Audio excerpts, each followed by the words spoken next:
Hi, we're so excited that you're here. I'm Emilio, and I'm a program manager on the Responsible Innovation team here at Google. And I'd like to officially welcome you to Google's certificate program in project management. Let's start with a simple exercise. Take a moment and think about some of the different tasks that you've completed in your life. Maybe you planned your wedding or a birthday party, or you filed your annual tax returns. Maybe you moved from one state to another, or maybe you're the family member who somehow every year is tasked with organizing the annual family reunion. Believe it or not, you've been developing all kinds of skills through these tasks that'll help you become a successful project manager for any organization or your own business. With this program in project management by Google, we've put together a set of courses, activities, quizzes, and exercises that'll teach you the fundamentals of project management. And of course, help you get a job or advance in your career. Wondering how I started my own career in project management? Well, in college, I always gravitated towards things that were more hands-on and action-oriented and less theoretical. I wanted to make an impact in whichever career I took on. So my first job out of college was as a Spanish and leadership teacher in Los Angeles, California. My main objective in guiding the student leadership team at the school was to identify, mobilize, and inspire the student leaders. After 2 years of teaching, I realized that the moments when I felt the most energized were when I was building a vision for how to get a big project done, or when I was working to bring different groups together around a common goal.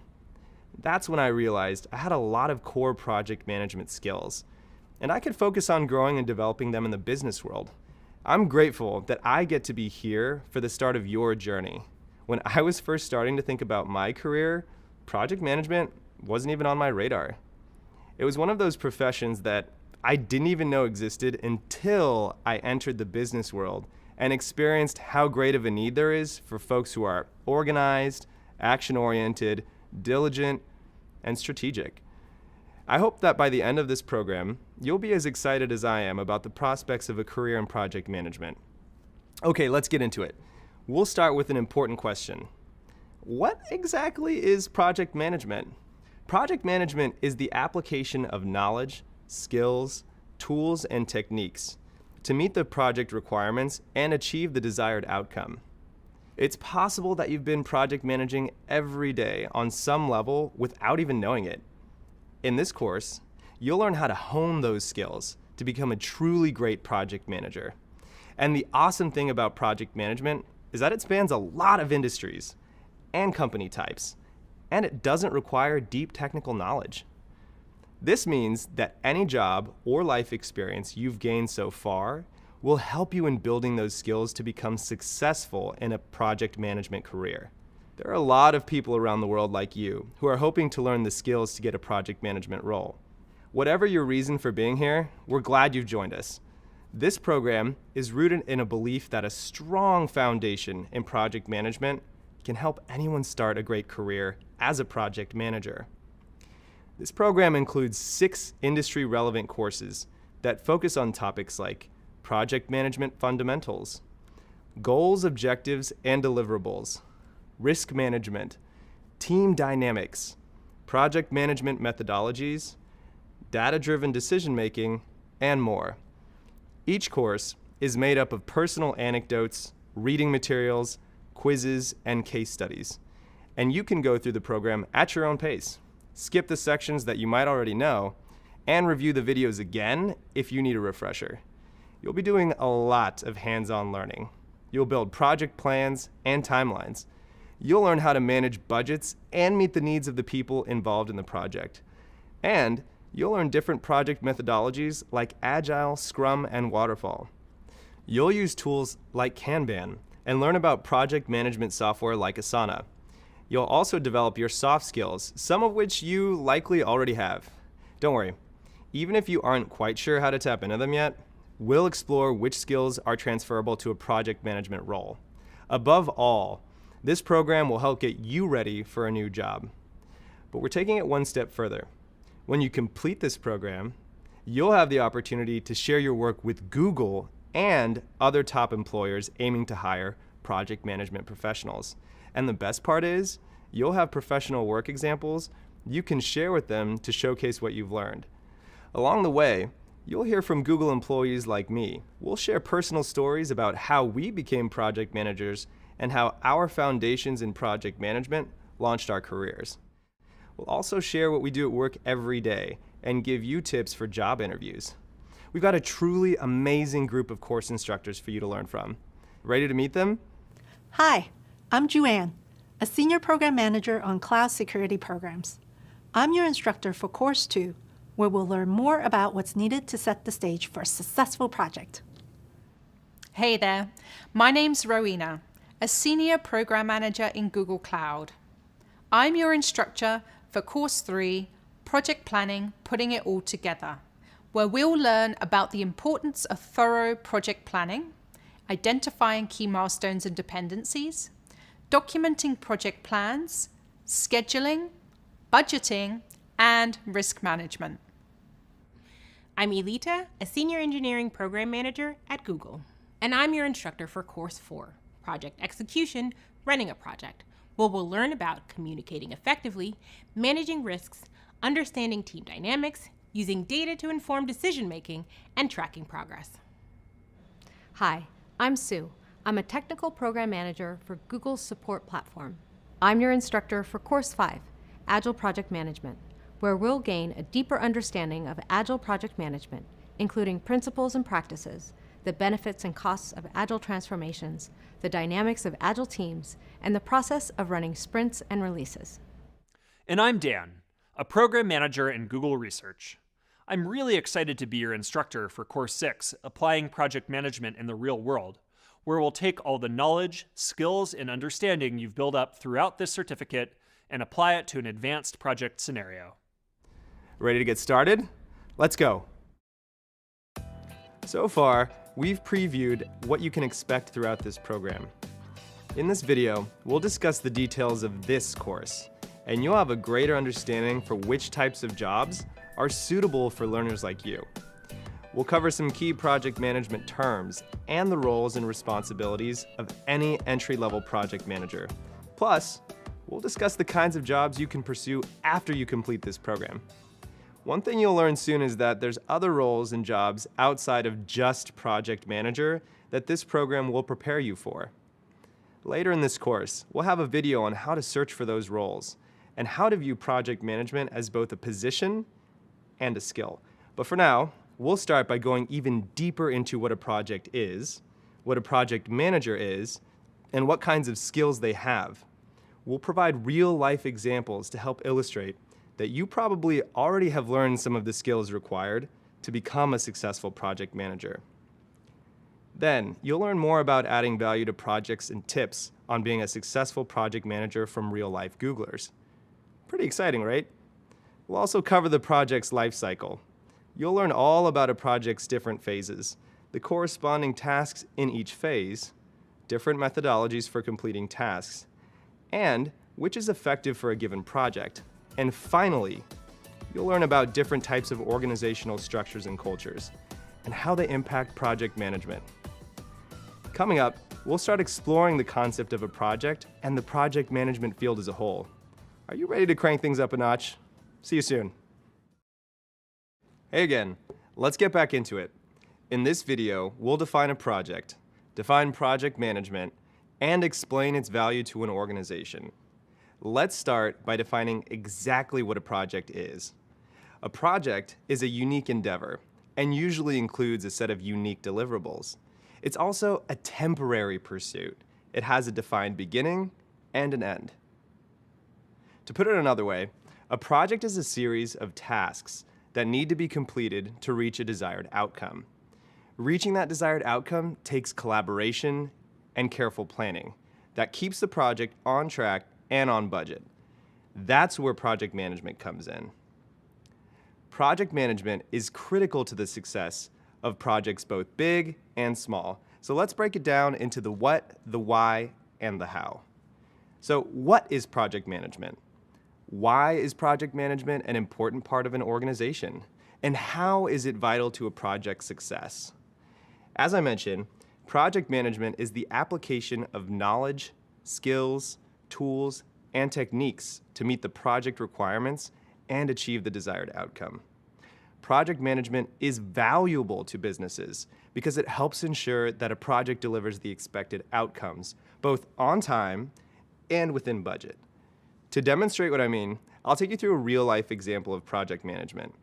Imagine a school district signs a deal with a telehealth company to make sure students don't have to miss school for simple health issues like fevers or headaches. The deal will be completed by the end of the school year. The students can now interact with the doctor through a tablet, smartphone, or computer while they're at school.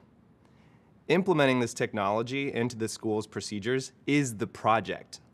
It's got a clear outcome and start and end date.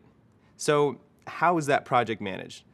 Well, this project has several tasks, and each one has to be carefully planned out and tracked or managed in order for the project to be completed. For example, to start, you can organize training sessions for faculty to get them better acquainted with the technology, policies, and procedures. You can budget for tablets, computers, and other vital equipment to facilitate the virtual checkups. And you can maintain strong communication with doctors, the telehealth company, and school staff members, and so much more. To successfully launch the product in the schools, all of those things need to get done, and that is project management. Seems pretty important to an organization's success, right? More and more, companies are starting to understand how project management can save them lots of money and time.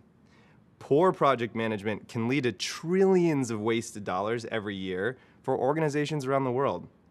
More specifically, poor project management can lead to 48% of projects missing delivery dates, 43% missing budget targets, and 31% failing to meet an organization's goals. As a company that serves so many different purposes and communities, it's no surprise that project management's a huge part of Google. But here, many of our project managers are described as program managers because they manage multiple projects for specific products, teams, or programs. There's thousands of people here with the job of keeping projects and programs running smoothly, people like me. I'm a responsible innovation program manager. My team is responsible for ensuring that the technology we produce, the research we pursue, and the publications we put out are all done with Google's artificial intelligence principles in mind. I review the processes for each of these types of technologies, and I give ideas for how to continue innovating responsibly to meet our organizational goals. So my job adds value to Google through the core aspects of project management we've mentioned: planning and organizing, managing tasks, and budgeting and controlling costs. Hopefully you have a better sense of what a project is, what project management is, and why project management is an important part of every company, and how it's vital to a project's success. Next up, we'll learn more about what a project manager does. Hey, so we've covered what project management is and why it's important to organizations. Now, let's learn more about what project managers do on a day-to-day basis. Project managers usually follow a process that involves planning and organizing, managing tasks, budgeting, and controlling costs and other factors.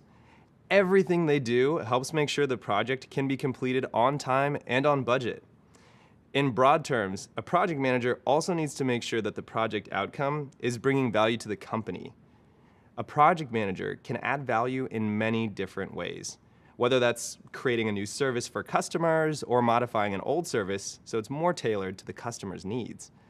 No matter what the task is, a successful project will always add value. And it's the project manager's job to make sure that project is both valuable and successful. You may be asking yourself, well, if I'm a project manager, how do I add value to an organization every day? What does the day-to-day life of a project manager look like? Well, a project manager's responsibilities can vary depending on the project, the industry, and the company they're working in. Are you constructing a new building? Are you project managing a renewable energy product in a startup? Or are you setting up your own event management company? Your tasks will be different in each scenario, but here's a general overview of what a typical day might look like. A project manager's daily responsibilities always includes some version of the following: planning and organizing. An example of that might be gathering requirements from teammates or customers. This means figuring out what exactly your project's trying to accomplish. You might have a kickoff meeting or send a survey. From here, you may also work on creating project plans. Creating project plans is a key part of project management. It helps set the tone of the project, keeps everyone on pace and aligned, and helps move tasks along. Which leads me to my second point: managing tasks. Once the project is underway, the project manager helps manage tasks for the team members and communicates key milestones to the larger team or customers. This helps keep team members and customers updated on how the project is progressing. The third piece is budgeting and controlling costs and other factors. Managing the budget and controlling costs is a common responsibility that project managers have to understand to keep the project on track and within budget. This is a full-time job because the plan you've created and managed may change, causing unexpected costs to come up. And that's just to name a few. I could go on for days, but the most important thing to know about the day-to-day of a project manager is this: you'll use different tools, techniques, and methodologies every single day. There's never a dull moment. Personally, my favorite part about being a project manager is that I get to watch the project's growth from start to finish. It's really special to create something from nothing, working from the ground up. It's a really satisfying feeling. As a project manager, you'll use a variety of skills every day, and a lot of these skills you might already have. And we'll discuss this more coming up. See you there. Welcome back. Let's get right into it and explore the variety of skills you'll use. Have you ever been tasked with planning a loved one's surprise birthday party? There's usually a lot of pressure and responsibility, but when you get it right, it feels amazing. That's still true even if there were a couple of issues. Maybe the guest of honor arrived home earlier than expected and nearly ruined the surprise. But if you made someone feel special on their birthday, you probably planned a successful project. As you chose a venue, sent out invitations, and calculated your budget based on your number of guests, you were using several project management skills, like planning and organizing, managing tasks, budgeting, and controlling costs, and more. Or maybe you've never planned a party. Have you ever worked in the retail space or in the service industry? Then you might have experience that'll translate into the project management field too. For example, you might have been in charge of managing several employees' schedules. To do that, you had to plan and organize which employees' work styles would complement each other in a productive way. You also had to make sure that all duties and responsibilities would be covered during each shift. Plus, you had to be aware of all employees' availability. Doesn't sound familiar? Well, have you ever had to relocate for a new job and planned a big move? To successfully move all of your belongings, you may have coordinated friends and family to help. You would have had to budget and control costs for moving companies, boxes, and miscellaneous expenses. And you probably packed your boxes one room at a time and clearly labeled the boxes so that you knew what each box was when you arrived at the new place. You had to manage all of these tasks simultaneously. You've likely handled several tasks like these in your lifetime.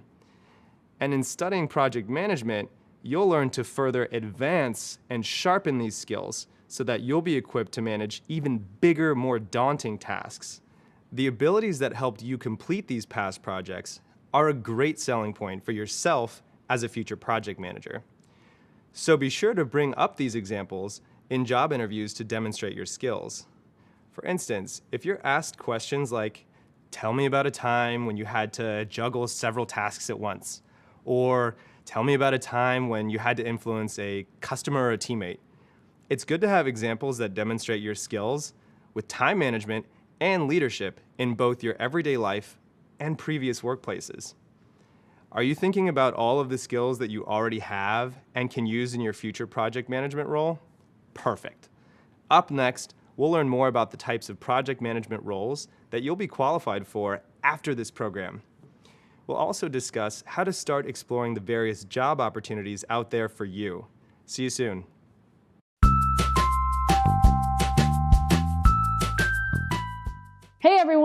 My name is X, yes, just the letter. And at Google, I'm a program manager for a department called Responsible Innovation. Most of us in our everyday life use program management. When you have only a couple hours left in a day and you have to figure out, well, do I clean my house or do I go to the grocery store and how long will each of those tasks take? Those are just different elements or variations of program management and project management. My path to program management is pretty non-traditional. I didn't go graduate from a great college. In fact, I dropped out of high school and I dropped out of college. So a GED is like the highest credential that I have. So after I dropped out of high school, I taught myself how to code. I built a whole bunch of websites, but realized I didn't have the responsible skills to make me a mature adult. So I ended up joining the military. After spending 8 years in the Army, I traveled the world building apps for really big companies and governments around the world. When I came into Google, I realized I could still be technical, but then I'm just using the skills I already have. So how can I grow myself as a person by learning new skills? And that's when I heard about the program manager role. The program manager role at Google is super cool because it varies depending on which team you're on. So if you're a program manager in Google Cloud, that could look very different than being a program manager in YouTube. That switch up and that change from coding all day long in front of a computer screen was something that was really, really attractive to me. Some of the biggest skills from my past and my history that helped me become a program manager and make that transition from somebody who was managed by program and project managers to actually becoming one myself was taking a little bit more accountability in my personal life. There's lots of things I want to learn in life, and I started doing things like making schedules to practice, like different instruments, like the bass guitar. And each of my roles, whenever I worked with a project or program manager, I also made sure to check in with them about why they were doing what they were doing. I'm someone who doesn't really learn from books, if you can't tell by me dropping out of school. So I always found somebody who was willing to teach me why they were doing what they were doing, because that's how I learn. I tend to be more kinetic. I learn as I go. Program management to me was a natural calling. Not because I like to run around and make sure everyone, tell everybody what to do, but because I have a real personal passion for bringing people together and getting everybody on the same page to move towards the same goal. Whether that's convincing all my friends to go to my favorite vegan spot in downtown LA like 4 times a week, or whether that's getting us all together to resolve conflict or to work on an idea and collaborate on projects on the side together. Those skills that you use in your everyday life to keep your tasks together can apply to program and project management very easily. You just have to be a little bit more intentional around them, and there's a lot more paperwork involved. Welcome back. Now that you have a general understanding of what a project manager does, let's focus on the types of jobs that you may be qualified for after completing this program. To start, I've got a question for you. How many open roles do you think are out there for project managers? Hint, the answer is a very big number. Project managers are in high demand. In 2017, a study by the Project Management Institute found that by the year 2027, employers will need 87.7 million people filling project management aligned roles. According to that same study, the industries with the most growth are manufacturing and construction, information services and publishing, management and professional services, finance and insurance, utilities, and oil and gas. Project management plays a big part in helping all of these industries grow.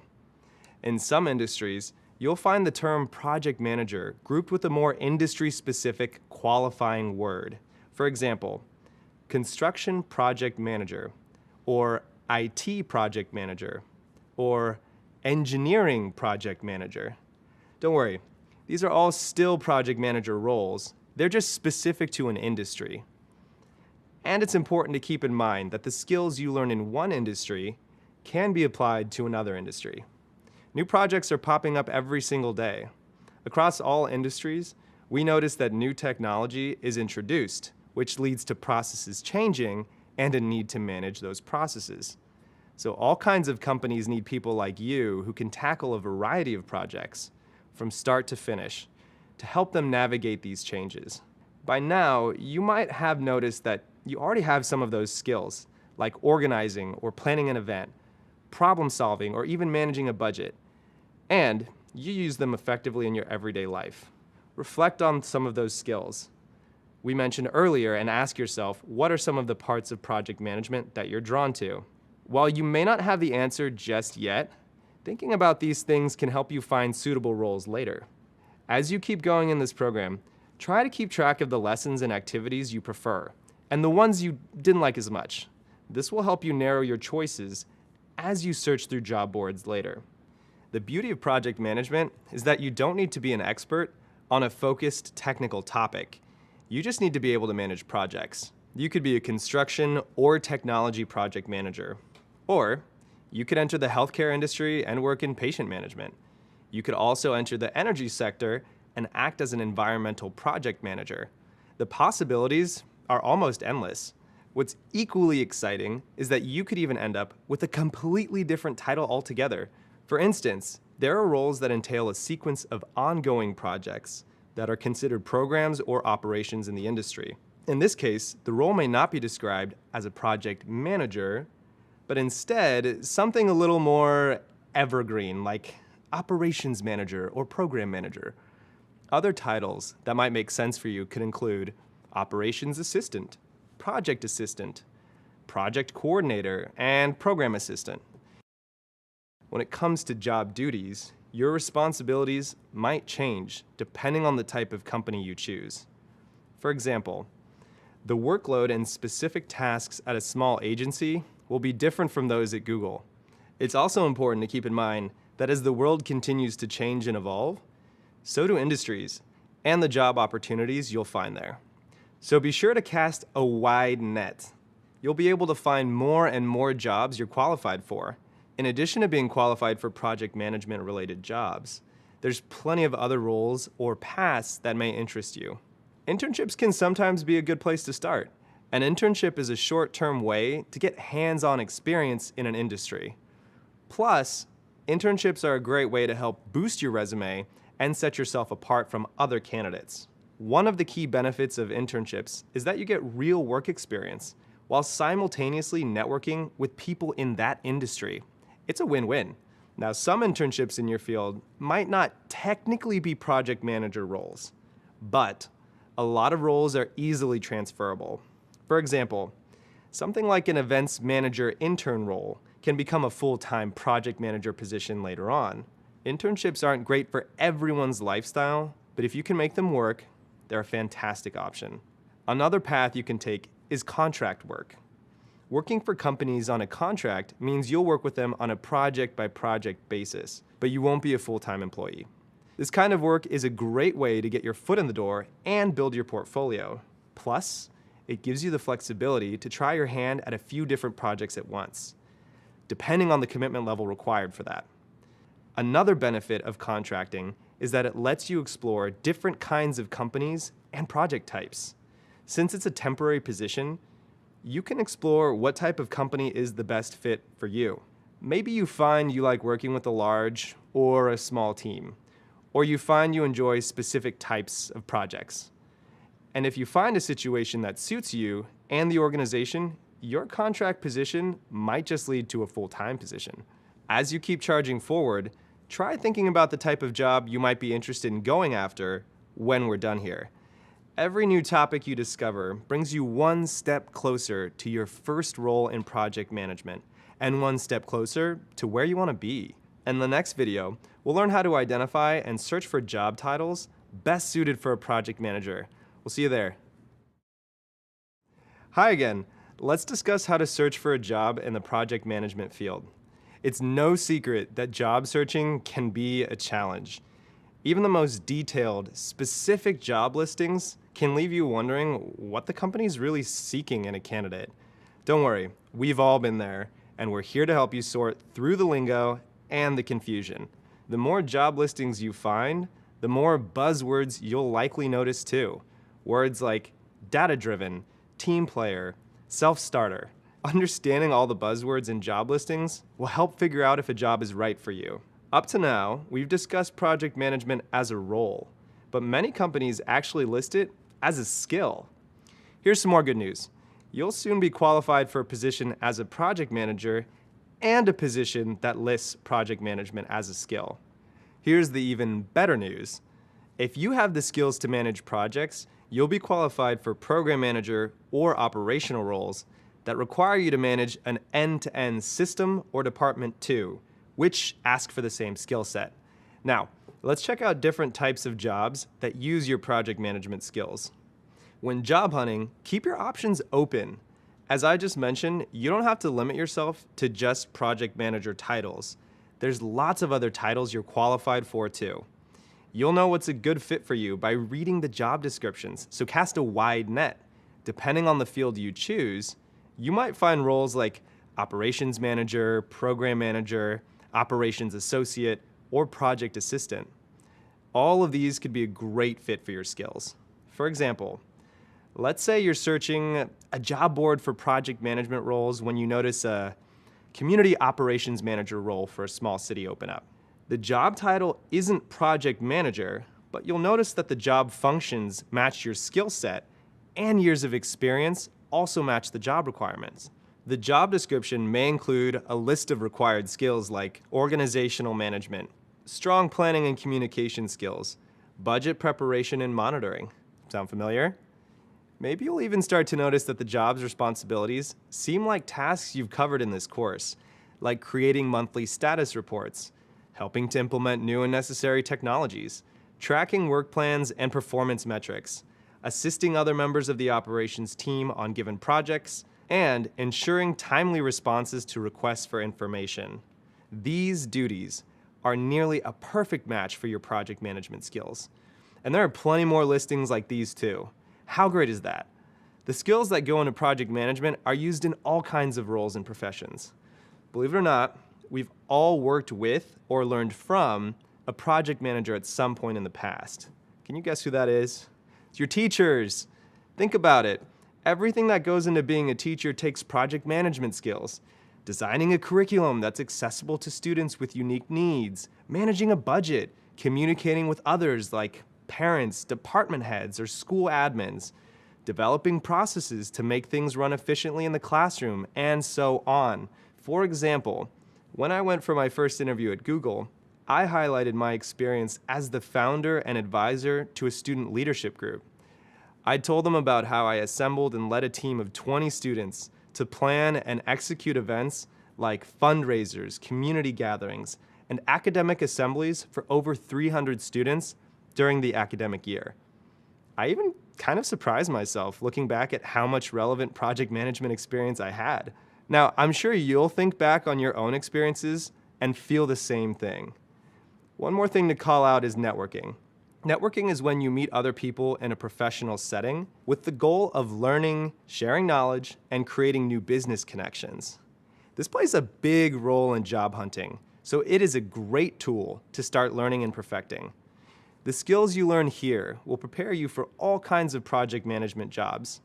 Knowing how to search for jobs will make it even easier to match those skills with the best opportunities for you.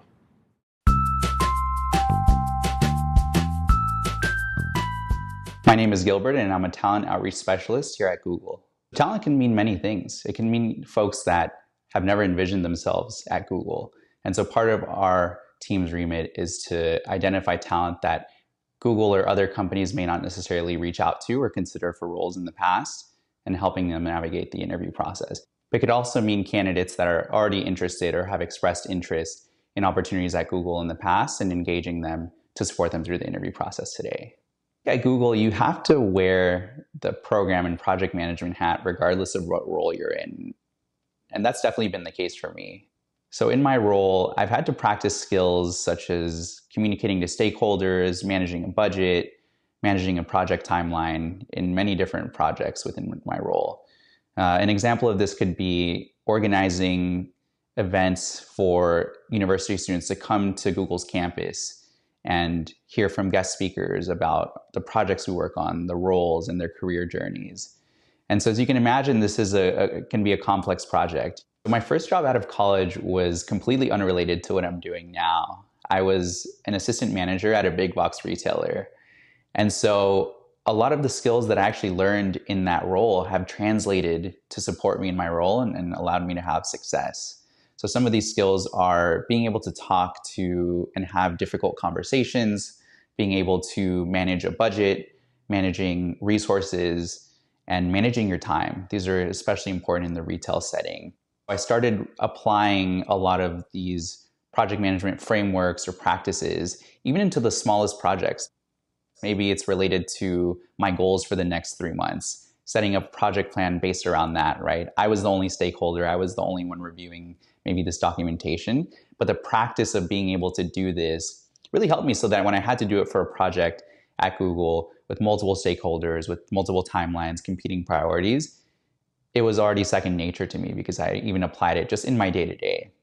So I think one of the biggest support that I had as far as working through imposter syndrome or like lack of confidence as I stepped into a lot of these skills is really just practice. And you can practice it in many different ways, in your personal life, in your professional life, and anything in between. So that was really important for me as I've gone through this journey of upskilling as a program and project manager. So I'd say that by joining this course and stepping into this, you're already taking the first step. And I think that's just as important, right? Like not letting fear or fear of failure get in the way of new opportunities for you. And the second piece is don't be afraid to ask for help. I think that folks are generally willing to help and support you. So the biggest thing that you can do is reach out and not be afraid to ask questions, not be afraid to do an informational interview, to ask for resume tips, to ask for advice from people that are maybe already in the role that you're hoping to step into or in the field that you're looking to work in. Just reach out to them, ask them questions. I think people like to connect with folks that are intuitive, that are curious, and are just eager to learn. And so if you can leverage those two pieces, I think that you're going to have success in whatever you do. And just like that, you're done with the first module. Congrats on hitting this exciting milestone. You're one step closer to becoming a rock star in project management. Let's revisit the concepts we've learned so far. We started by discussing how project management is the application of knowledge, skills, tools, and techniques to meet the project requirements and achieve the desired outcome. Then we learned that project management is alive in nearly every industry and company. So you're working on an incredibly useful and versatile certification. We also learned what a project is: a unique endeavor and temporary pursuit carefully planned out to achieve a particular goal. Hopefully by now, you're familiar with the idea that every project has a defined time frame, cost, scope, and dedicated resources. We've covered some broad concepts and key terms that'll help you become a successful project manager. And we've gone over how to search for jobs when that time comes. We've also discussed how to effectively translate your past experiences into talking points for why you'll be a successful project manager. We talked about how you can transfer skills from your previous job into your new project management role, and how that'll really set you apart. Everything from juggling a to-do list to budgeting for a loved one's birthday party demonstrates that you probably already have some of the skills to be a phenomenal project manager. But no worries if you don't. We're starting from scratch here. By the end of this course, you'll have the skills, but also the experience and knowledge to find the role you want. Whether that's contract work, internships, or general project management positions, you'll be able to figure out what's the best fit for you. And as we go forward, I want to encourage you to keep thinking about what kind of work you might like to do in the future. And let's not forget the most exciting news we learned about project management. Just about everyone needs a project manager. This position's in high demand, and that demand just keeps growing. Wow, okay, that's a lot of ground we covered, and we've just barely scratched the surface. I hope you've enjoyed the course so far, because it's about to get even more fun. Coming up, we have your first graded assignment, and I know you'll ace it. Remember, take your time and relax. Trust yourself, you've got this. Don't forget, you can always review your notes and readings, or go back and rewatch some of the videos if you're unsure about an answer. Good luck, and I'll see you again soon. Welcome back. Let's start by reviewing what we've discussed so far. Earlier, you were introduced to project management as a career path. We discussed how this course can help you advance your career goals with a project management certification. And we also discussed some of the basics of project management. like how to define a project and its different components. Then we went over some distinct project management careers, roles, and responsibilities. Now, it's time to gain a deeper understanding of a project manager's role. By the end of this module, you'll be able to explain the unique value a project manager brings to their team. You'll also be able to describe a project manager's roles and responsibilities and list their core skills. This course will help you continue to recognize the skills that you already have that will help you become a successful project manager. It will also help you identify new skills that you may need to learn in preparation for your new career. Ready? Let's get started. Earlier in this course, we introduced you to the world of project management. We discussed how project management spans industries and companies of all kinds, from large corporations to small businesses. Now let's define what a project manager is and describe how they add value to their teams and organizations. Let's start with the definition. Project managers shepherd projects from start to finish and serve as guides for their team, using their impeccable organizational and interpersonal skills every step of the way. As you learned earlier, project managers usually follow a process that involves planning and organizing, managing tasks, budgeting, and controlling costs so that the project can be completed within the approved timeframe. We'll dig deeper into these topics throughout this program. What you need to know right now is that project managers play a crucial role in their organizations. Project managers add value to their teams and organizations in key ways that include prioritization, delegation, and effective communication. So let's break these down. First, we'll discuss prioritization. Project managers add value to their teams and organizations through effective prioritization of tasks required to complete a project. They're experts at helping team members identify and break down large tasks into smaller steps. There will be times when a project manager may not know which tasks to prioritize. To determine which ones are the most critical to the success of the project, they'll connect with their teams and with stakeholders to gather information and make a plan. Stakeholders are people who are interested in and affected by the project's completion and success, like the leader of an organization. You've probably used prioritization to complete work in the past. In any kind of project, personal or professional, there are tasks with different levels of priority. For example, let's imagine that you've decided to rent a house and plan to repaint the rooms. You've picked out your paint and you're eager to get started.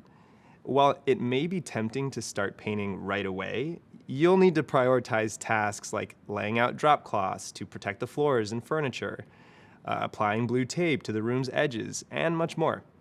Those preliminary steps are critical and need to come before painting. Other related steps, like choosing new faceplates for your light switches, can come later in the process or be switched out of the project entirely if you run out of time or money. When you choose to take care of these preliminary steps before wedging open the paint can, you're prioritizing the tasks or steps of your project.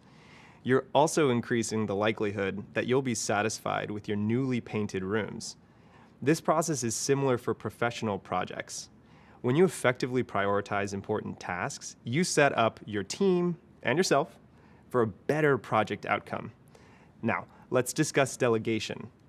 Project managers use delegation to add value to their teams and organizations by matching tasks to individuals who can best complete the work. Let's return to our house painting example for a second here. Painting multiple rooms can be a time-consuming project, so it's possible that you might enlist a few friends to help you get it done. Maybe one friend has professional painting experience.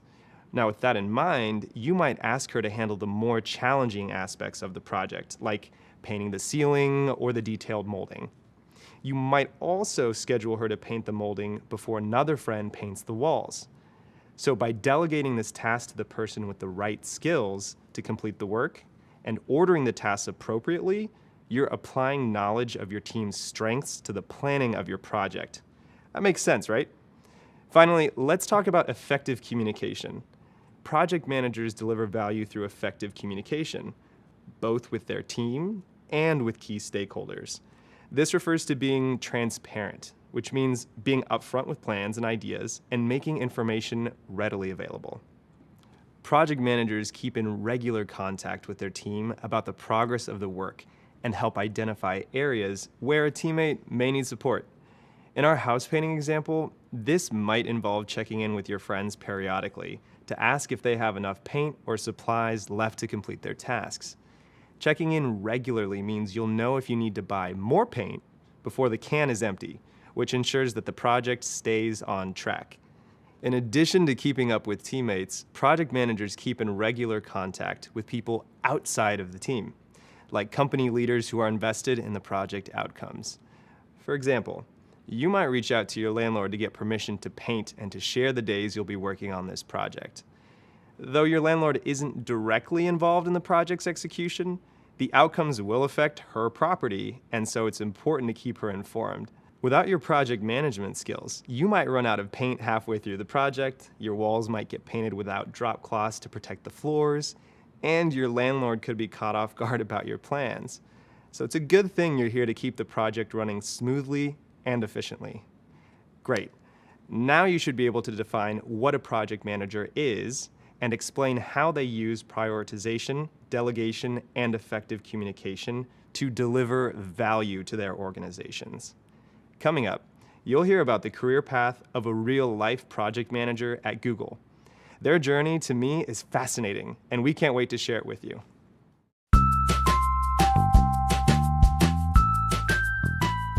My name is Joanne. I'm a senior program manager at Google. I'm a first-generation Chinese American. My family and I came to the United States when I was young. My parents worked really hard when I was growing up, and I spent a lot of time by myself, basically just having to take care of myself, planning my meals, doing my homework, taking care of chores. So I feel like I got a little bit of my program management skills from just being really organized, like having to be really organized all the time. My path to being a project manager really started as a business systems analyst. I was writing requirements or gathering requirements for our customers and translating them into documentation for our engineers so that they could implement it. Through that process, I became a project manager. I started to manage the timelines, manage the tasks, understand all the pieces and who needed to be involved. And there you go, you have a project manager. I think the funnest part about being a project manager is really working with people. You get to meet all different kinds of people, different personalities. Sometimes you get to travel to places to meet them, but even when you don't, I think just meeting new people and understanding how we interact, how people interact and behave is fascinating. I think if you build a relationship, focus on the relationship, and really understand what their style, where they're coming from, what their concerns are, it will help your relationship, your working relationship, much better. You can communicate with them in the style that's necessary. You can work with them in the style that's more receptive to them. And that would just make the project better all around. Welcome back. I hope you enjoyed that last story, because for me, it's always helpful to hear about someone else's career path. Maybe you even noticed a few parallels between their career path and your own, or you felt inspired to pursue a specific area of project management. So far, we've discussed the types of project management roles you'll be qualified for and how to search for them. And earlier, we discussed the value that project managers bring to their teams and their organizations. Now let's learn more about the roles and responsibilities of a project manager. Earlier, you learned that project management is the application of knowledge, skills, tools, and techniques to meet the project requirements and achieve the desired outcome. So, how does that actually happen? Well, that's where you come in. Project managers usually follow a process that involves planning and organizing, managing tasks, budgeting, and controlling costs, and other factors so that the project can be completed within the approved budget and time frame. Let's break these down into examples of responsibilities that you might find in a job listing for a project management role. We'll start with planning and organizing. One responsibility that falls under the umbrella of planning and organizing is making use of productivity tools and creating processes. During the planning and execution of a project, you might need to use certain tools and develop processes to improve information sharing across the team. You may also need to create plans, timelines, schedules, and other forms of documentation to track project completion. And you'll usually need to maintain those documents throughout the entirety of the project. The next task is budgeting and controlling costs and other factors. As the project is underway, changes to the plan and budget are bound to come up, believe me. This will require you to monitor and manage the budget, track issues and risks as they arise, and manage quality by mitigating those issues and risks. One way to do this is by removing unforeseen barriers that come up. Now, by barriers, we mean things that can get in the way of project progress. For example, if your teammates lack the resources needed to complete a task, you might identify that issue or barrier up front, escalate the issue to a stakeholder, and work to secure the resource so your team can move forward. Another huge piece of the project manager's role is managing tasks.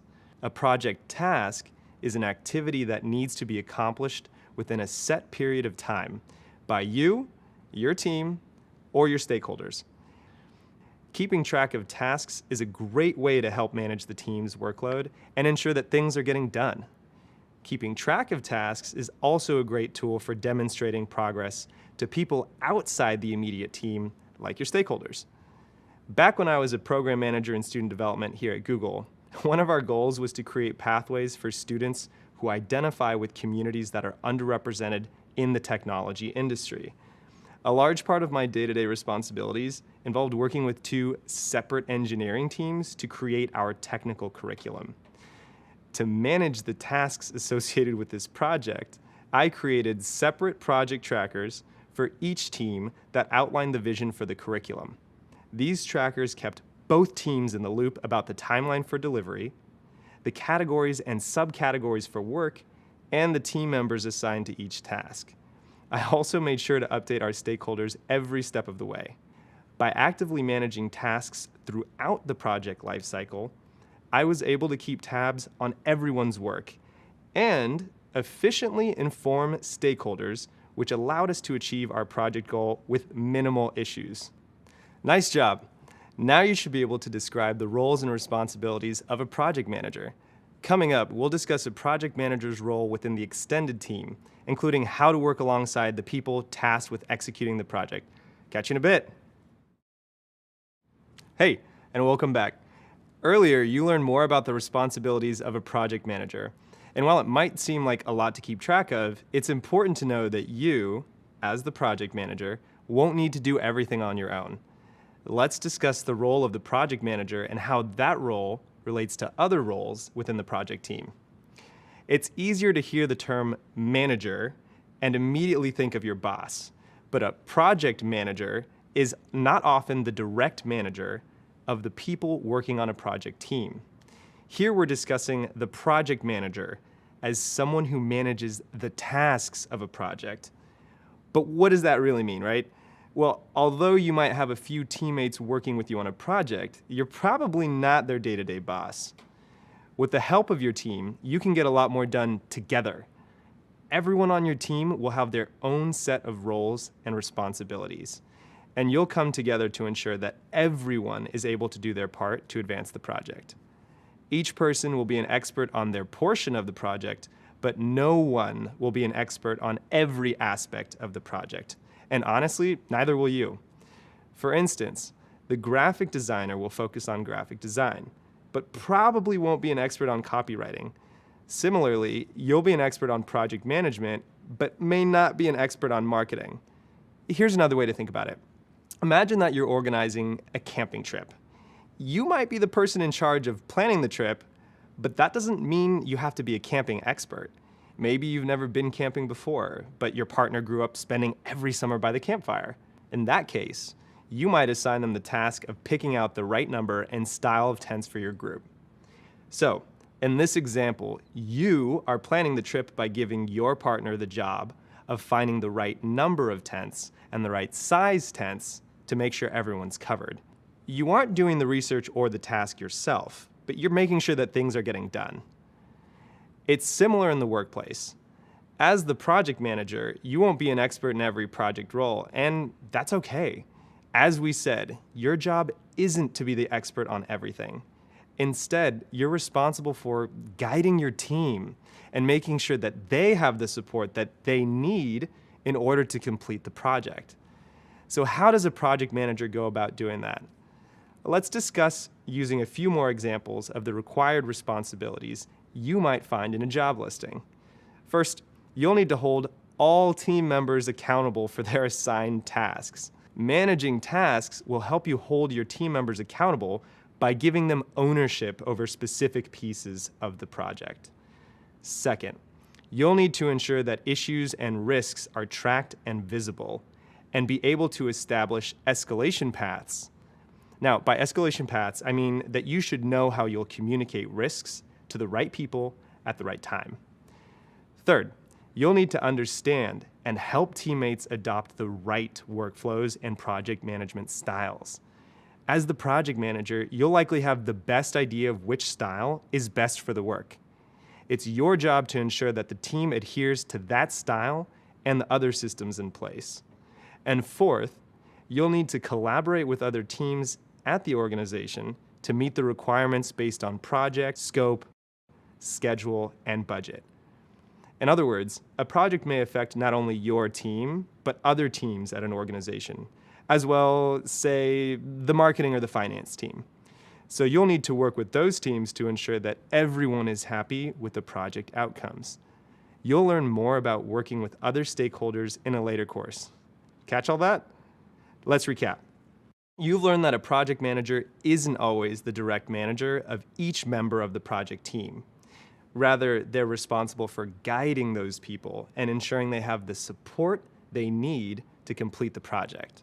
Now that you have a good sense of the way that a project manager fits into the project team, let's move a little bit ahead, where we'll discuss the types of skills that a project manager needs to succeed. Meet you there.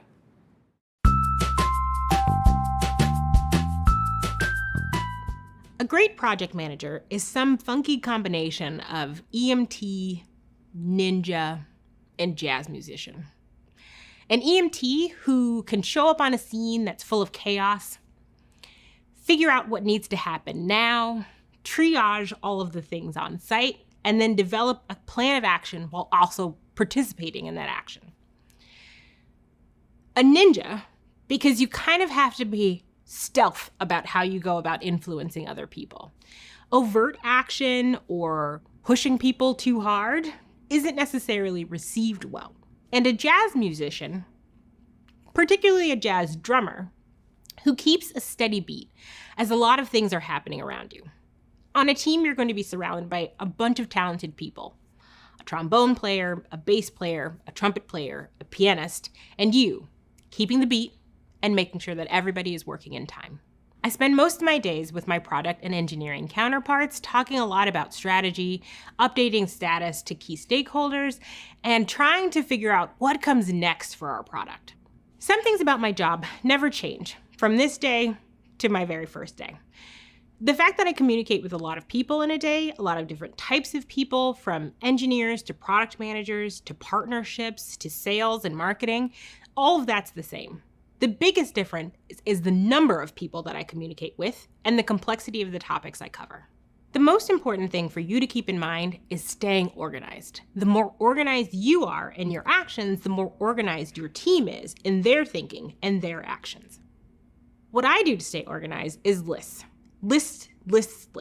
All day long. I have Post-it notes, I have electronic lists, I have lists in emails, and those lists help me stay on top of what actions need to happen now, what actions need to happen next, and which I can put off for a few more days. I do use the list to help manage my time. I think one of the things my lists are most important for is making sure I know what needs to be done today. And then, once my list is made and I'm sure of what needs to be done today, I budget time for those things. A stand-up is a quick meeting, usually at the start of the day, but you can have them really at any time. My stand-ups usually happened in the morning, around 9:30 or 10 o'clock, depending on when the engineering team got in. They lasted for about 15 minutes so that we were clear on what had gotten done the day before and what was on the docket to get done today. And then we usually checked in again quickly around lunch to make sure that people were still on track or ran into any technical issues that might require a longer time to finish the task. I think the thing that makes me a great project manager is a bias to action and resilience. One of my favorite phrases is pick it and stick it, in part because I think it's important to make a decision to get yourself unstuck, to follow through on that action, learn some things, and decide to take a new action once you've learned something. The latter half of that is resilience. I am resilient and my teams are resilient. So if we've taken a bad action, we've learned that we can learn and change our mind with new information. I'm Elita, a senior engineering program manager at Google. Hey, and welcome back. Now that you've learned about the roles and responsibilities of a project manager, let's discuss the core skill sets that a project manager should bring to the role. While there are lots of different skills a project manager can bring to their role, there are 4 specific skill sets that we think can help a project manager be successful. Those are enabling decision-making, communicating and escalating, flexibility, and strong organizational skills. First, let's talk about enabling decision-making. The ability to enable decision-making on the team, or gathering decisions from the appropriate leader, is crucial to keep projects on task and achieve their goals. Lots of the day-to-day decisions within the project will likely fall to you and your teammates to discuss and agree on. You'll ensure that projects stay on schedule by gathering information from teammates and using those insights to help the team make informed decisions. You'll also make sure that those decisions are communicated to the necessary coworkers, whether that's the immediate team or company leaders. For example, you might provide relevant data or feedback to help your teammates make an informed decision between choice A and choice B. The second skill is communicating and escalating. As a project manager, you'll use your communication skills in just about everything you do. This might look like documenting plans, sending emails about the status of the project, or holding a meeting to escalate risks or issues to stakeholders. The third skill is flexibility. As a project manager, knowing how to be flexible when changes are needed is key. Plans definitively will change, even with careful upfront planning. For example, maybe the goals of your company change, or maybe a member of your team unexpectedly takes a new position at another company. A good project manager knows that unpredictable moments like these are almost always guaranteed. A quote we love here at Google is, "The only constant is change," and that's true. By staying cool under pressure, you'll be able to adjust while helping your team stay calm too. And finally, a successful project manager needs strong organizational skills. As you learned earlier, the role of a project manager requires using a lot of different processes to keep the project on track.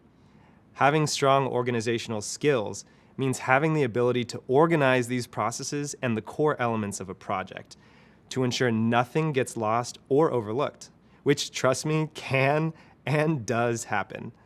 To prevent this, you might decide to track daily tasks in a spreadsheet or send frequent status updates or reminders. There are many ways to stay organized and hone your organizational skills, and we'll talk more about them throughout the program. To recap, decision-making, communicating and escalating, flexibility, and strong organizational skills are 4 core skill sets that are essential to successful project management. You can continue to build on these skills by becoming familiar with industry knowledge that applies to most project management roles. Knowledge of helpful tools and templates and familiarity with popular project management styles like Waterfall and Agile can help you organize and document the project throughout its life cycle. We'll learn about these throughout this program. Hopefully, you feel better equipped to explain the core skills a project manager should bring to the role. These skills really help enforce team morale and accountability for the tasks of a project. We'll discuss this coming up. See you soon.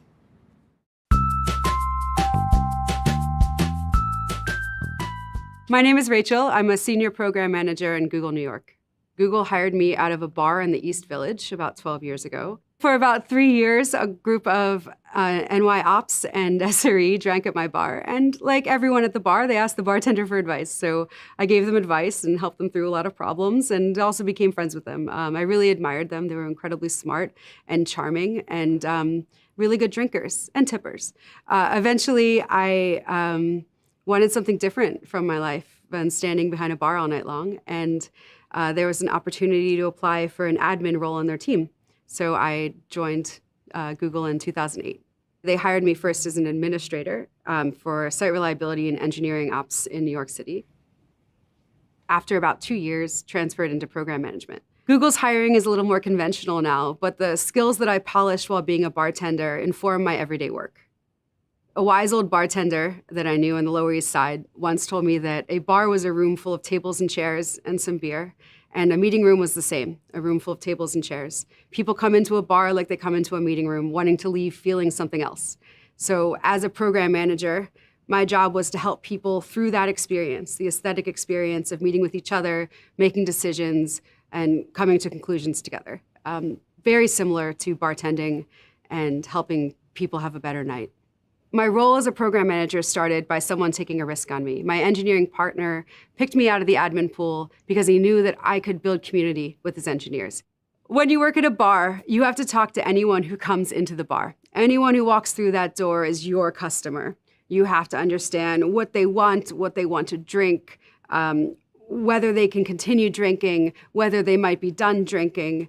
All of these things. When you are working with a subject matter expert, an engineer, a product designer, a UX person, the same things apply. So you have to be able to talk to any engineer on your team, any product manager you need to work with, and you have to understand their unique needs. Program management isn't just about the process and the artifacts that you create. It's about how you relate to people. Understanding what you've learned in other parts of your life, whether it was in a bar or art school, these are the experiences that you bring into the job that make your work unique. Your skills at talking to people or de-escalating conflict or understanding what people need. This is what makes you a great program manager. Earlier, you learned about the role of the project manager and the core skills you'll need to be successful in that role. You've also learned more about your role within the project team.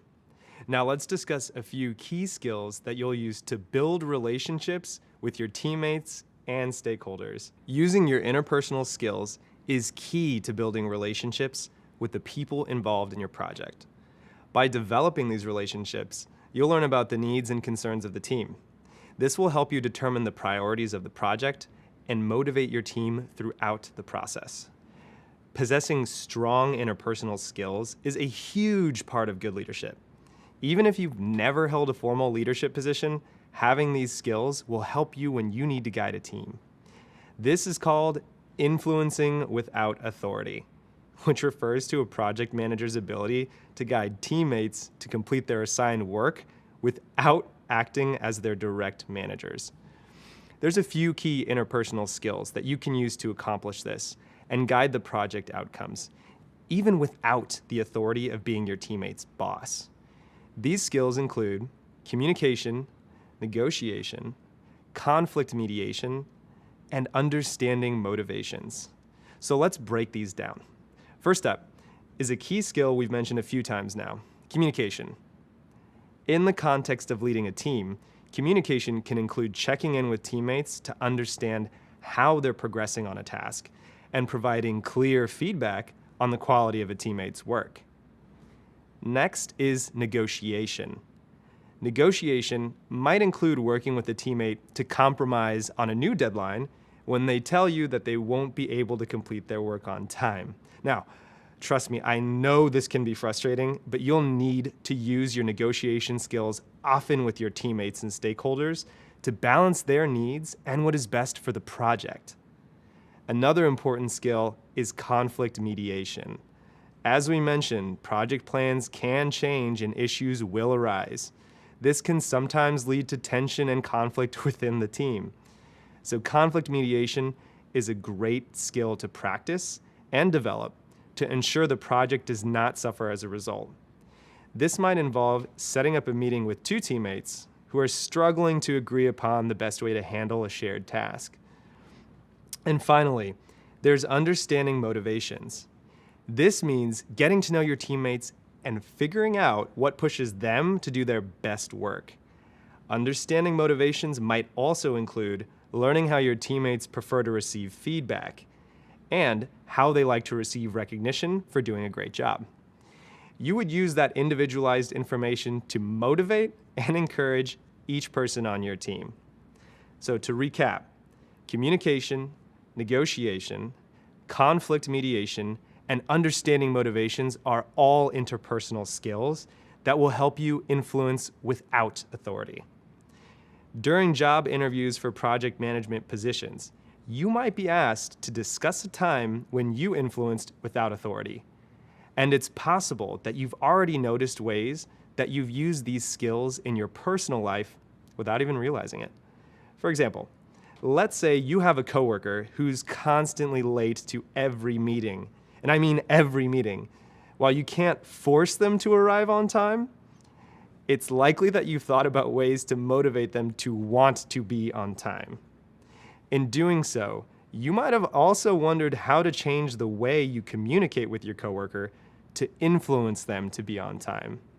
Maybe you've tried asking them to arrive 15 minutes earlier than the rest of the group.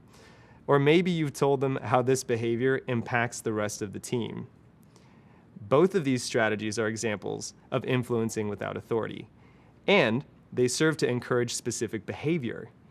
Influencing without authority is one of the most critical and one of the most challenging aspects of project management. As you've just learned, you'll need to leverage your interpersonal skills in order to do it effectively. In later courses, we'll review and learn more about using your interpersonal skills to manage various projects. We'll see you in the next video.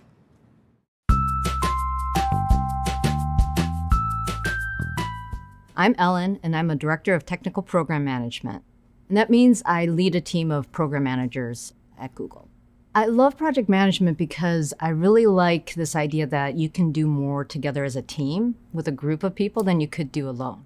By bringing a bunch of people together and getting organized, getting aligned around a common goal, we can do some pretty amazing things. I think a successful project manager is somebody who really knows how to pull together a group of people. To me, there's really two parts of project management. One is this laser-like focus on executing on this goal. But then the other part is the people. And so a successful project manager can do both. When I first started managing project managers, it was really about, everyone works on their own project. How do I just guide them, give them guidance, and help them with their projects? Over the years, I've shifted to mentoring on project management to mentoring project managers. And what I mean by that is it's different. I'm no longer saying, here's what you should do on your project. I'm really trying to help them think about how to think about their projects. One of the things that I think about a lot as I'm building a project management team is having a really diverse set of folks who with different backgrounds, different experiences, and we're a global company, so we're really trying to make sure we are a global team as well. And when I talk about diversity of background and experience, it really is about working in different types of environments with different types of teams. When I chat with new project managers, and they say how do I continue to grow as a project manager? My answer is work on different projects, right? Work on as many projects as you can, but don't be afraid to try different areas, different domains, work with different people. With every project you work on, you're gonna really learn something. Nice work. So far, you've started learning all about project managers and the value they bring to their teams. We also introduced you to a few program managers here at Google who spoke about their own experiences working in the field. You also learn more about the day-to-day responsibilities of a project manager and how they guide their teammates to do their best work. And you learned about the types of skills you'll need to succeed in a program management role. As we move forward, you'll develop and hone lots of the skills needed for the daily tasks of a project manager. And hopefully, you've also identified the skills you already have that can help you become a great project manager and an asset to employers. Next up, we'll discuss the project life cycle. You'll learn more about the different phases of a project and the tasks associated with each phase. You'll also learn more about some of the most popular project management methodologies used across industries today and how to choose the best one for your project. See you soon. Welcome back. Before we move on, let's recap what's already been covered. You learned how to define project management, what a project is, what it isn't, and how to explain its value to businesses. You also discussed when and why it's necessary to have a project manager, the role and day-to-day responsibilities of a project manager, and the core skills needed to be a successful project manager. Now's a good time to stop and recognize how much you've learned. By now, you're familiar with the job of project management, and you've started learning what it takes to be an effective project manager. Now you'll go a little further and learn some of the ins and outs of the job. And before you know it, you'll be ready to guide any project successfully. Are you ready?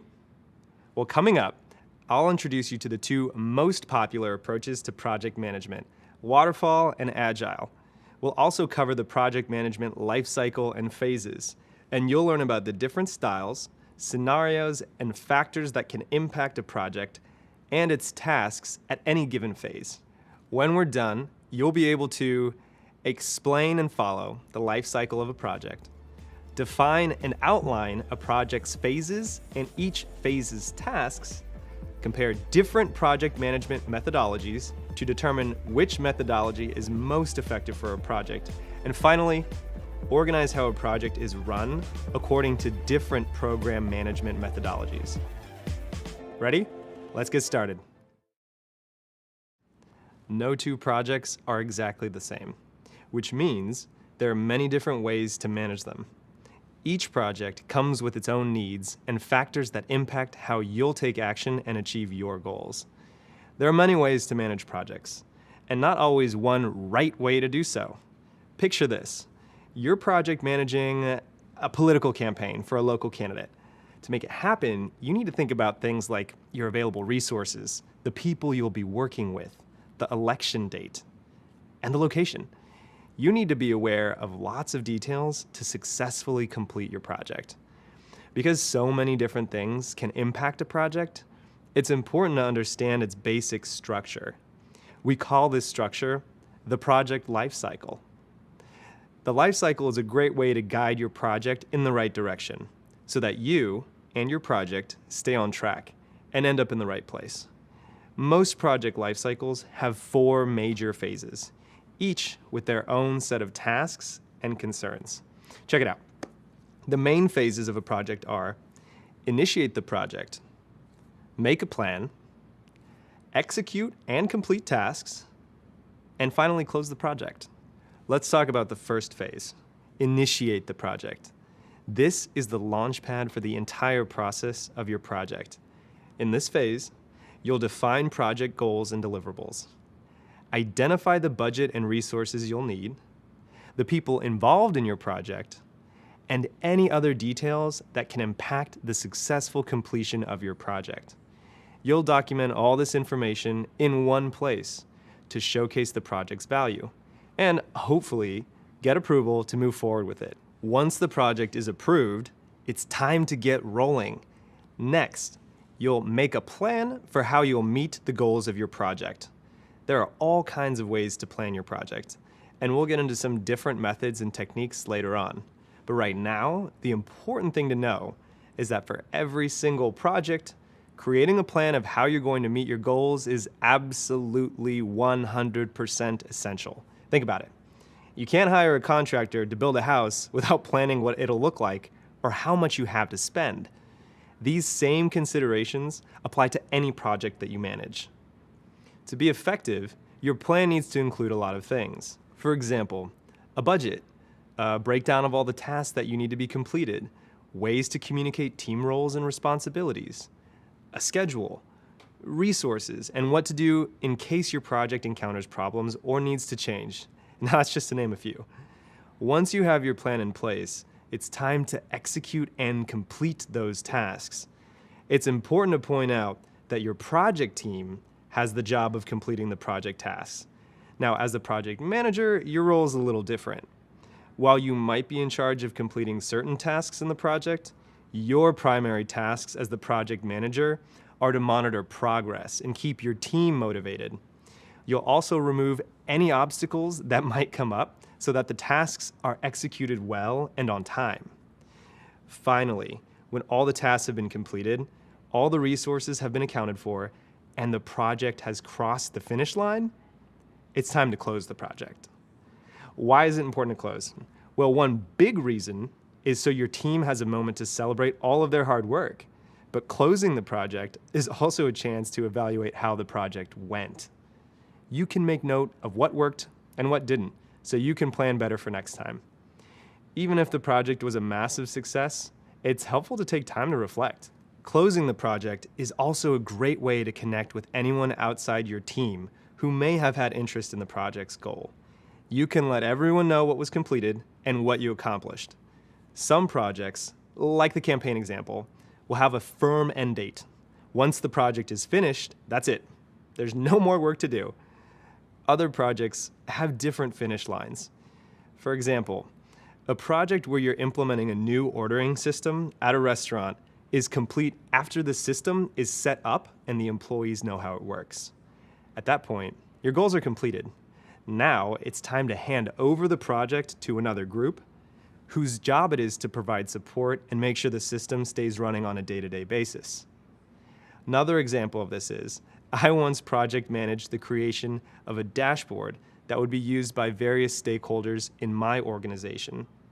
This dashboard would show pertinent information to each stakeholder depending on the team that they were a part of in our broader organization. I project managed the beginning, from writing out the vision for the project, to the end, where we delivered the dashboard.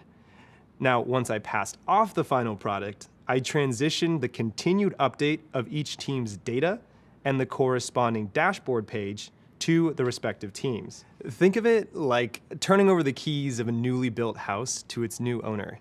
The project of building the house is complete, and now it's up to the owner to take care of the house's maintenance and the upkeep. So there you have it, the project lifecycle. The exact name for each phase might change depending on the type of project or organization you work for, but the general idea stays the same. And following the project processes you will learn in this course will set you up for project management success. Next, we'll take a closer look into what happens during each phase of the traditional project lifecycle.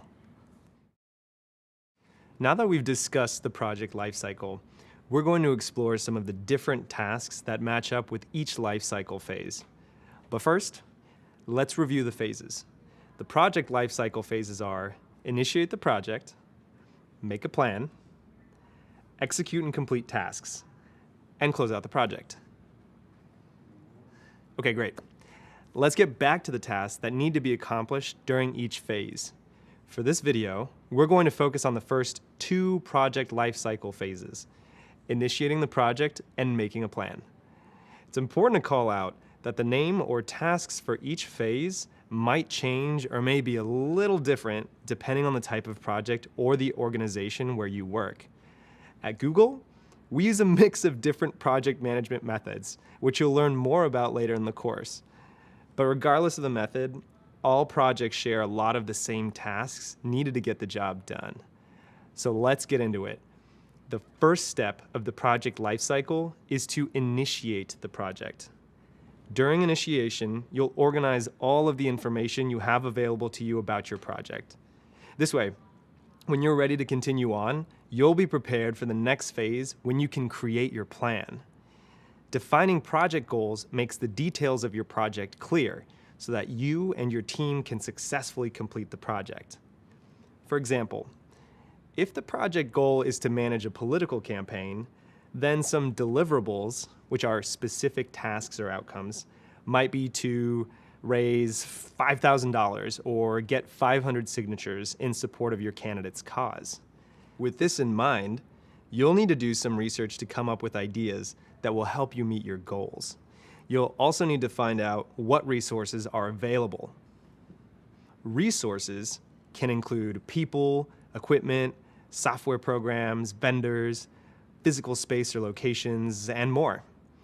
Anything you need to actually complete the project is considered a resource. Now, as a project manager, you'll record all of these details in your project proposal, and then get them approved by a decision maker or group of decision makers at your company so that you can move ahead with your project plans. Now, in some cases, you may be the decision maker, so be sure to consider the same set of factors when initiating your project before moving to the next stage. No worries, you will learn all the details about how to create a project proposal. We will be getting into more detail of what this is and how to create one later in the course. Voila! Once your project is approved, you'll move into the second step of the project lifecycle, which is to make a plan. In this phase, you'll create a budget and set the project schedule. You'll establish the project team and determine each person's roles and responsibilities. Let's pause for a second. You may be thinking, why can't we just get started? But that's the thing with project management. Deliberate planning is critical to a project's success. A crucial part of project management is planning for risk and change. An experienced project manager knows that plans always change. This ability to adapt is all about thinking and planning ahead. Scheduling delays, budget changes, technology and software requirements, legal issues, quality control, and access to resources are just some of the more common types of risks and changes that a project manager needs to consider. So it's important to keep in mind that planning is key to reducing those risks. But don't worry, if the idea of risks seems a little overwhelming right now, in later courses we'll teach you all about understanding risks. Just know that it's really important not to skip this step and to always make a plan. Again, the success of your project depends on it. Once you have a plan, you'll communicate all of this information to your team. That way, each member will know which tasks they'll own and what to do if they have questions or if they run into problems. You'll also communicate your plan with others who have an interest in the project's success so that they are aware of your plans and your progress as the project continues to move forward. Nice job! We've made it halfway through the steps of a project lifecycle. Up next, we'll check out the remaining two phases: executing and completing tasks, and closing the project. Catch you in a bit. Welcome back. We just learned about the core tasks that need to be completed in the first two phases of the project lifecycle: initiating the project and making plans. Now, it's time to put your plans into action. Remember, it's not your job to actually do all the tasks. Your primary job as the project manager is to manage the progress of the project as a whole. This means you'll oversee your team's efforts and make sure everyone understands what's expected of them, what tasks need to be done, and how and when to complete those tasks. It's also your job to help remove any obstacles and to alert the right people if it looks like there might be a delay to the project. This means you'll need to communicate with your team and anyone else involved in your project through meetings, written communications like memos, emails or internal chat tools, and other working documents like task reports. Quick pro tip: if in doubt, err on the side of over-communication. As your project progresses, you'll make adjustments to the schedule, budget, and allocation of resources, clearly communicating updates all along the way. When all the tasks are complete and you've met the project goal, it's time to close the project. This phase is usually overlooked because it's easy to assume that once the project goal has been delivered, everyone can move on. But hold up, there's still a lot that needs to be done. First, check to make sure all tasks have been completed, including any work that was added along the way. Be sure any outstanding invoices have been paid, resources are returned and accounted for, and project documentation has been submitted. Next, and this is very important, get confirmation that the final outcome of your project is acceptable to the people you're delivering it to. It is crucial to your project's success that the person who asked you to manage the project is satisfied with the end result. Once your project has been accepted as meeting its goals, take some time to reflect on what went well and maybe what didn't go so well. This reflection is usually called a retrospective, and it's a chance to note best practices and learn how to manage a project more effectively next time. Even if everything went great, the notes from your retrospective are also valuable to the people or organization receiving the end result of the project. That's because they can use that information to inform decisions about their business the next time they consider a project. Now it's time to collect all the project documentation that you've created or collected along the way, including all of your plans and reflections, and share the final results of your project with your stakeholders. Remember, stakeholders are people who are interested in and affected by the project's completion and success. Depending on the type of project, stakeholders could include a department or organization's management team, clients or customers of your product or service, users of your new tool or process, or even the community at large if you're planning a community town hall meeting. Pro tip, stakeholders play a huge role in the development and success of your project. You'll learn a lot more about these key players later on, but for now, just know that they are like the VIPs of your project. Next, take some time to celebrate the effort your team invested in the project. Celebrations help people feel good about the work they've done, and think of the work as uplifting and rewarding because it truly is. Some ideas for small celebrations are a company or team-wide email, thanking the team and acknowledging individual efforts.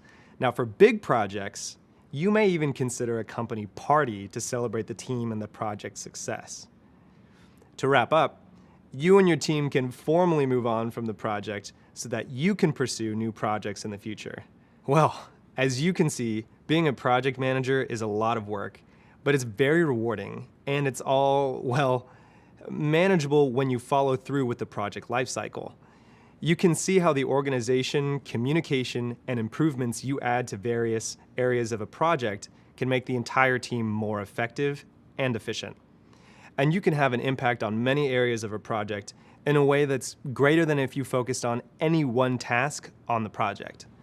Similar to a coach with a sports team, even though you aren't actually playing a direct role in the game, your guidance, your communication, and your team building can make the difference in a happy, high-performing, and successful team. In later courses, we'll discuss each of these project phases, and you'll learn methods, techniques, and tools to help you. For now, we just want you to become familiar with the general project management process, and we'll share some of the terms and concepts used in the field that you'll need to know as you develop your project management skills. Up next, we'll introduce you to two of the more popular project methodologies, Waterfall and Agile. See you soon. Welcome back. As we've already discussed, not all projects are alike. Different types of projects will benefit from applying different project management approaches or methodologies. A project management methodology is a set of guiding principles and processes for owning a project through its life cycle. Project management methodologies help guide project managers throughout a project with steps to take, tasks to complete, and principles for managing the project overall. We will talk through two different types, linear and iterative. Linear means the previous phase or task has to be completed before the next can start. A linear approach would work well for a project like building a house. You'd need the blueprint created before you can begin laying the foundation. You've got to know exactly what the house will look like, its dimensions, and what type and how many resources you'll need. Then you've got to finish the foundation before you put up the walls, and the walls before you put up the roof, and so on, before you have the finished project, which is a bungalow-style home. There's also a clear goal. You know exactly what the house will look like. It's unlikely that in the middle of building the house, your client is going to decide they'd rather have a multi-level Victorian instead of a single-level bungalow.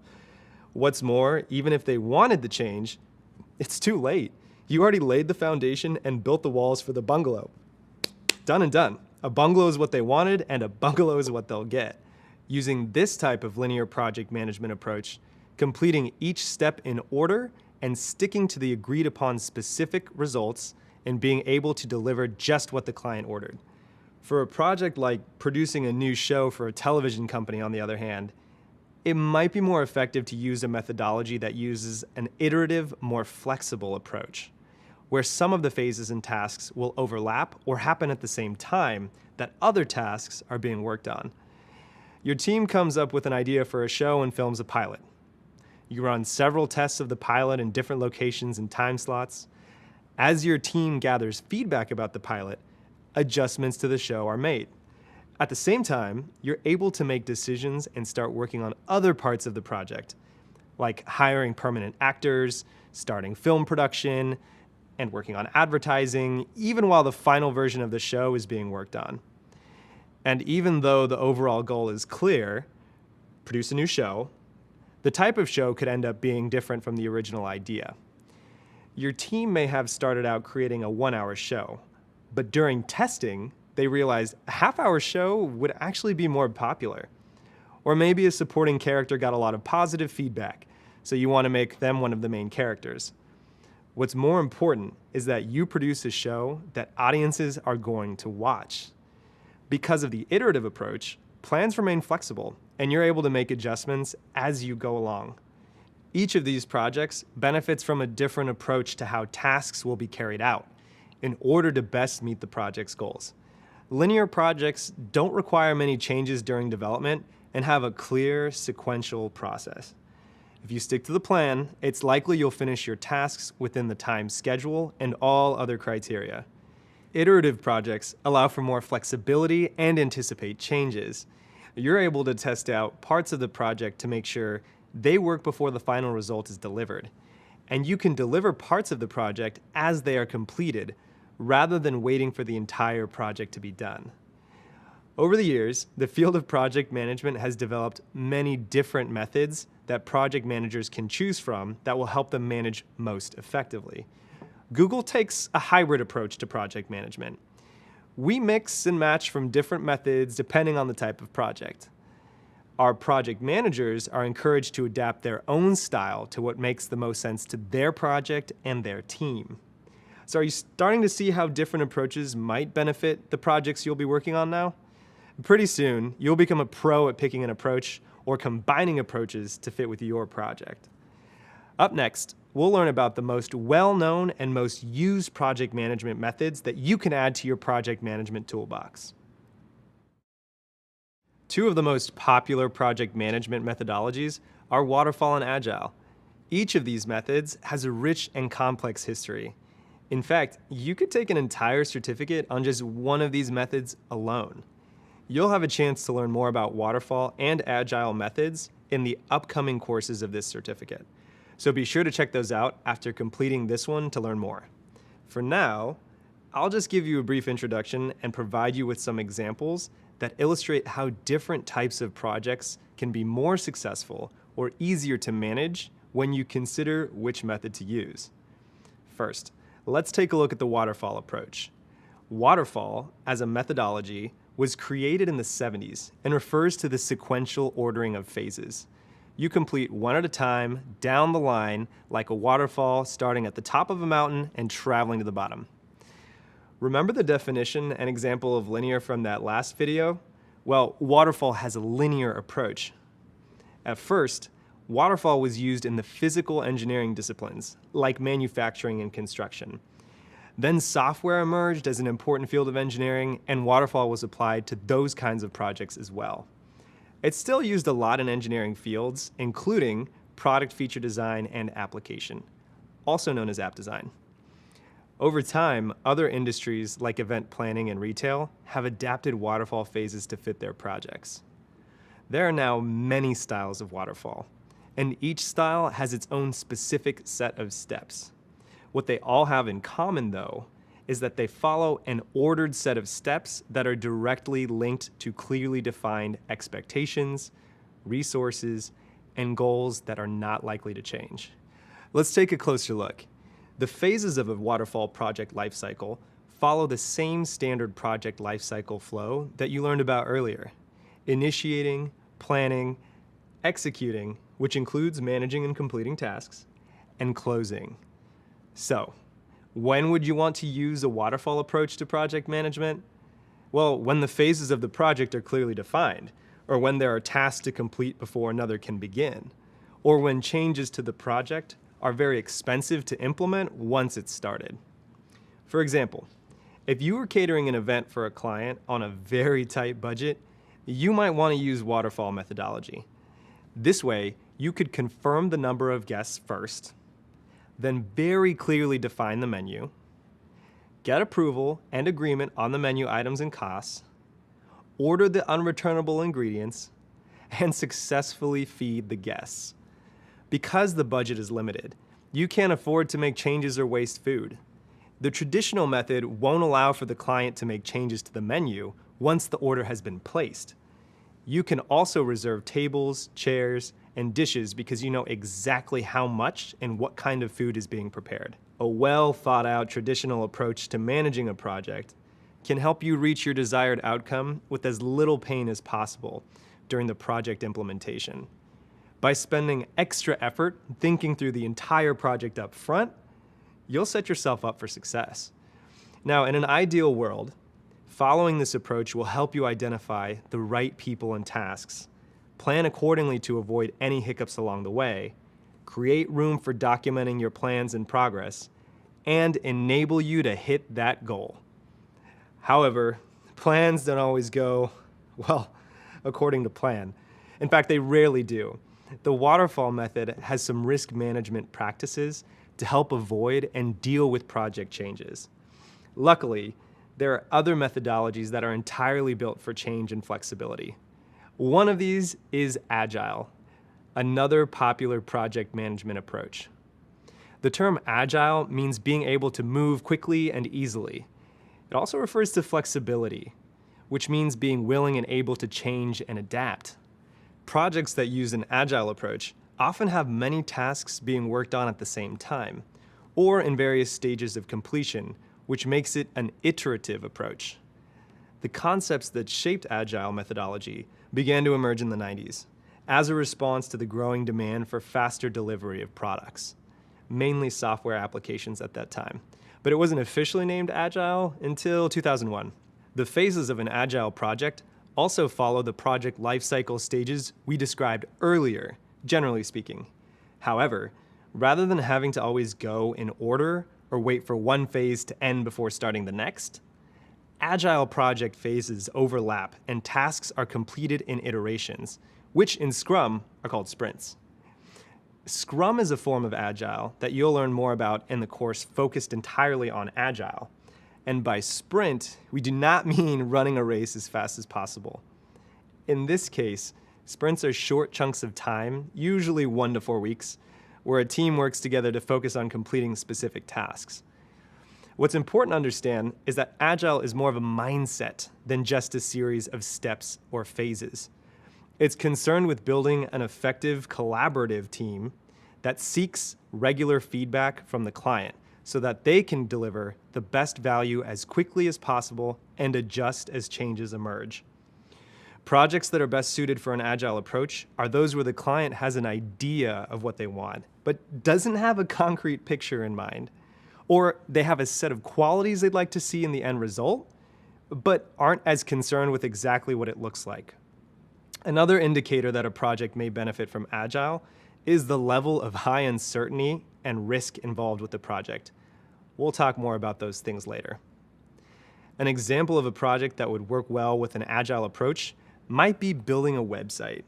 Your team would build the different parts of the website in sprints and deliver each part to the client as they are built. This way, the website can be launched with some parts, say the main homepage, that are complete and ready for public view, while other parts, maybe the company blog or the ability to book online appointments, continue to get built out over time. This allows the team to get feedback early on about what works and what doesn't, make adjustments along the way, and reduce wasted efforts. In this same website example, the waterfall method will plan for and require the whole website to be complete before it can launch. Having a basic understanding of waterfall and Agile will help you figure out an effective way to organize and plan out your project. And knowing about these two methodologies will come in handy during future job interviews, because you'll be able to demonstrate a solid understanding of the project management landscape. Waterfall and Agile are two of the more common and well-known project management methodologies, but they are by no means the only or the best ones. In the next videos, you'll learn about Lean Six Sigma, another way to approach projects. Here at Google, believe it or not, we select from many of these methodologies for project management. Hey again, now you've got Waterfall and Agile methodologies in your project manager toolbox. Lean Six Sigma is one more you can add. It's a combination of two parent methodologies, Lean and Six Sigma. The uses for Lean Six Sigma are common in projects that have goals to save money, improve quality, and move through processes quickly. It also focuses on team collaboration, which promotes a positive work environment. The idea is that when your team feels valued, motivation and productivity increases, and the whole process functions more smoothly. There are 5 phases in the Lean Six Sigma approach. They are define, measure, analyze, improve, and control, commonly known as DMAIC. DMAIC is a strategy for process improvement, meaning you're trying to figure out where the problems are in the current process and fix them so that everything runs more smoothly. The goal of each step is to ensure the best possible results for your project. Just like with Waterfall and Agile, there are more specific details for using DMAIC and the Lean Six Sigma approach. But what's great about the DMAIC process is that it can be used to solve any business problem. Let's break it down. The first phase is to define the project goal and what it will take to meet it. This first phase is very similar to the initiation phase of traditional project management. Let's take a real scenario to illustrate. Imagine that you are brought on as a project manager for a large travel company to help streamline and minimize customer service wait times that have been surging due to a recent sales promotion. Before you begin working on tackling the issue, you're going to need to define the project goal and talk to stakeholders about expectations for the project. In this case, the goal is to take average wait times down to less than 10 minutes on average compared to 30 minutes. Next, it's time to measure how the current process is performing. In order to improve processes, DMAIC focuses on data. Here you want to map out the current process and locate exactly where the problems are and what kind of effect the problems have on the process. Using our example, you're trying to figure out why it's taking so long for the travel company to address a customer service issue. To do this, you look at company data like average wait times, number of customers per day, and seasonal variations. Then you'll set a plan for how you'll get that data and how often to measure it. This could look something like having the company generate reports on a weekly, monthly, quarterly basis. In other situations, you might have employees or customers fill out surveys or look at inventory, shipping, and tracking records, things like that. Once you have the data and measurements, you can move on to the next phase, which is analyze. Here, you'll begin to identify gaps and issues. In our example, after mapping out the process and data points, you may see that staffing is inadequate on days where customers are the highest. Data analysis is important for project managers regardless of which method you choose, and we will learn more about that in an upcoming course. From your data, you'll have a strong understanding of causes and solutions to get to the next stage, improve. Oftentimes, project managers may want to leap straight to this phase, but really, projects and process improvements should only be made after a careful analysis. This is the point where you'd present your findings and get ready to start making improvements. In our example, this could be modifying staffing to address customer needs. The last step of this cycle is control. You've gotten the process and project to a good place, and now it's time to implement it and keep it there. Controlling is all about learning from the work you did up front to put new processes and documentation in place. and continue to monitor so the company doesn't revert back to the old, inefficient way of doing things. To sum it all up, you can remember DMAIC like this. Defining tells you what to measure. Measuring tells you what to analyze. Analyzing tells you what to improve. And improving tells you what to control. Lean Six Sigma and the DMAIC approach are ideal when the project goal includes improving a current process to fix complex or high-risk problems, like improving sales conversions or eliminating a bottleneck, which is when things get backed up during a process. Following the DMAIC process prevents the likelihood of skipping important steps and increases the chances of a successful project, and is a way for your team to discover best practices that your client can use going forward. It uses data and focuses on the customer or end user to solve problems in a way that builds on previous learning so that you can discover effective permanent solutions for difficult problems. There are many ways out there that break the flow of project management into digestible phases and approaches, all with the same end goal of accomplishing the desired outcome as smoothly as possible and delivering the best value. Like I said earlier, at Google, we follow a lot of different approaches. For instance, an engineering team releasing a customer-focused product may primarily use Agile when creating the product, but decide to plug in some of the aspects of waterfall project management for planning and documentation. A customer service team might focus on using Lean Six Sigma to improve an experience for our users, like offering new features based on a recent analysis. But the team might develop parts of the code and roll out the features using Agile iterations and sprints to allow for change. Or one of our internal education and training teams may focus solely on waterfall project management to achieve a targeted goal of having all employees complete an annual compliance training. Here, waterfall makes sense since the requirements of the training program are fixed and so is the deadline and goal. The biggest takeaway is to know the various methods and tools to be able to confidently apply what works best for you, your team, and the end goal. There is no real prescription for how to execute a project perfectly, because there are always pieces you can't 100% control. But the good news is, you can get pretty close with the skill sets you develop through learning about these different frameworks. Congrats on completing this module on the project lifecycle and project management methodologies. So what did you think? Hopefully, this introduction to a few of the core project management methodologies and hearing from a Googler about the way we approach project management here at Google has you interested and excited to keep on learning. One of the great things about project management is that it can be really creative and present you with challenging problems to solve that have a rewarding impact. You get to work with teams full of interesting, skilled, and dedicated people who help with the problem-solving and idea-generating process. Every project is an opportunity to learn and try something new. Waterfall, Agile, and Lean Six Sigma are solid foundations from which to build your understanding of project management. Each methodology has its own set of rules, values, and processes. There is no such thing as a right or a wrong methodology. There is no one-size-fits-all approach to take. And there's almost no limit to the number of ways you can blend different approaches to fit the needs of your project. Your goal in choosing a methodology is to maximize the use of resources and time. The method, or combination of methods, will help you reach your goal in the most efficient and effective way. This might feel like choice overload right here, but hang in there.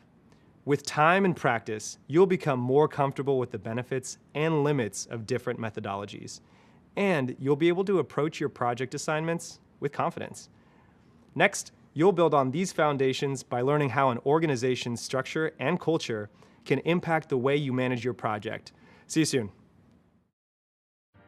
Hey there, how are you feeling so far?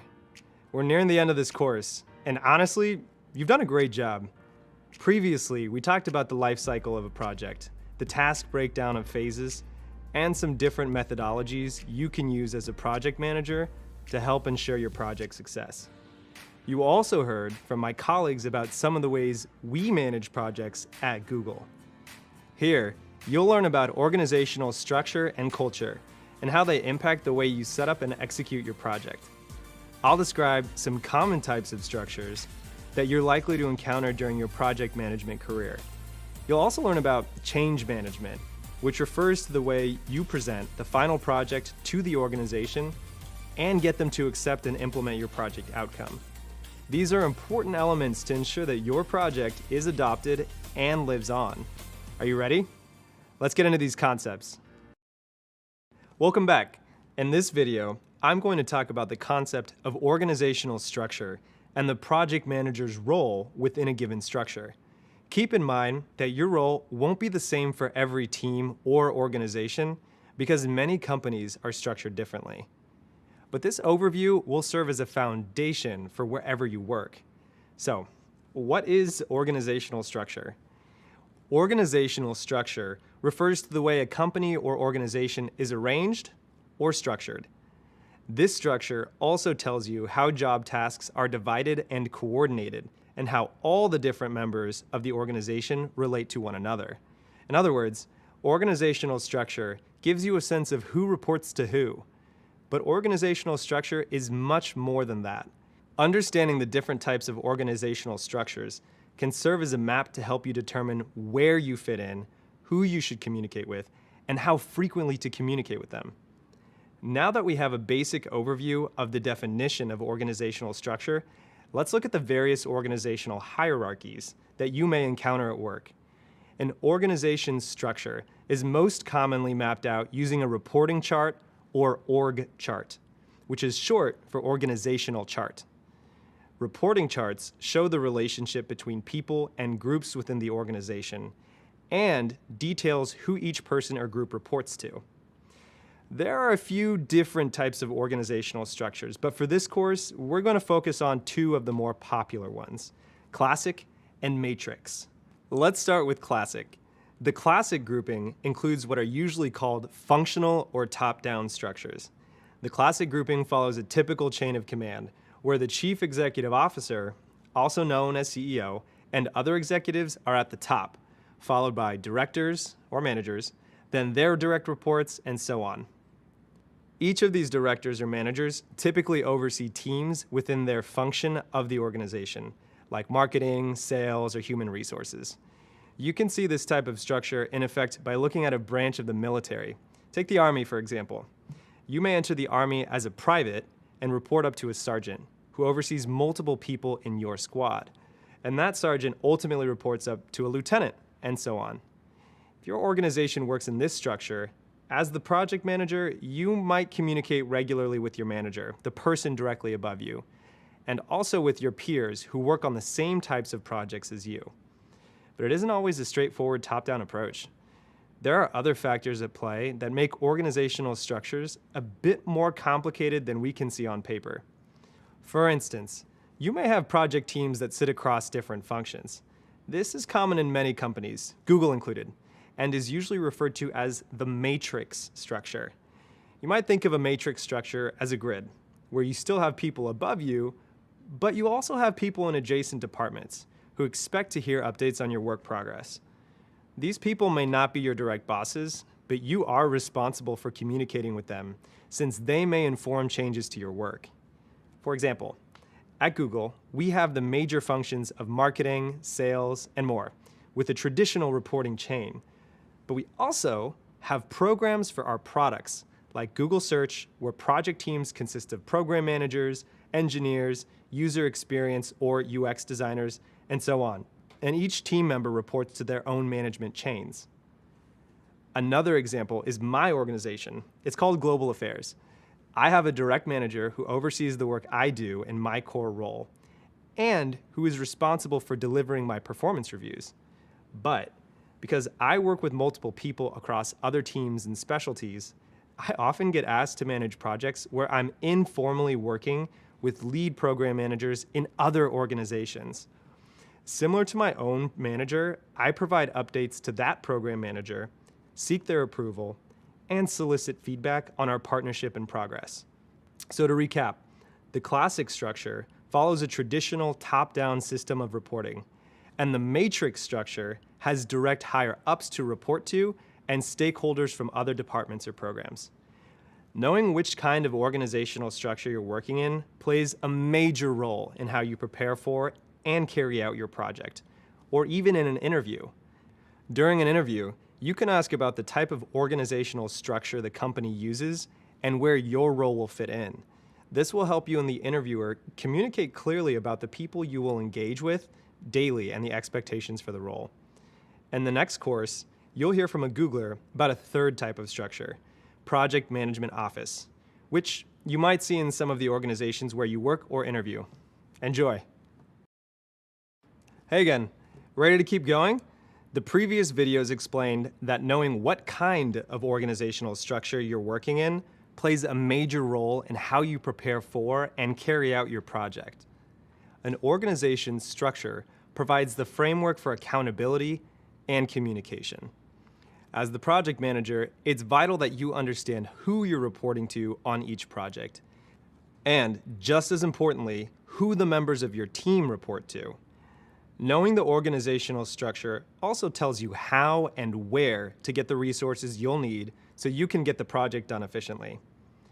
When you understand the organization's structure, you'll be able to identify how it impacts the way you manage the project. One way organizational structure can impact the way you manage a project is by the amount of authority given to the project manager. Authority has to do with your ability to make decisions for the project that impact the organization. In some cases, you might have the authority to do things like select the vendors who provide services or goods for the project. Other times, you might have a set of vendors selected for you. Your level of authority and responsibility will vary from project to project. Another way organizational structures can impact project management is through resource availability. Managing a project is a lot easier when you know how to access the people, equipment, and budget that you need. Let's explore how different structures can affect the way you manage a project. In a classic structure, you might find yourself with less authority and a tighter scope. You may need to rely on getting approval from the appropriate managers, directors, and department heads in order to move forward and complete certain tasks. In this case, it's likely that these people are in charge of the people on your team and the resources you need. As a project manager, working in a classic structure, you may depend on the managers in your organization to approve resources. In other words, the amount of people working on your project or the budget that you have allocated to your project is decided by the leaders of your department or function.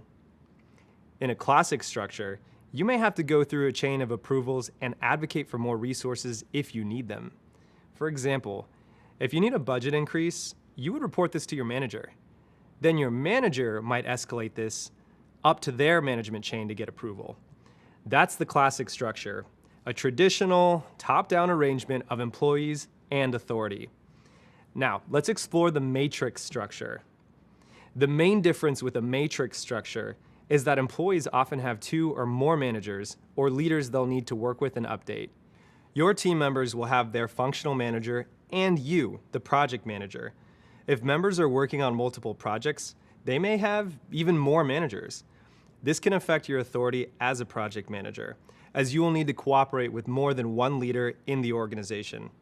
You may need to share resources and negotiate priorities. The key is to make sure you know who your stakeholders are and who controls what, since the chain of command isn't always as clearly defined as in the classic structure.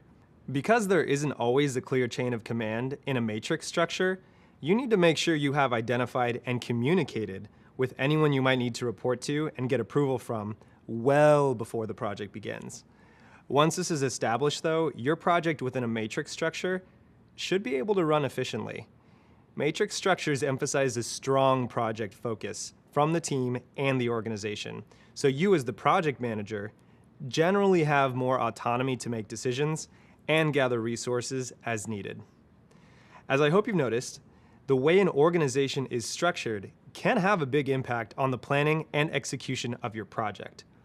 Understanding all of this will help you run and manage a project much more efficiently. Next, I'll tell you about organizational culture, another factor that impacts how you manage your project. Catch you in a bit.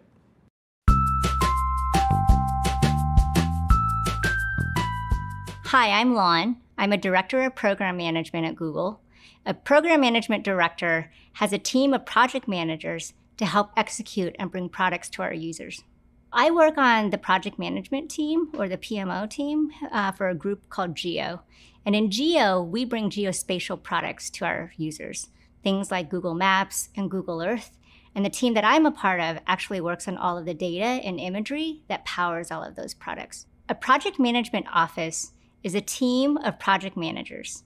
We are a group that coordinates all of the different parts of a project together, including folks who work on our product, engineers, and many business functions, and we help bring all of those ideas to life.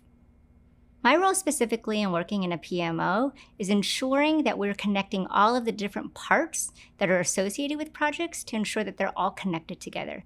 Sometimes we find out when projects are happening, there's a piece of it here and a piece of it there, and they may not even know about each other. One of the most critical things that project managers get to do is they get to have a bird's eye view of everything that's happening in a project.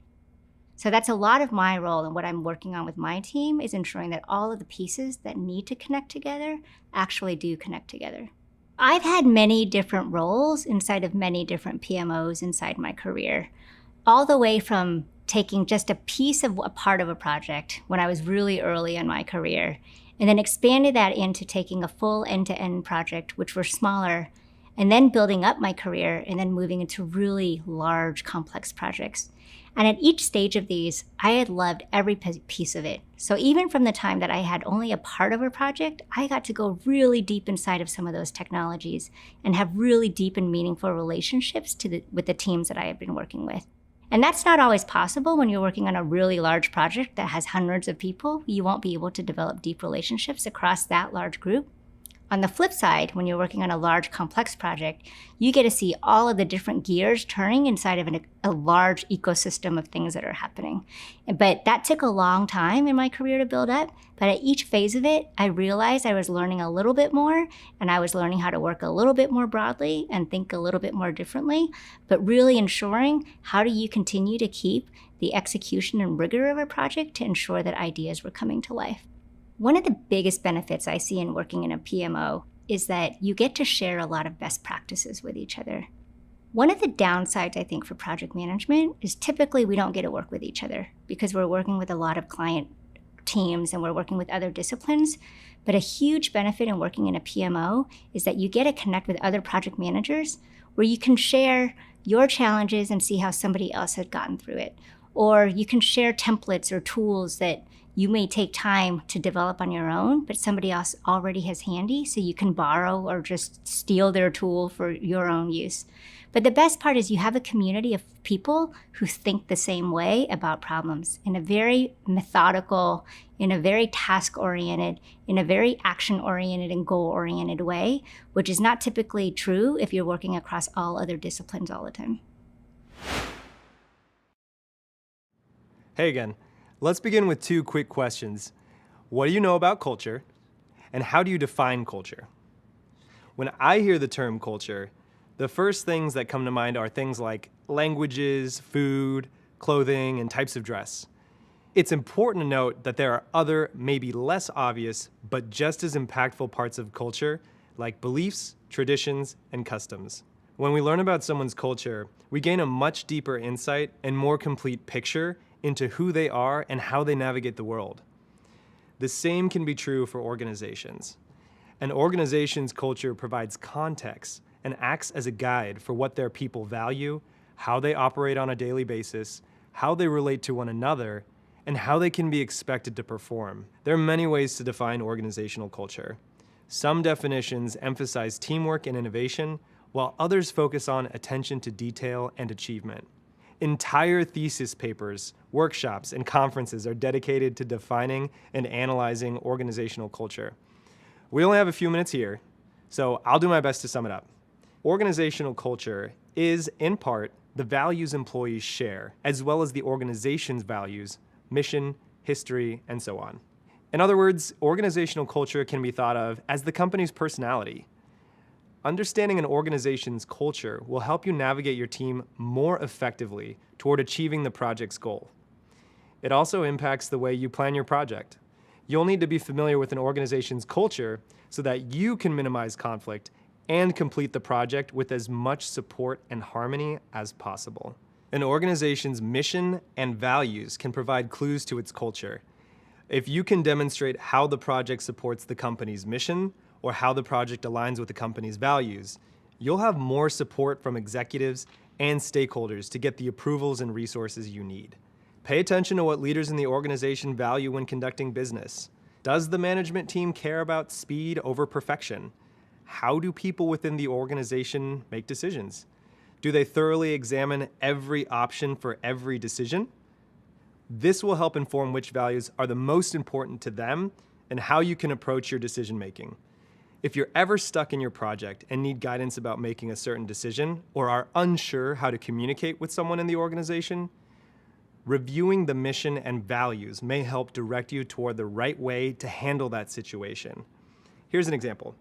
If the company values stability and user feedback, it might encourage expanding the project timeline to allow for testing and then making decisions based on those testing results. If the company values innovation and revenue growth, it might encourage a shorter timeline to get the product out faster and taking some risks to try out new ideas. As a project manager, when you understand the different types of values and what to prioritize, you'll have an idea of how you can better prepare for conversations within the organization. Ideally, you'll want to have a good sense of an organization's culture before you start the first phase of your project. If you are interviewing for a project management position, asking about the culture is a great way to get more information about the company. It also shows the interviewer that you're knowledgeable about the impact culture can have on a project. To help you gain a better sense of an organization's culture, consider the following questions. How do people prefer to communicate? Is it primarily through scheduled meetings, via email, over the phone? How are decisions made? Majority vote or top-down approvals? What kinds of rituals are in place when someone new comes to the office? Are they taken out to lunch, given a tour of the building, or introduced to the staff? How are projects typically run? Do they prefer classic? Do they prefer matrix or some other style of project management? And finally, what kinds of practices, behaviors, and values are reflected by the people in the organization? Is overtime or weekend work an expectation? Are there company-sanctioned social events? Finding out what the company values will tell you a lot about the culture and how to handle communication, manage expectations, and identify potential conflicts as you work through your project. Once you begin working on a project, here are some ways to navigate company culture that will help you get the most out of your team and ensure that your project is supported. As I just discussed, make sure to ask questions. As you observe the culture, try asking your peers what they think is going well and what they would change. Your peers may have the same opinion as you, and if not, you may learn something new you didn't learn in the interview process. Either way, you'll be in a better place to assess risk, adjust your current project, or be more prepared for projects in the future. It's also a good idea to make observations. It's important to understand how things work and what people like and respect about the company's culture. When working in different geographies, it's also important to be aware of established customs like bowing, shaking hands, or wearing head coverings. This will help you gain understanding and form respectful relationships. Lastly, it's important to understand your impact. Be aware of your role as a change agent. A change agent is someone who helps the organization transform by focusing on improving organizational effectiveness and development. You and your project will most likely affect the organization in some way. Sometimes just the presence of a project manager creates changes in the office environment or employee dynamics. If your project requires major changes that the organization must adapt to, be mindful of how extreme those changes could be and seek feedback and approval early on. The company may not agree with certain kinds of changes that don't seem to fall in line with their mission, vision, or culture. It's important to recognize the limits or boundaries of changes to implement and understand what would be the most beneficial for the project and the company overall. As you can see, organizational culture has a strong influence over how decisions are made about the project. the way an organization is structured usually influence the type of culture that exists. So it's important to consider both structure and culture when planning and carrying out your project. Coming up, we'll talk about the way your project can create change in the workplace and how to get stakeholders and employees on board with implementing your project.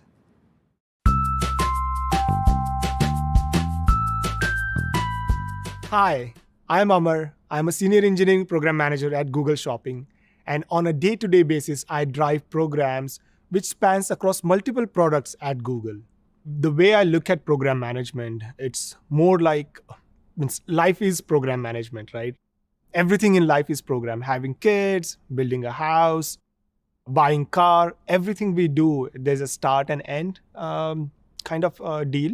And what we see across the board in anything and everything we do, there's a tremendous amount of friction in the system, in the decision making, in the budgeting, everything in life, right? And that applies equally to software program management, or even if you're in a construction industry, if you see right from starting the construction project to really getting the bids and all the stuff, right? There's a tremendous amount of chaos from the perspective of that, okay, you know what, are the right people connected? Are the right decision-making people in the meeting? Are there right number of approvals that we have in a timely basis? So there are many of these things that I had witnessed during my career and the previous companies and even at Google, that those were not efficient and those were really adding a huge risk or exposing the risk late in the development cycle. And that is what kind of I had seen as a chaotic world. And I really felt that, you know what, I can really help out in solving some of those chaos. On a day-to-day basis, I work on bringing order into chaos. There's chaotic world out there in the software program development. So we as a program manager make sure that we bring that together. When I started my program management journey, one of the main thing what I was looking for, and thanks to the mentors, I really cherish the mentors. One of the things they taught me that, you know what, Amar, when you're coming to work every day, ask what are the top 3 challenges that you want to solve today. And to date, I always follow the thing about what are the top 3 things that I want to address today, big ones, impactful ones, as well as I also look at and also help my team understand on a weekly basis how success looks like. Every Monday morning, I'll have meeting with strategic folks, very strategic discussions on how does success looks like in this week? How would we define the week is successful? And that is how I start my week. It worked miracles in the program delivery and overall in life. So I love those aspects. Welcome back. Let's talk about change management. Sometimes the deliverable of a project is a new tool or new process that must be adopted by the organization. You've just learned that understanding organizational structure and culture will help you plan for and manage your project. It will also help you roll out changes from your project to an organization. In project management, the process of delivering your completed project and getting people to adopt it is called change management. Understanding change management can ensure that a project is completed successfully and that the organization accepts and adopts the recommendations from the project. For example, if you were launching a new time tracking system for employees, the project wouldn't be successful if the employees didn't adopt the new system. When you understand change management and your role in the process, it can ensure a smooth rollout of changes and easier adoption. Adoption is often the first step to your project having the desired impact once it goes live. So let's get started. As a new project manager, you may not be responsible for planning all of the required change management for your project.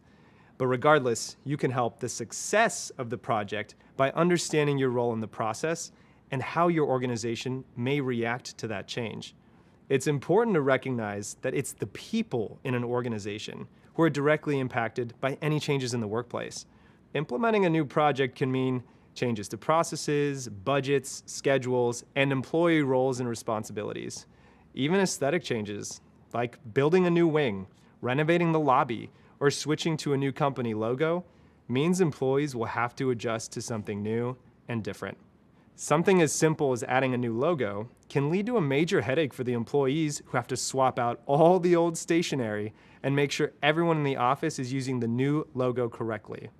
When you consider the success of your project, it's important to keep in mind the changes that people will need to implement as a result. Thinking through these changes will set you up for success in getting your project accepted and adopted. There are many change management models and strategies, and a quick internet search will provide you with more explanations and examples than you will probably ever need.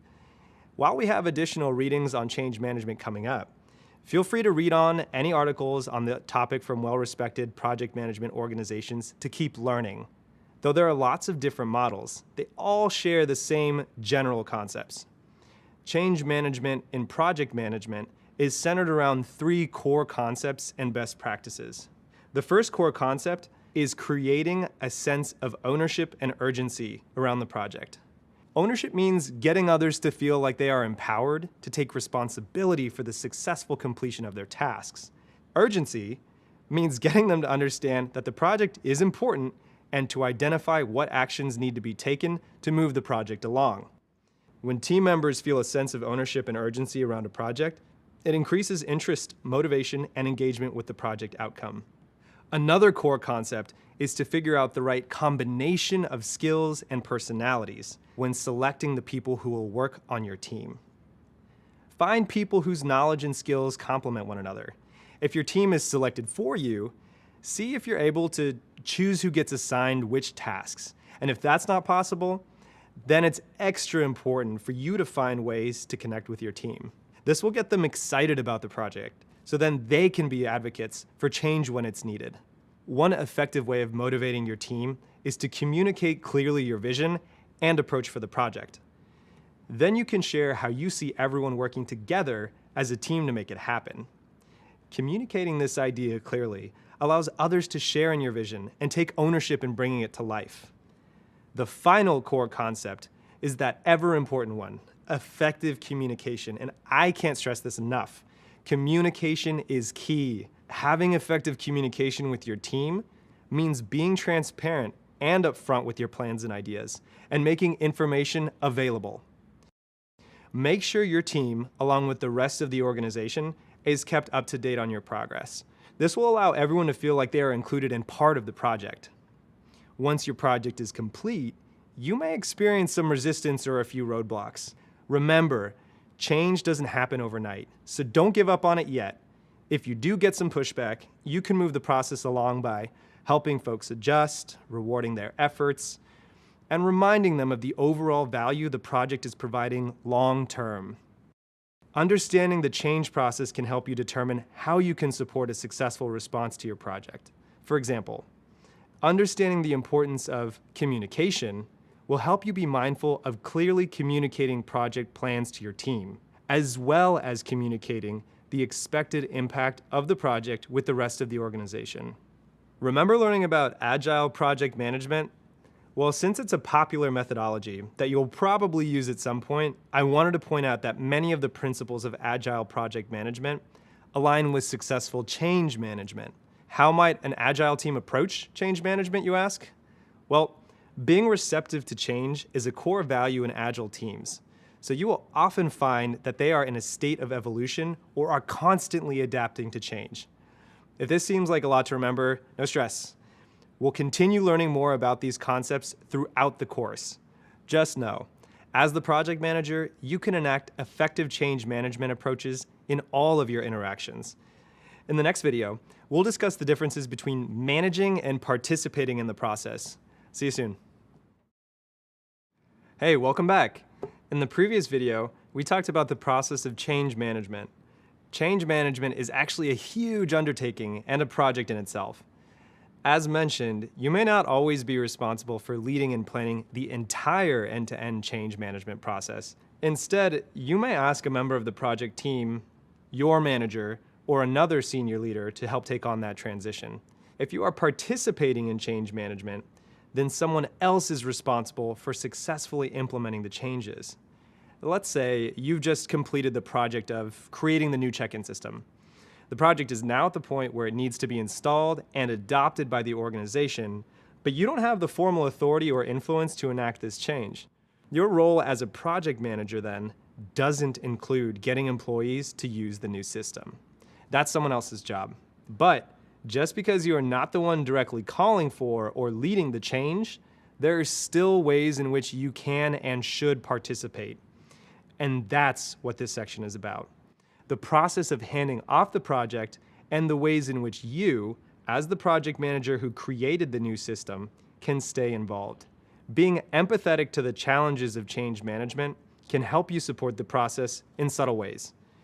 In this case, participating in change management might mean communicating with employees throughout the project about how the system will provide a better experience for their customers. You support the process by providing employees with information so they feel prepared to adjust to changes once the system is ready to launch. Since participating in change management is such a big part of being a successful project manager, I want to take you through a few examples so you can see how this might play out in different types of organizations. You'll see how to combine your knowledge of organizational structure and culture to make decisions about planning for the change management process. Let's explore the same pharmacy check-in project in two different organizational structures and with different team cultures to understand how these ideas are applied. Say the pharmacy chain is a classic organizational structure and has an informal corporate culture. The final project requires a name change from the old check-in system called Speedy Care to the new system called Speedy Check-in. Getting this change implemented is an example of change management. As the project manager, you need to participate in the change management process by communicating the project needs through the appropriate channels. In this case, the Chief Executive Officer, or CEO, sends an email to the C-suite. Now, these are all the chief-level officers in an organization.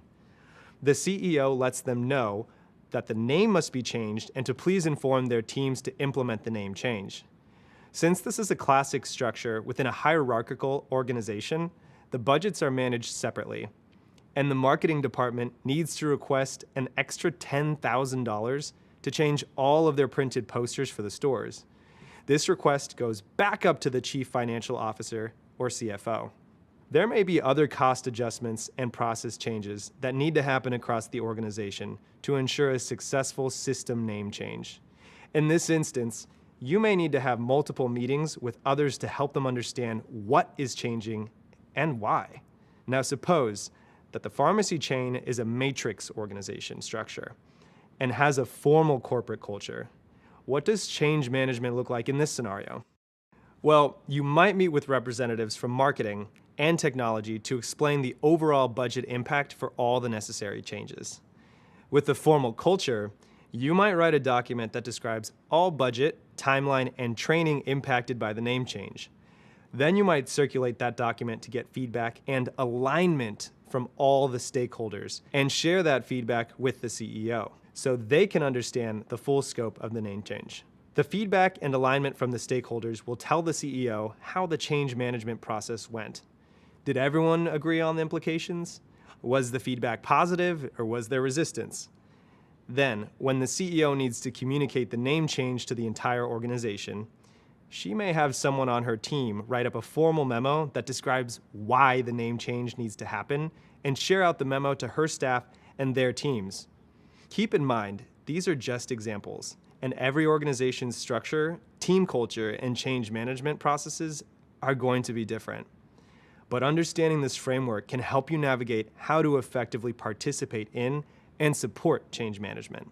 This understanding can allow you to ask yourself questions that will inform change management, such as how will the organization react to change? Which influencers can affect change? What are the best means of communication? What change management practices will lead to the successful implementation of my project, and so on. The answers to these questions will help you prepare for a variety of possible scenarios and craft solutions to effectively support the adoption of your project. They will also help you navigate possible challenges along the way and lead your project through a successful change management process. I know this is a lot, but you're doing a great job. We'll continue to talk about these concepts throughout the course. So no sweat if you're still processing all this new information. See you in a bit. Hi, I'm Lon Harmon, and I'm a Program Management Director here at Google. During my career journey here, I've supported products like Google Maps and Google Earth, and I've had a ton of fun creating maps for our users. Earlier in my career, I held many different roles that were not project management jobs: bussing tables at a chain restaurant, interning at the Forest Service, and working as a business analyst, and I was even a software engineer. My journey into project management has not been the most straightforward, but it has been fulfilling. Your career journey will be a unique one as well. Once you complete the project management program, you'll have a new set of skills and knowledge that hiring managers look for in project managers. Deciding what you'd like to do with all that new knowledge is an exciting prospect. And the great thing about project management is that it's a life skill that's useful at almost any organization. Wherever your interests lie, whether that's gaming or biotech or something totally different, there's a good chance that your desired industry needs project managers. Finding the right job takes effort, consistency, and a little expert advice to help you along the way. And that's why I'm here. Throughout the program, there will be a collection of career-based videos included to help you find your next opportunity in project management. We'll cover some basics, such as building a resume and interviewing. We'll also include additional tips for creating an online professional presence through sites like LinkedIn, as well as tips on communicating and interviewing remotely. While you can find a lot of general job search and career information online, the purpose of these videos is to give you insight into specific industry-relevant information as it relates to project management.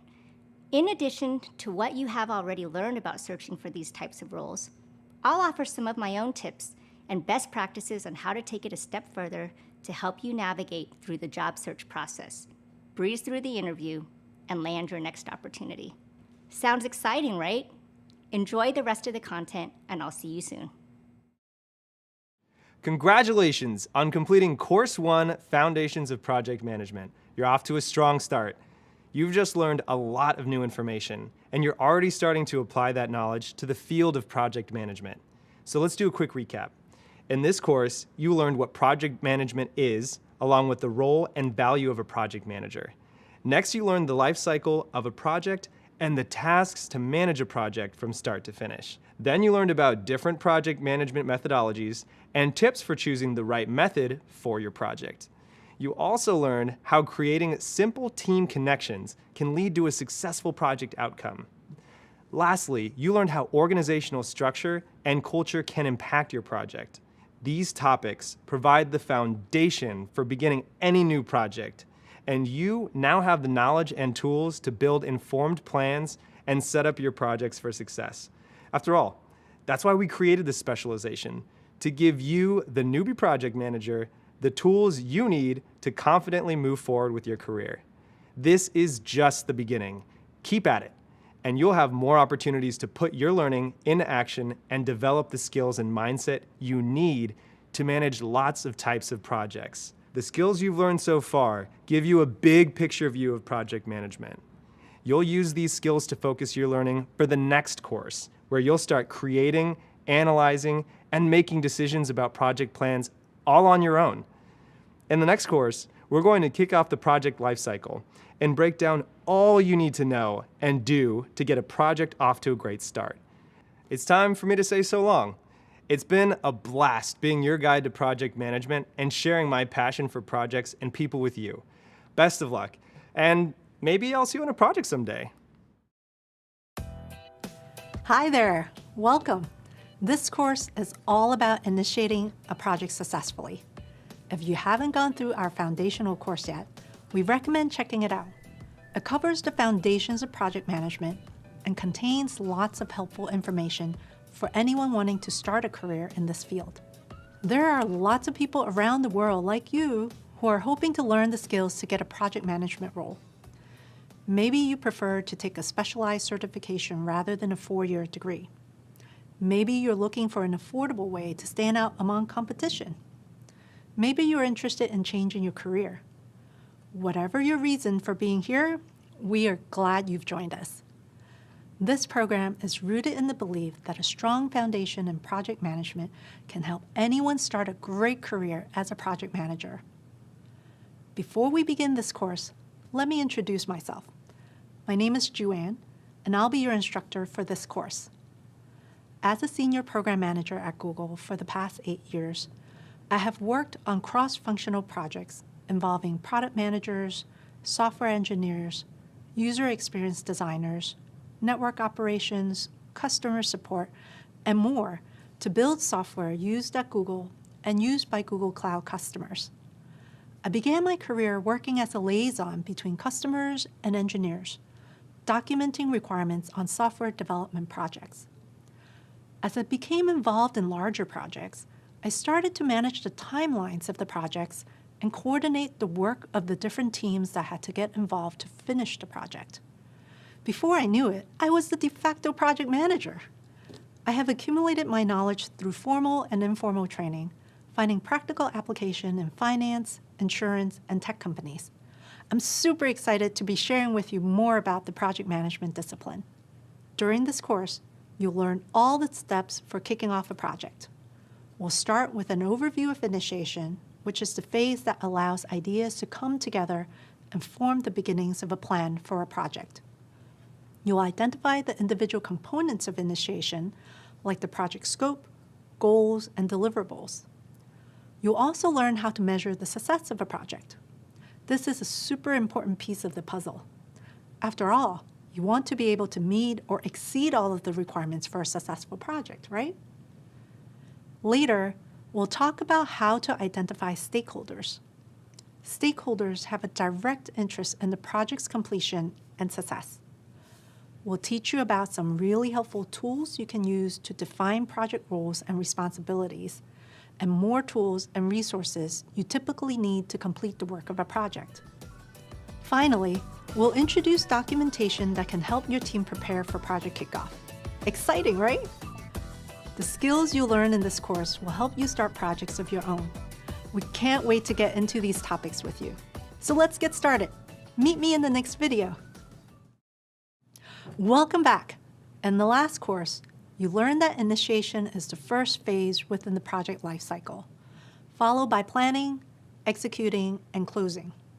Makes sense, right? Regardless of your chosen methodology, all projects have to start somewhere.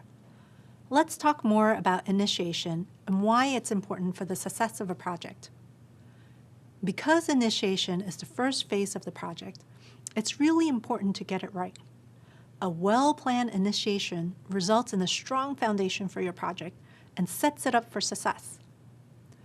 Initiation begins after a problem or opportunity has been identified within an organization.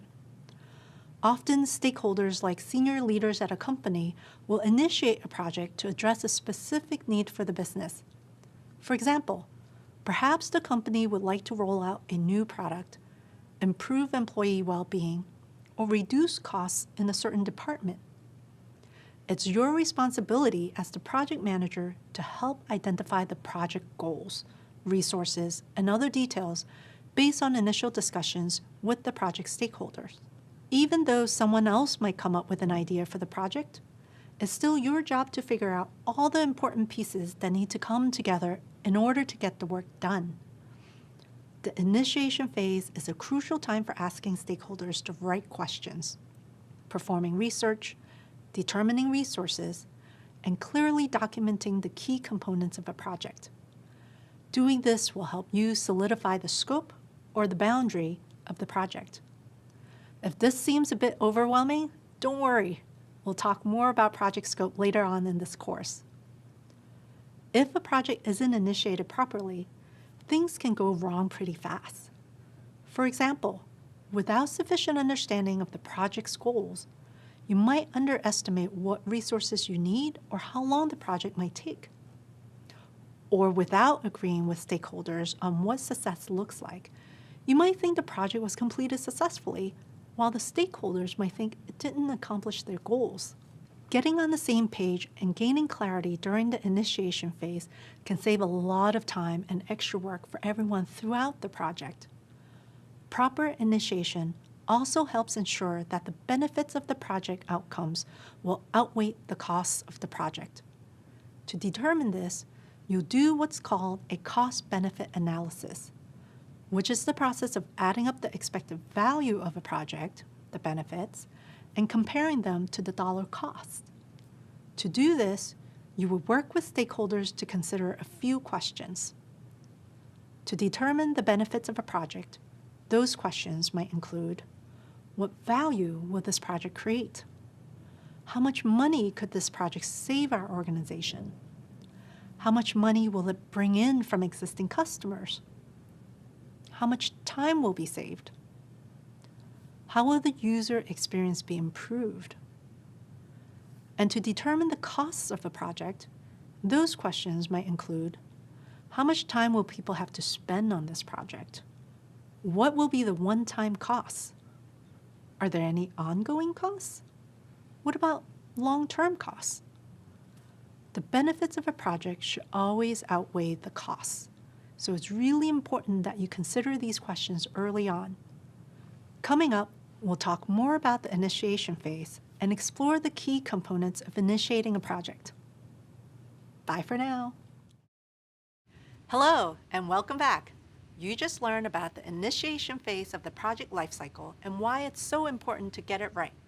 Next, I'll teach you about the key components that make up initiation and how these pieces lead to the planning phase of a project. There are several key components of initiation that you need to consider in order for your project to be successful: goals, scope, deliverables, success criteria, stakeholders, and resources.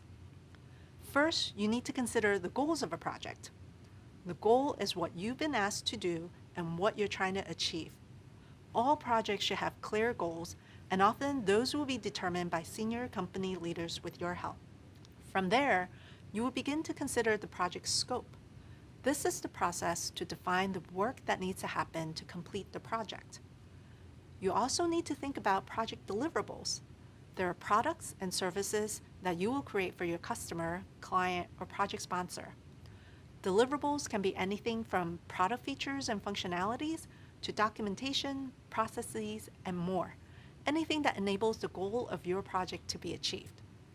Deliverables are submitted to help you reach your project goals. Also, it's important to keep in mind that deliverables can be tangible or intangible. An example of a tangible deliverable might be submitting a chapter of a manuscript if the goal is to publish a textbook.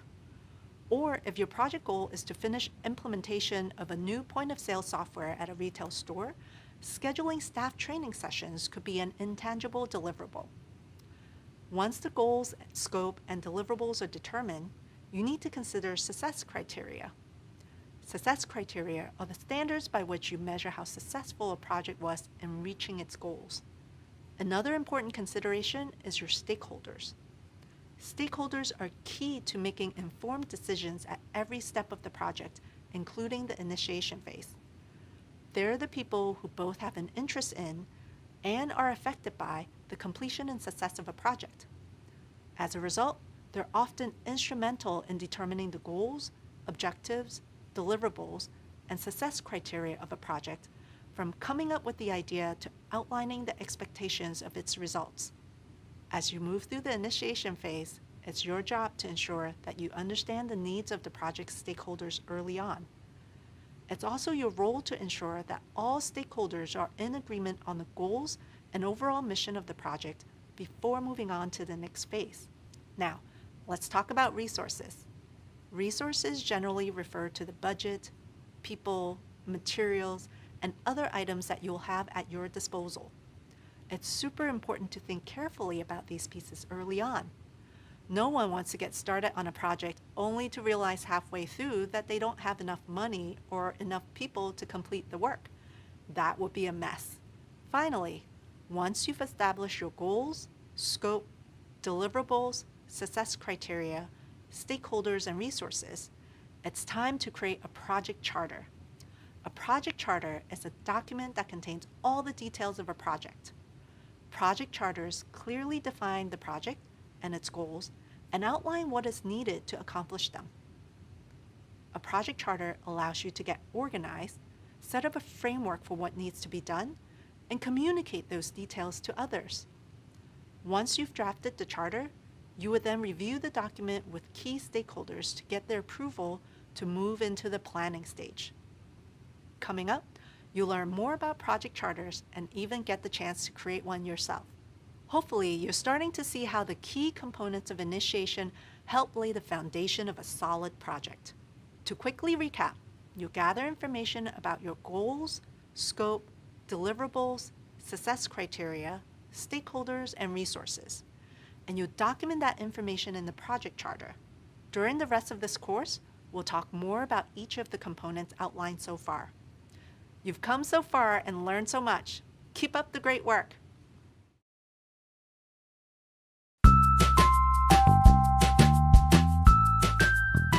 Hi, my name is Afshin. I'm the Director of Core Capacity at Google, where we support some of our key products such as Google Maps, Google Photos, Google Search, and many more.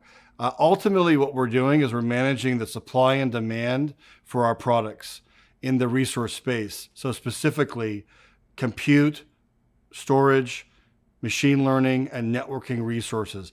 Ultimately, our goal is to provide the fuel for these products so we can support our billions of users.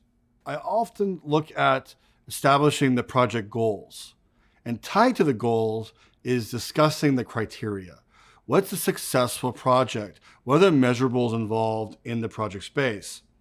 And then lastly, I always want to look at the stakeholders that are involved, maybe our clients, our key stakeholders, and so on, and make sure that they're thought of during the formation of the project.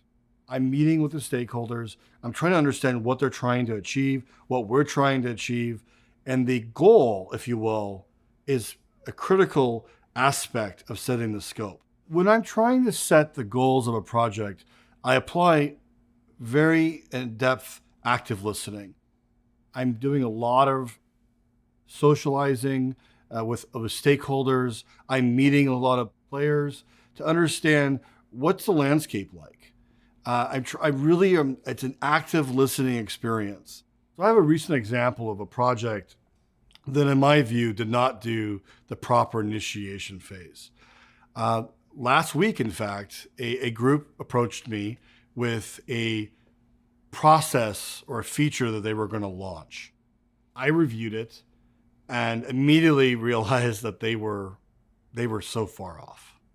They had not discussed the topic with any of my team members or myself, and they were day -1 from launching the feature.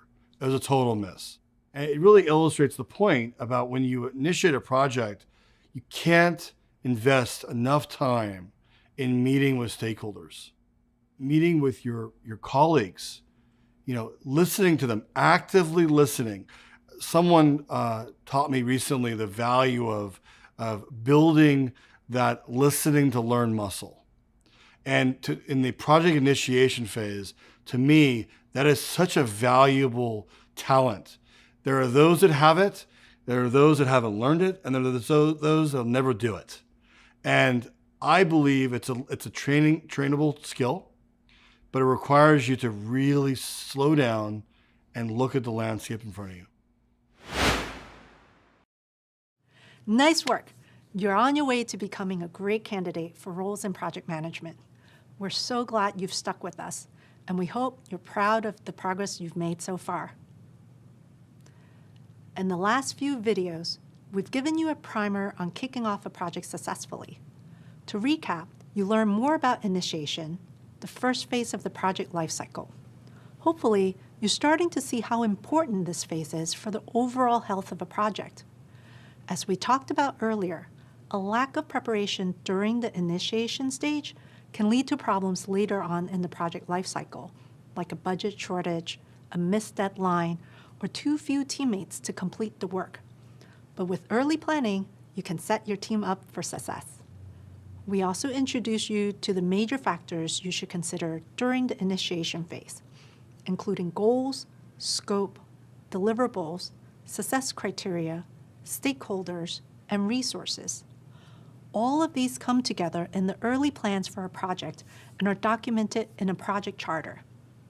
Now that you understand the basic elements of initiation, let's dive deeper.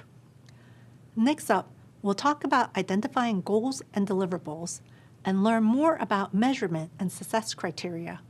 You're doing great, and we'll see you soon. Welcome back. By now, you should have a better sense of how the different parts of initiation come together to form the beginnings of a project. So far, you've outlined the key components of project initiation, and most importantly, you've learned that a lack of preparation during this stage can lead to problems later on. We're going to continue honing your project preparation skills.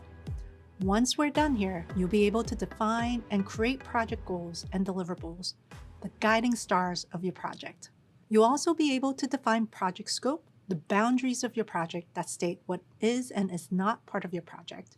You'll be able to identify what's in scope and out of scope for a project, and you'll be able to recognize scope creep, something you'll need to keep a close eye on to help you reach your project goal. Finally, you'll be able to explain different ways of defining and measuring your project success criteria. Before we get started, I'd like to talk through an example that will follow for the rest of this course. Imagine that you're the lead project manager at Office Green, a commercial landscaping company that specializes in plant decor for offices and other businesses. The director of product at Office Green has an idea for a new service called Plant Pals to offer high-volume customers small, low-maintenance plants like little cacti, leafy ferns for their desks. As the project manager, you've been tasked with managing the rollout of this new service. As we go through this course, we'll return to your role as the project manager at Office Green to help teach you about project goals, deliverables, and success criteria. You'll also see the role your team and stakeholders play in creating and following these three important components. At the end, you'll compile everything you've learned into a shared document that you can use as a portfolio to share with future employers. After this course, you move on to the next phases of the project lifecycle, and so will your Office Green project. Enjoy! Welcome back! In this video, I'll define project goals and deliverables and explain why they're important. Then, I'll teach you how to determine whether a goal or deliverable has been well defined, which means it's got enough detail and information to guide you towards success.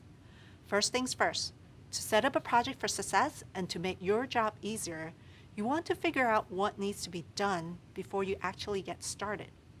You need to define exactly what your goals and deliverables are so that you'll be able to tell your team members what to do. You need a clear picture of what you're trying to accomplish, how you're going to accomplish it, and how you'll know when it has been accomplished. Let's define project goal so that you can start to figure out what your project team needs to reach it. The project goal is the desired outcome of the project. It's what you've been asked to do and what you're trying to achieve.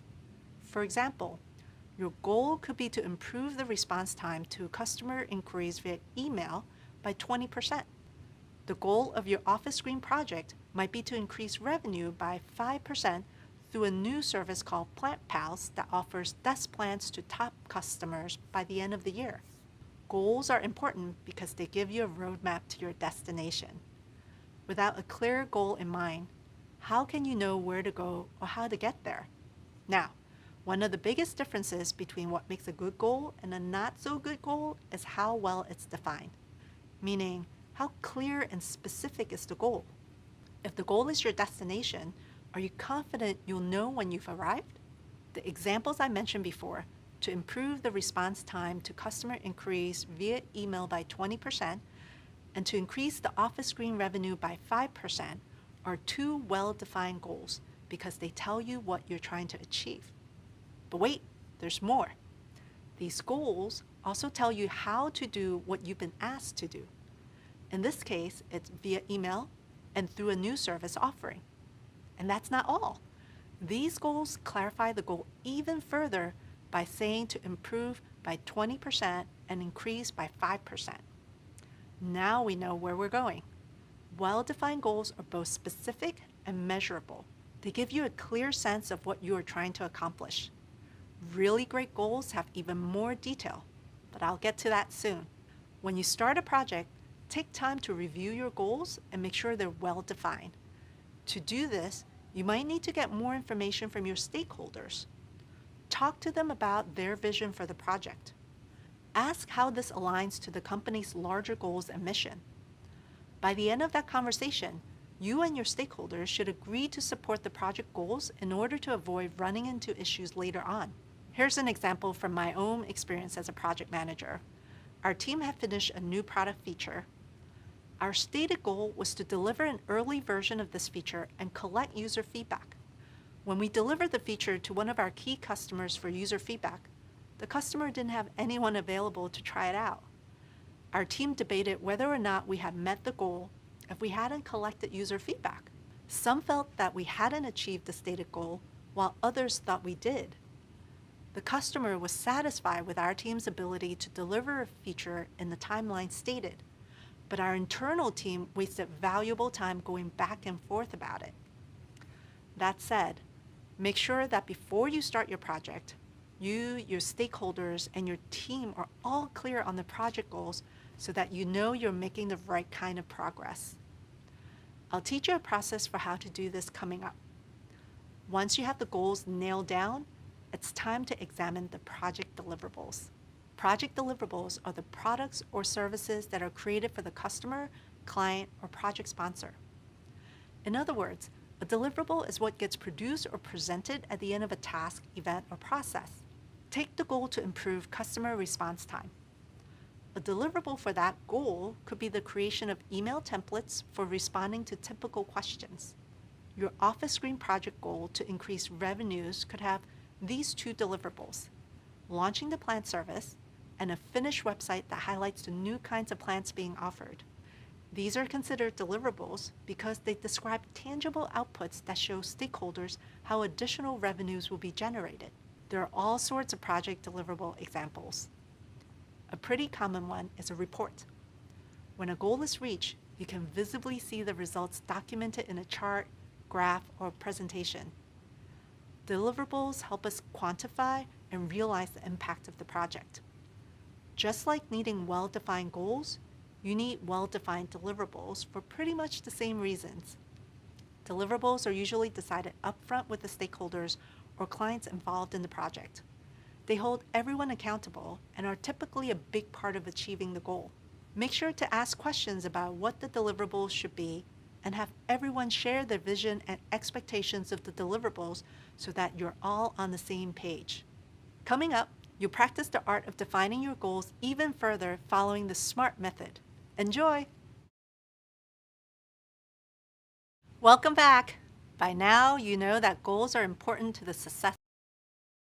Hi there! So far, you've been learning to define and create measurable project goals and deliverables. As you broaden your understanding of project management and the different tools available to help you succeed, I want to teach you about a popular tool used in many organizations and here at Google: Objectives and Key Results, or OKRs. In this video, I'll discuss what OKRs are, how they are used by organizations, and how they help focus a team's time and effort on activities that drive success. You've just learned about and practiced the SMART method for defining project goals. Like the SMART method, OKRs help establish and clarify goals or objectives for an organization, department, project, or person. OKRs take SMART goals a step further by combining a goal and more detailed metrics to determine a measurable outcome. They not only state clearly what the goal is, they provide specific details that allow you to measure the success of the goal. One way to think about OKRs is that they separate the different components of SMART goal and clarify them even further, rather than grouping everything into one statement. Let's break this down. The O stands for objective and defines what needs to be achieved. It describes a desired result or outcome, such as an increase in customer retention or an improvement in the employee onboarding process. KR stands for key results. These are the measurable outcomes that define when the objective has been met. For example, If your objective is to improve customer retention, then a key result might be to have 90% customer satisfaction rating by the end of the first quarter. Recall that one of the SMART criteria is attainability, which means it's practical to achieve the goal. Key results, however, should be a little more ambitious. Here at Google, we actually use OKRs to set stretch goals as a way to challenge ourselves to do something we haven't accomplished before. If we actually accomplish all of our key results, we may have made our OKRs a bit too easy. Let's review quickly. Objectives define what needs to be achieved and describe a desired outcome. Key results define how you'll know whether or not you've met your objective. So how do OKRs work in practice? And how do you use them to manage a project? Organizations often set OKRs at different levels, such as the company level, department or team level, and project level. Company-level OKRs are commonly shared across an organization so that everyone is clear on the company's goals. They are usually updated on an annual basis to help drive the organization in the direction it wants to go. These high-level OKRs support the mission of the organization. Project-level OKRs should support and be aligned with company-level OKRs. An example of a company-level objective at Office Green is increase customer retention by adapting to the changing workplace environment. This is a big, vague, aspirational goal that applies to the entire company and all of its endeavors. In order to focus their efforts to reach this objective, Office Green might develop key results that include 95% of phone, chat, and email customer support tickets are resolved during the first contact. Top 3 most requested new offerings for distributed office environments are in pilot by the end of the second quarter, and sales and support channels are available 24/7 by the end of the year. Some of these company-level key results could become the basis for projects. For example, the key result, top 3 most requested new offerings for distributed office environments are in pilot by the end of the second quarter, could become the Plant Pals project. Team or department level OKRs support the company's broader OKRs and help drive team performance. Departments may develop OKRs that are more specific to their job function as well. For example, the company-level key result, sales and support channels are available 24/7 by the end of the year, could lead to a related sales department objective like increase the sales team presence nationwide. And the key result, new sales offices are open in 10 cities by the end of the year. Project-level OKRs are set during the initiation phase to help define measurable project goals. They're tracked throughout the planning and execution stages to measure project success. Project-level OKRs need to align with and support both company and department-level OKRs. For example, in order to align with Office Green's company-wide objective to increase customer retention by adapting to the changing workplace environment, a project objective for Plant Pals might be to enroll existing customers in the Plant Pal service. A key result for this objective might be 25% of existing customers sign up for the Plant Pals pilot. Let's recap. OKR stands for Objectives and Key Results. They combine a goal and a metric to determine a measurable outcome. Objectives define what needs to be achieved and describe a desired outcome. Key results define how you will measure the outcome of your objective. Company-level OKRs are shared across an organization so that everyone can align and focus their efforts to help the company reach its goals. Project-level OKRs help define measurable project goals. They need to align with and support both company and department-level OKRs. Great! Now that you have a better idea of what OKRs are and how they function, you can practice creating OKRs on your own. Welcome back. project scope is a really important concept that I want to tell you about. You'll hear it come up time and time again throughout each phase of the project lifecycle.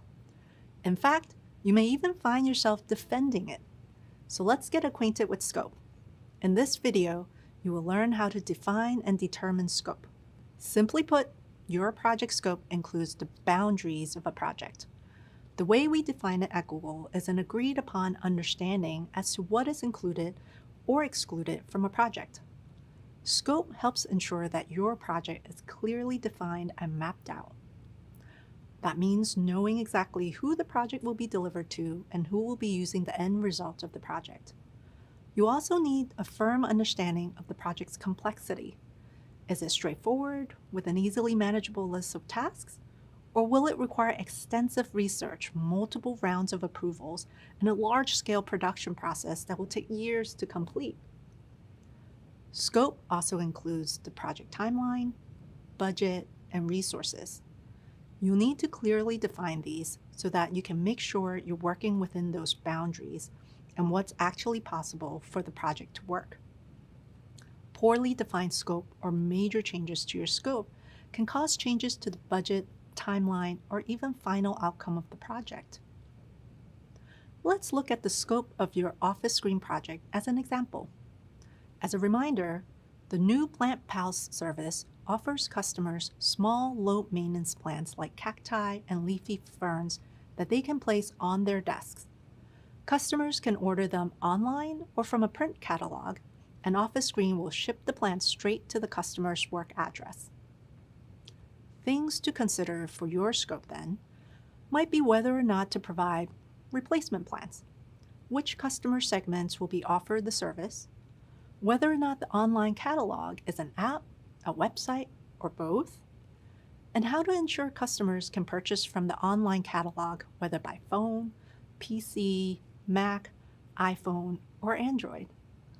You might also consider the dimensions of the paper catalog and whether it needs to be in color or black and white, and on what kind of paper. Now, how do you actually figure out the scope of your project? It's simple. Talk to your sponsors and stakeholders. Understand what their goals are and find out what is, and this is really important, what is not included in the project. We've covered a number of different ways to help you determine scope. Here are a few more helpful questions to add to the list. Where did the project come from? Why is it needed? What is the project expected to achieve? What does the project sponsor have in mind? Who approves the final results? Now you'll really be set. As for timing, defining project scope should happen during the initial planning stage. You want to start figuring out the scope early on so that everyone can agree to the same set of expectations. It will help mitigate the risks of big changes down the line, although you can always adjust the scope as planning continues if you need to. Once you understand your project scope, you want to document all the details so that anyone can refer back to it throughout the life cycle of the project. We'll talk about some best practices for that at the end of this module. Let's recap. A clearly defined scope describes all the details of a project and regulates what can be added or removed as it progresses.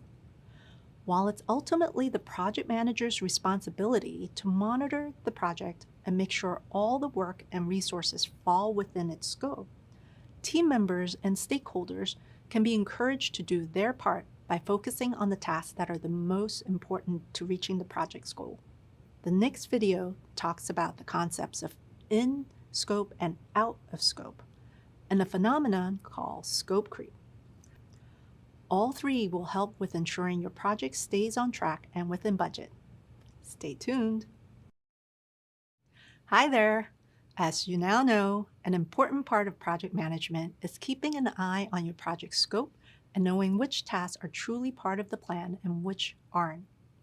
Tasks that are included in the project and contribute to the project's overall goal are considered to be in scope. Tasks that aren't included are called out of scope. It's your job as a project manager to set and maintain firm boundaries for your project so that your team can stay on track. For example, If the copywriters or designers of the Plant Pals catalog came up with the idea to expand the type of plants being offered to top customers, you would have to point out that their suggestion is out of scope and would take extra time and add to your budget costs. As you progress through the project lifecycle, you're going to encounter unexpected challenges or have new details or ideas brought to your attention that could impact your project's success. Changes, growth, and uncontrolled factors that affect a project scope at any point after the project begins are referred to as scope creep. Scope creep is a common problem, and it's not always easy to control. It's one that we struggle with on every single project. It can happen on any project in any industry. Imagine you're working in a tech company, and your project involves working with designers and engineers to update the language icons design on a mobile keyboard app for a smartphone. While the team is making the update, they realize that the search icon and the voice input icon also need a design refresh. These are very small features, and while technically not in scope, the team feels it would take minimal effort and provide lots of value. So they go ahead and make the updates. During a stakeholder review, it's pointed out that there is a keyboard in English, but no keyboards for other languages, and a suggestion is made to design additional keyboards. At this point, the project scope is in danger of expanding from a fairly simple icon update to a complex rollout of multiple keyboard layouts. Adding the keyboards would impact the team's timelines, causing the project to take longer to finish. It would also impact resourcing, because you would need to hire more people, or existing team members would have to work overtime. And it would increase the budget since the team did not anticipate costs for extra working hours or keyboard translations. This is just one example of scope creep. Sometimes it's subtle, just design one or two more icons. Or more obvious, hey, can you tack on designing keyboards for other languages? By identifying scope creep and being proactive, you protect your project and your project team. To help you combat scope creep, it's good to know that there are two major sources from which it comes: external and internal. External sources of scope creep are easier to recognize. For example, if you're working on a project with one main customer, the customer might request changes, or the business environment around you might shift, or the underlying technology you're using might change. While you can't control everything that happens, there are some useful tips to keep in mind. First, make sure the stakeholders have visibility into the project. You want them to know the details of what's going to be produced, what resources are required, how much it will cost, and how much time it'll take. Also, get clarity on the requirements and ask for constructive criticism of the initial product proposal. It's important to get this information before any contracts are signed. Be sure to set ground rules and expectations for stakeholder involvement once the project gets started. Come to an agreement on each of your roles and responsibilities during execution and status reviews. Once you're clear on the project scope, come up with a plan for how to deal with out-of-scope requests.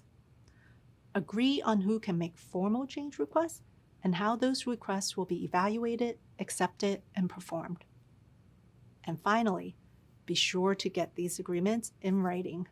This way, you always have a documentation to point to if you, a stakeholder, or the customer have a disagreement down the line. One of the leading causes of external scope creep is not being clear on the requirements before defining the scope and getting formal approval to move forward with the project. This is where those specific and measurable goals and deliverables come into play. If the requirements aren't specific, and if you haven't agreed on the project's processes, deliverables, and milestones, then you're almost guaranteed to be dealing with scope creep once the project begins. Internal sources of scope creep are trickier to spot and harder to control. This kind of creep comes from members of the project team who suggest or even insist on process or product changes or improvements.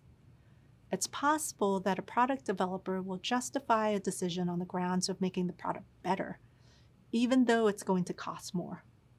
Or a team lead might decide that a certain process is more efficient without realizing the impact the change in process will have on other team members tasked with different parts of the project. What you need to make clear to your team is that any change outside of the project scope comes off the bottom line, threatens the schedule, and increases risk. There are no small impacts to project scope. Anytime a team member takes on an unplanned task, more is lost than just the time spent working on that task. It's your responsibility as the project manager to maintain the limits of the project. The best defense is to know the details of your project in and out, so you're always prepared with the most appropriate response to a new idea or request. Let's recap. Monitor your project scope and protect it at all costs. Even the most minor change can mean major risk to your project's success.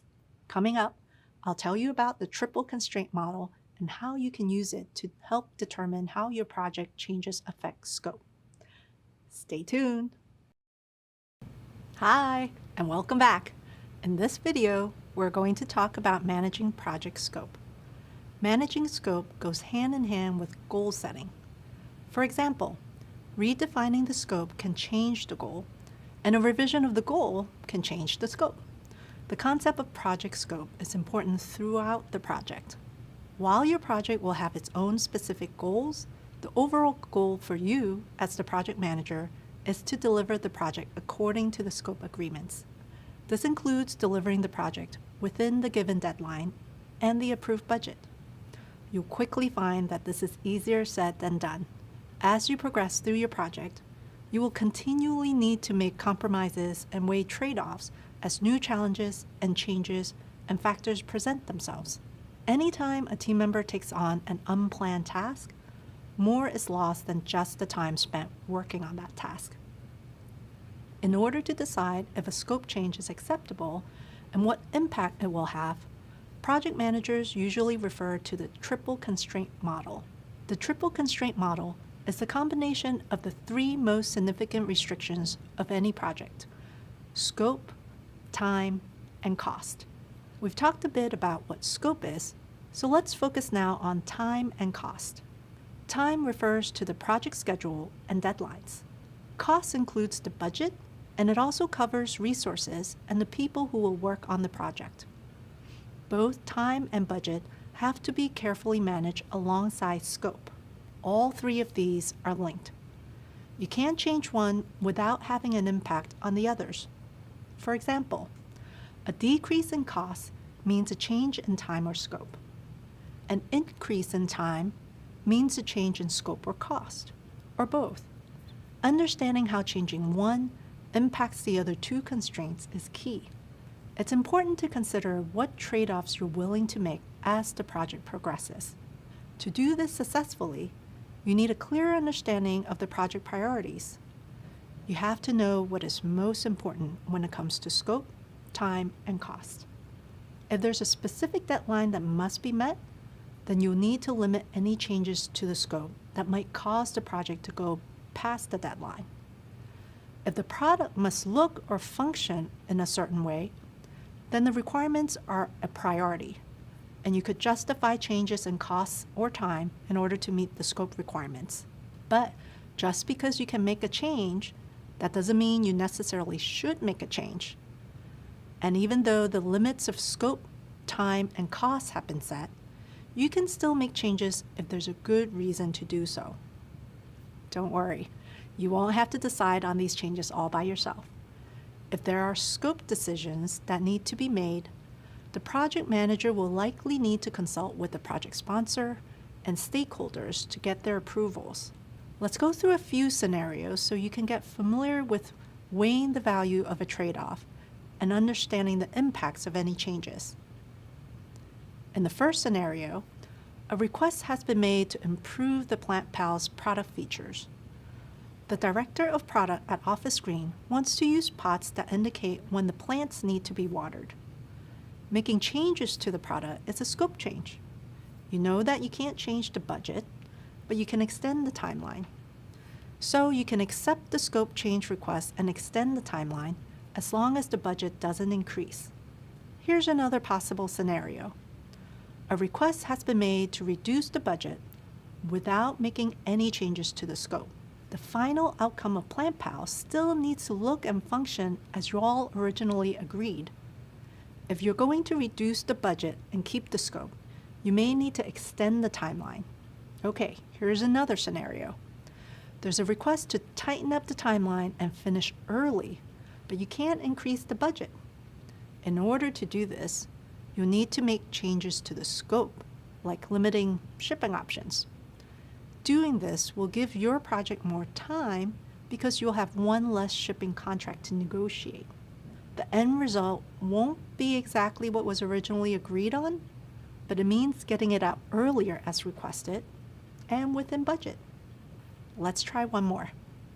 In this last scenario, the director of product informs you that the project deadline must be met. It's the most important thing. In this case, your stakeholders are willing to increase the budget and make any necessary changes to the scope requirements in order to meet the deadline. In the end, it's all about prioritizing which element of the triangle matters the most in the project. Are you getting the hang of trade-offs? Keeping in mind scope, time, and costs as you manage a project will help you navigate different conditions while still achieving your goals. Remember, change is inevitable when managing projects. And understanding this framework can set you up to plan and communicate accordingly so your project will succeed. When you understand the triple constraint model, you'll have the tools to evaluate scope changes. Understanding how changes will be evaluated, accepted, and performed is key to scope management. Don't worry if you still have questions. We'll be sure to talk more about this concept in Course 4. Up next, we'll talk more about successfully launching and landing your project. See you soon.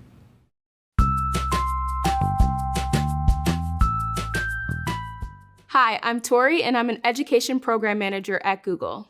Specifically, I work on our digital literacy curriculum called Applied Digital Skills that helps learners of all ages learn the practical digital skills needed for the jobs of today and tomorrow.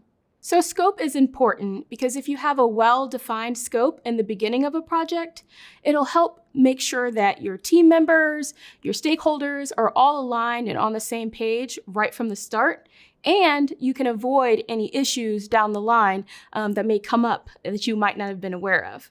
Some challenges of staying within scope could be what we like to call scope creep, and these things can happen if, for example, you have some stakeholders that have some certain needs, desires, or requests that may actually end up changing the scope. Scope creep is when the scope changes after you've already started the project. And this can be really challenging to manage if you don't keep an eye on it from the beginning. I was recently working on a project where we were hoping to actually reach underserved communities with our digital literacy curriculum, and the initial project scope started off focusing on middle and high school students. But at some point down the line, after the project started, there were some stakeholders who actually wanted to expand the audience to adult learners. And so we had some trouble trying to figure out how we were going to manage that. Were we going to change the scope? Were we going to keep it the same? And ultimately, we decided to keep the scope the same and referenced back to our original goal in the beginning. Because if you think about it, changing the audience would make the project goals and our strategies for reaching those audiences drastically different. So ultimately, we ended up keeping the scope and communicating that to our stakeholders. Some best practices for managing scope is just make sure you document everything in the beginning and share it with all of your stakeholders and team members and make sure everybody's in agreement on that scope. There are times where the scope may need to change, and that's okay, but you have to be able to make sure that you can also change and potentially change your timeline, your resources, or even the budget to accommodate that scope change. Welcome back. At this point, you've learned a bit about setting SMART goals along with defining and managing the scope. It may be tempting to think that you're ready to kick off this project with these two important pieces, but there is one common element that ensures you'll achieve these goals within scope, And that key element is knowing when your project is delivered, and you can call it a success. Many people think the time to decide if a project is successful is when you've produced the final outcome and presented it to the client. That's getting close. Delivering the final result of your project to the client or user, it's what's called a project launch. You've finished building or creating a project, the tasks are completed, and the deliverables are done. You've hit your goal. The project is successful and considered complete in that sense. But does it work well? Did it achieve your desired outcome? The real deciding factor of project success is when you put the final outcome to the test. Landing is when you actually measure the success of your project using the success criteria established at the outset of the project. This is a crucial part of goal setting that is often overlooked in the initiation phase. For example, think about taking a trip on an airplane. It's not enough for the pilot to be able to get the plane off the ground. To arrive safely at your destination, they've got to know how to land. Your success has to continue beyond the point of delivering the final project. You need to be able to measure whether the project functions as intended once it's put into practice. Let's take the example of your Project Plant Pals. You've managed to launch the new service with success. The website has launched, the catalogs have been printed and delivered, orders have been received, and revenue is starting to go up. It would be easy to call this a win and move on. But what happens if the customers are unhappy once the plants are delivered? What if the plants start to wilt and discolor after a couple of weeks? Just because launching the project and getting it out the door looks like success on paper, that doesn't mean the project has managed to land. For most projects, a launch itself isn't a meaningful measure of success. It's what comes after the launch that really counts. Launches are only a means to an end, and looking beyond the launch is important to ensure the launch achieves your overall goals. If you start off looking beyond the launch to the landing, you're more likely to get where you're trying to go. Since landing is a concept and not a finite definition, it's important to define what a successful landing looks like for a particular project. Luckily, we have a way to measure and help you ensure the success of your project. It's called success criteria. And if you can manage to follow it through the life cycle of your project, you'll ultimately have a smooth landing. The success criteria includes all the specific details of your goals and deliverables, and it can be a guide so you know whether you've accomplished what you set out to do. Success criteria will set the standards for how your project will be judged. In the next video, I'll outline what you need to know about defining success criteria and communicating project success. See you in a bit. Hello again. We've learned about the differences between launching and landing. And we've also learned about the differences between delivering your project and finding out if the outcome performs as expected.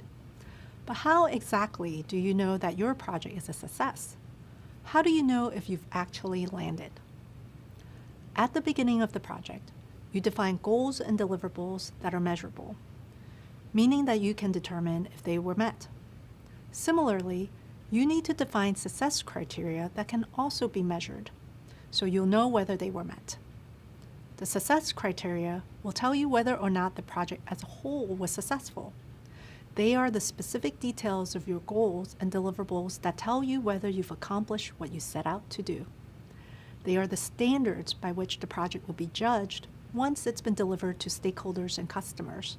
Defining success criteria also clarifies for your team what they're trying to accomplish beyond just launching something to users. Is it to increase customer satisfaction with the service so they can continue to purchase more products? Enhance an existing feature to retain customers? Depending on the project, the answers will be different. But it's important that a team is aligned and working towards a shared goal. Sometimes forcing the conversation and clarifying what the end result looks like can bring to light questions and areas of disagreement. There isn't a set process for determining success criteria. but I'll break down a couple of key points to consider. Remember the measurable part of your SMART goals? One of the questions to ask when making your goals measurable is, how will I know when it is accomplished? The same question applies to your project. How will you know when it's done? Only in this case, you want to ask, how will I know when it's successfully accomplished? You can measure to determine your project's success in a similar way to measuring a goal. So go through your project goals and deliverables, review the scope, and identify the measurable aspects of your project.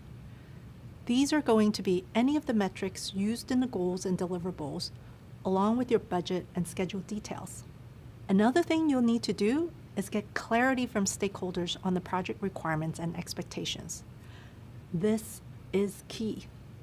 There are lots of people involved with any project, and that means lots of ideas about what success looks like to each person. You want to ask questions, such as, who ultimately says whether or not the project is successful? What criteria will be measured to determine success? What's the success of this project based on? Once you've collected clarifying information, document and share all of it so that you, your team, and your stakeholders can refer to it later. Let's try creating success criteria with the office screen project. For example, the goal is to increase revenue by 5% by the end of the year. One of the deliverables is a website with a gallery of the different plan selections that are offered. It's not enough just to make a list of criteria.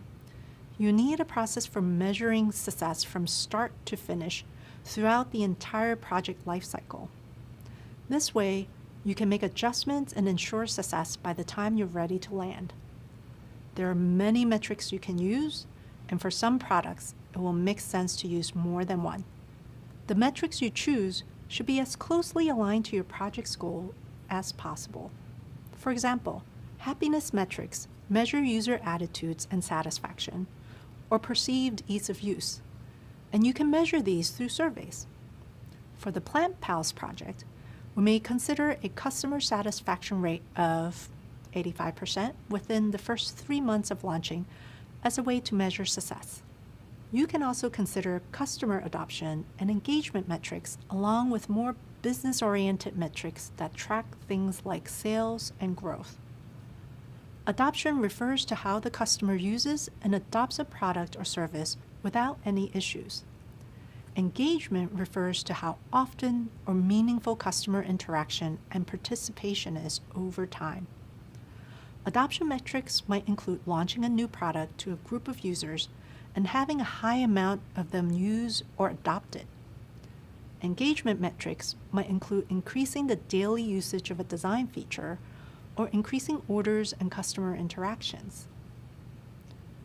Using the office screen example, tracking how many customers initially sign up for and use the Plant Pal service is an adoption metric. Tracking how many customers renew their Plant Pal service, post about it, or share feedback are engagement metrics.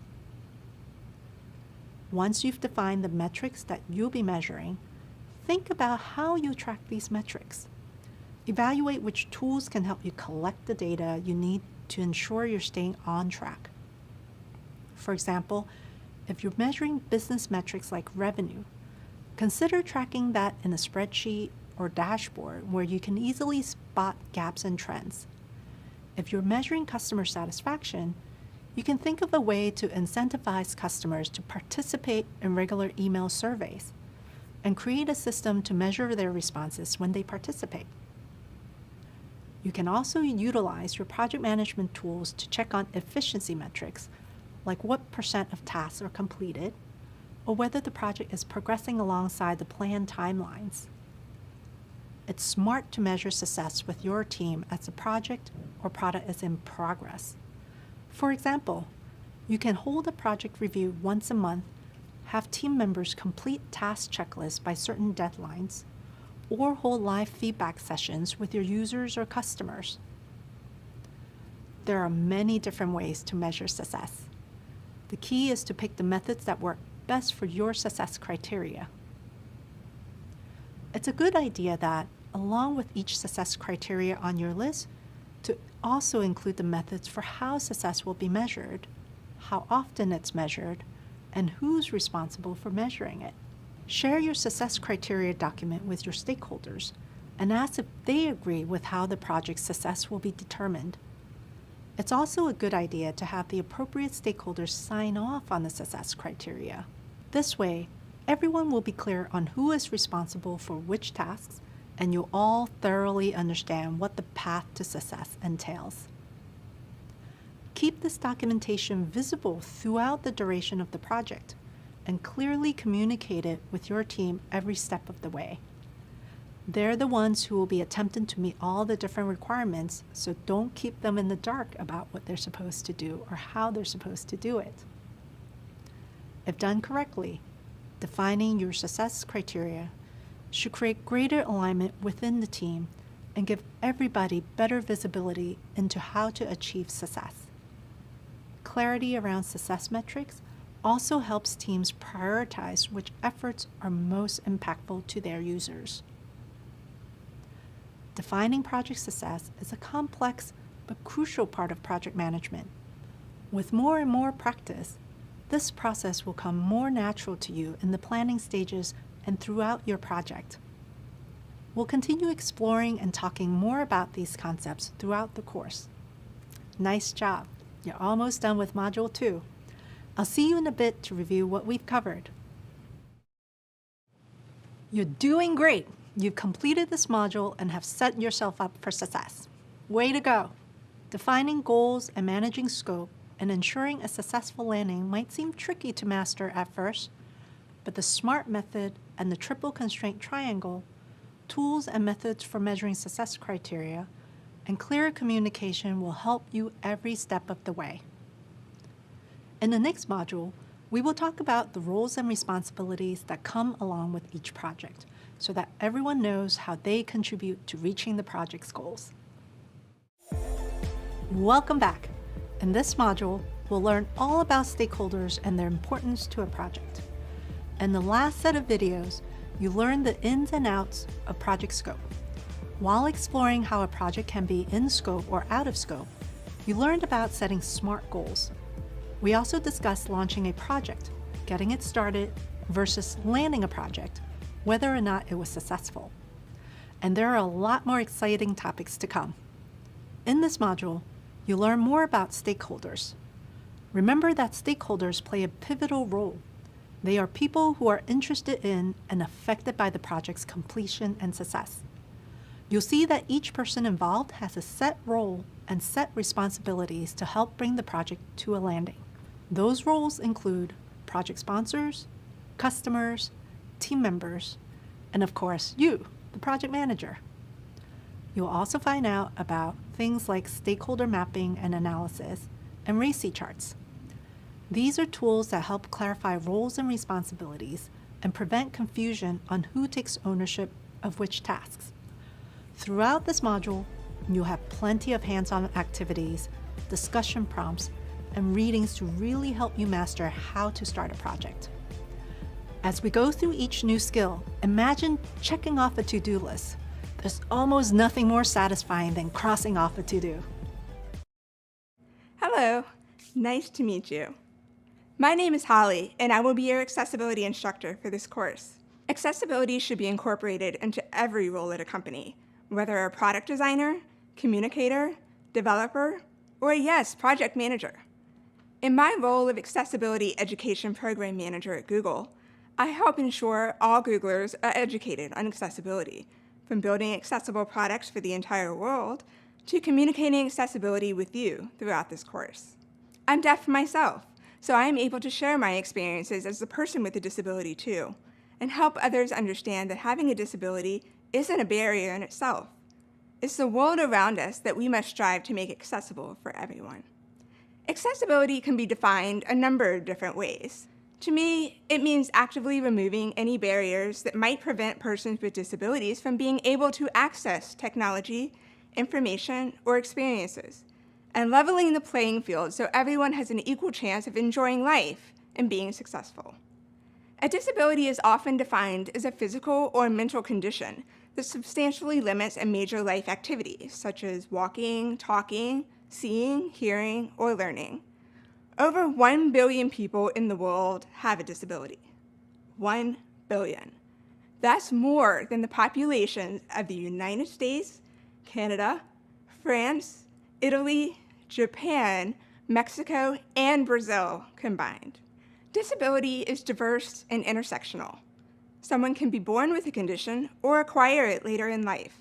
Disability can affect us all in some way, whether directly or indirectly, and at any time, from permanent, like deafness, to temporary, like a broken leg, to situational, like trying to operate a TV remote control in the dark. When you create solutions for persons with disabilities, you are not only serving the critical audience of people with permanent disabilities, you are also unlocking secondary benefits for everyone who may move in and out of disability over time. As you progress through this course, it's also important to keep in mind your fellow classmates. Setting the expectation that you'll be interacting with others that learn and work differently is a key strength of working with accessibility in mind. Asking others what they need from you to learn and communicate, and also sharing what you need if you have a disability yourself, is important to working well together as a team. In project management, you yourself, people on your project team, or people highly invested in your project may have a disability, whether visible or invisible. As a project manager, you are responsible for making sure a group of people can come together to achieve a common goal, using shared tools and systems. In order to be successful, you need to make sure the infrastructure and culture you set up works for everyone. Knowing this is a key element of project management, I'll teach you how to make your work and content accessible. I'll also help you become a better project manager by considering accessibility in your future projects. I'll offer tips and best practices throughout the program, starting with this one. Did you know that many technologies that we all enjoy started out as an accessibility feature? Think about the Google Assistant, which allows you to control your home with your voice, or closed captioning, which makes it possible to watch the TV above a crowded, noisy bar. By considering accessibility, you can impact everyone's lives for the better. I'm excited to share more with you throughout the program while you learn more about project management and prepare for a career in this field. See you later. In this video, I'll take you through the process of choosing the roles and responsibilities of all the people on your project team. In order to decide who does what on a project, we have to consider and outline our needs. Choosing the right people for a team is a big task, and one every project manager should take seriously. After all, these are the people who do the work on the project, so we want to make sure we have the right people lined up. When identifying people resources, we need to carefully consider the project needs and use that info to guide our decision-making. First, a project manager will make a list of roles that they'll need on their team to complete each task. In the same way that a project manager is accountable for the overall initiation, planning, execution, and completion of a project, the person in each role is accountable for specific tasks within the project lifecycle. For example, a home construction project team might include roles on their list like an architect, a site manager, and multiple construction workers. Once the tasks are clearly laid out, the project manager decides how many people they'll need on their team. This can vary greatly depending on the project size. For small projects, a team may only need 3 or 4 people to complete the deliverables on time. And for larger projects, a team might include dozens. At Google, we sometimes have hundreds of Googlers working on the same project. Getting the team size right is important for a bunch of reasons. For example, when there's a lot of people on a project, communication sometimes becomes difficult. That makes it more likely for someone to miss important details. But if your team is too small, there might not be enough people to finish all the tasks. Once you know how many people you need on your team, you have to think about who does what. To decide on the right person for each role, a project manager needs to think carefully about skills. Makes sense, right? If you're managing the construction of a house, You want to know that the construction workers who are building the frame or installing the drywall have the skills needed to do it properly. It's on the project manager to ensure that everyone on the team has the right skills to do the job. But it's also important to remember that skills can be taught. If someone doesn't have a certain skill initially, they might still be a great fit for the team. Maybe this person brings a positive attitude and attention to detail. Perfectly good reasons to have them on your team. Just keep in mind that if a teammate doesn't have the necessary skills, it's important that they are trained in time so not to cause project delays. When choosing teammates, a project manager also has to factor in each person's availability and whether they'll feel motivated to complete their assigned tasks. For example, you might know a fantastic site manager who'd make a great asset to the team. But if they're already staffed on another big project, they might not have the time to commit to yours. Or even if they do have the time, they might not feel like this project will give them the visibility they need for a promotion. Motivation is a key ingredient to great work, so it's a good idea to pick people who are excited to get involved. But of course, we don't always get to choose our resources. Sometimes another manager or team lead might just assign people to roles. When this happens, it's the project manager's challenge to deliver the best work with what we're given. Let's check in on our project at Office Screen, where we're rolling out a new service. As a project manager, it's up to you to decide who you need on your team. You'll have to ask yourself questions on things like staff experience, availability, the workspace, team member workload on other projects, and more. For example, who on the team has office landscaping experience? Who's local to the city where the launch will happen? Who can be fully dedicated to this project for the next 8 weeks?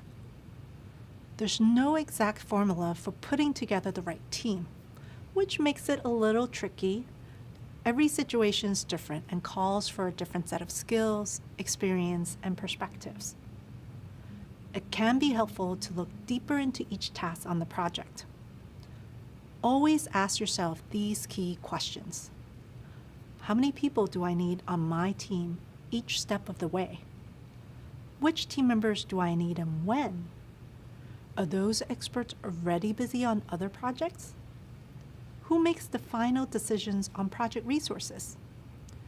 So there's a lot to think about when putting together your dream team. Up next, we'll learn more about all the different roles on a project. See you there. As we mentioned in the last video, when you're managing a project to meet certain goals, having the right team around you is a must. Why is it so important? It's because there can be so many moving parts on a project. That means you really need to have confidence and trust that the people around you have the skills and motivation to do the work well. To feel confident in your team, you need to know each person's role from the start. Clearly laying out the responsibilities for each role helps everyone know what project tasks they're accountable for. Odds are, you can't complete this project on your own, even if you're the best project manager of all time, which we know you will be. Before we jump into the specific roles on a project, we want to call out that some roles aren't fixed. Sometimes team members need to adapt and take on more than one role at a time. This usually happens if the company is small or resources are limited. For example, at a small firm, you might be the project manager, designer, and marketer. Whether they're fixed or not, we always have these project roles: project sponsors, team members, customers or users, stakeholders, and of course, the project manager. Let's learn more about each of them. A project sponsor is the person who's accountable for the project and who ensures the project delivers the agreed upon value to the business. They play a vital leadership role throughout the process. Sometimes they fund the project. The sponsor will probably communicate directly with managers and key stakeholders. Team members are the heart of the operation. They're the people doing the day-to-day work and making the project happen. The customers are the people who will get some sort of value from a successfully landed project. Since the project aims to deliver something useful to the customers' needs usually define the project's requirements. You can think of them as the buyers of the project. In some situations, we have both customers and users for a project, and we need to differentiate between the two. Simply put, users are the people that ultimately use the product that your project will produce. To make the distinction nice and clear for you, think of it this way. A software company has created a type of software that allows teams to communicate with each other in an instant message application. The software is purchased by Corporation ABC. They are the customer. But the users are everyone within Corporation ABC that will be using the instant message application every day. Stakeholders are anyone involved in the project, those who have a vested interest in the project's success. Primary stakeholders are people who expect to benefit directly from the project's completion, while secondary stakeholders play an intermediary role and are indirectly impacted by the project. Secondary stakeholders may be contractors or members of a partner organization, but both primary and secondary stakeholders help project managers define project goals and outcomes. And finally, we can't forget the project manager, the person who plans, organizes, and oversees the whole project. That's you. Let's now plug these roles into our Office Screen project. Recall that Office Screen is a commercial plant company that does interior landscaping and plant design for offices and other commercial businesses. We're launching our new plant service, so if you recall our SMART goal, which must be specific, measurable, attainable, relevant, and time-bound, is to roll out a new service to provide office plants to top clients by the end of the year. There's a lot to do when launching a new service. Plants need to be ordered and delivered every few days. New clients will need to be familiarized with Office Screen and its procedures. And there will be ongoing updates to the website and app. For Office Screen's launch, our project sponsor is the Director of Product.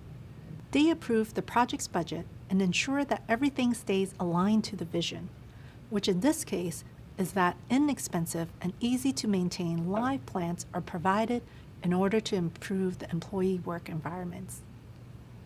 The team's made up of people from across departments, and they're all working together to support the project. For example, the marketing department has assigned some people to the team because they'll need to tell customers about this new service. On this project, the landscape designer is also the website designer. This is an example of where a team member plays more than one role. And you're the project manager. You're the one managing the information, people, and schedule to carry this project to a successful landing. Our customers for this project are buyers at offices who might be interested in Office Screen services, such as office managers or procurement teams. However, the users are the employees who work at the offices because they're the ones who enjoy the plants. And finally, all of these people are project stakeholders. Secondary stakeholders won't play active roles throughout all phases of the project, but still need to be informed as they are a component of what the project needs to succeed. For example, these include Office Screen's investors, who are helping to fund the new service launch, and the Office Screen receptionist, who will answer a lot of customer questions about the new service once it's launched. So, now that we know why it's so important to decide on these roles early on and how these roles work within a project, let's put them into action.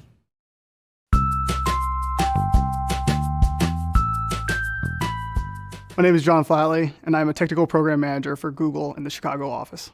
I've worked at a couple different companies. I've worked at startups, I've worked at growth stage companies, and I've worked at Google. And what I've found is that some companies, what you find is that there's engineers that kind of come in, and what they're looking for is direction. They want to be told what to do. They want to be handed the task and just execute on it.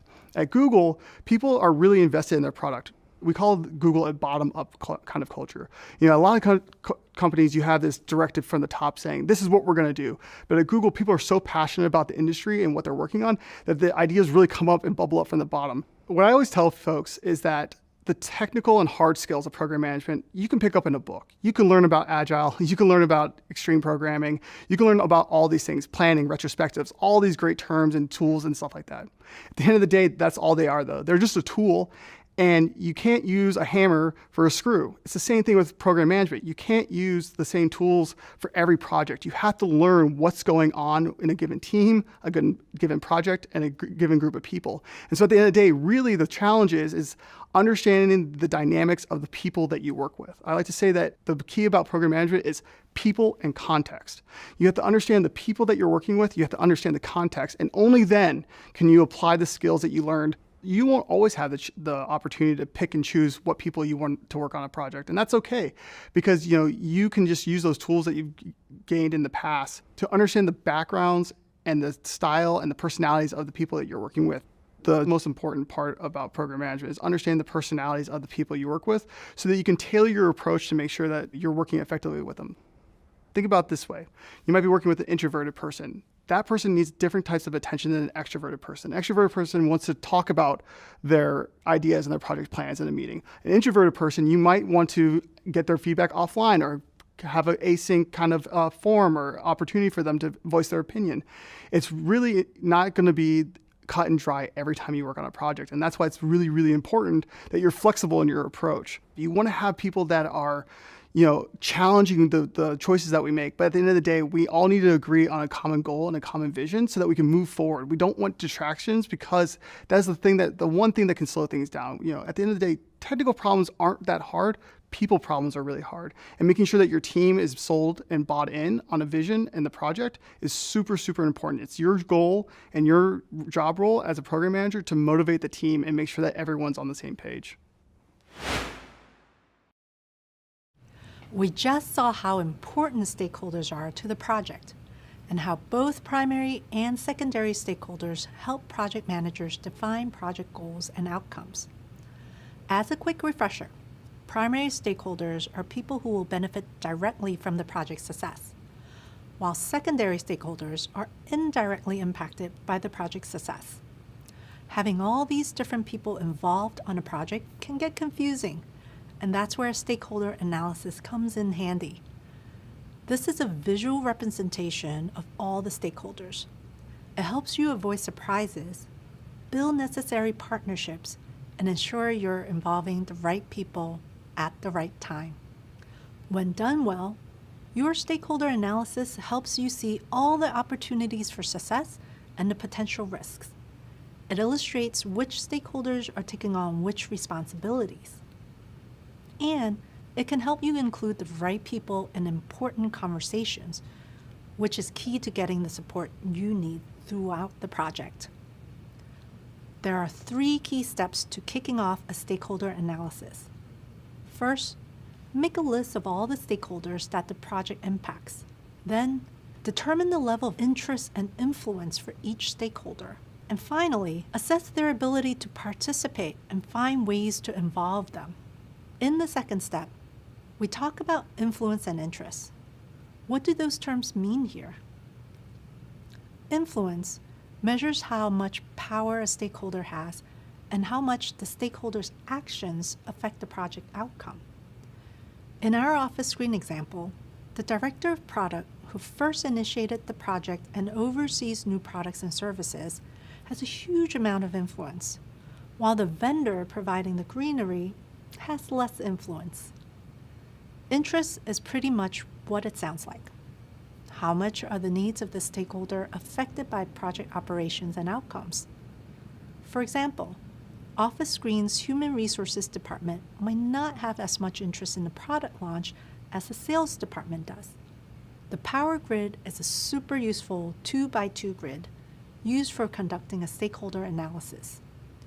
We use the Power Grid to assign each stakeholder's level of importance to the project, measuring their interest and influence. The position of the stakeholder on the grid usually determines their active role in the project. The higher the interest and influence, the more important the stakeholder is to the project's success. Without their support, it's unlikely that the project will successfully land. These people are our key stakeholders. Now that you have a better idea of each stakeholder's position on the team, you can plan how to best manage everyone. There are 4 different techniques you can use for managing stakeholders. The first group of stakeholders are the key players or key stakeholders. You find these people in the top right corner of the grid. To best manage key stakeholders, you want to closely partner with them to reach the desired outcomes. Of course, not everyone's a key stakeholder, but each role, even the non-key stakeholder, gets a spot on the grid. You find stakeholders with higher influence but lower interest in the top left corner of the grid. To manage these stakeholders, you want to consult with them and meet their needs. Their opinions and input are important to the project.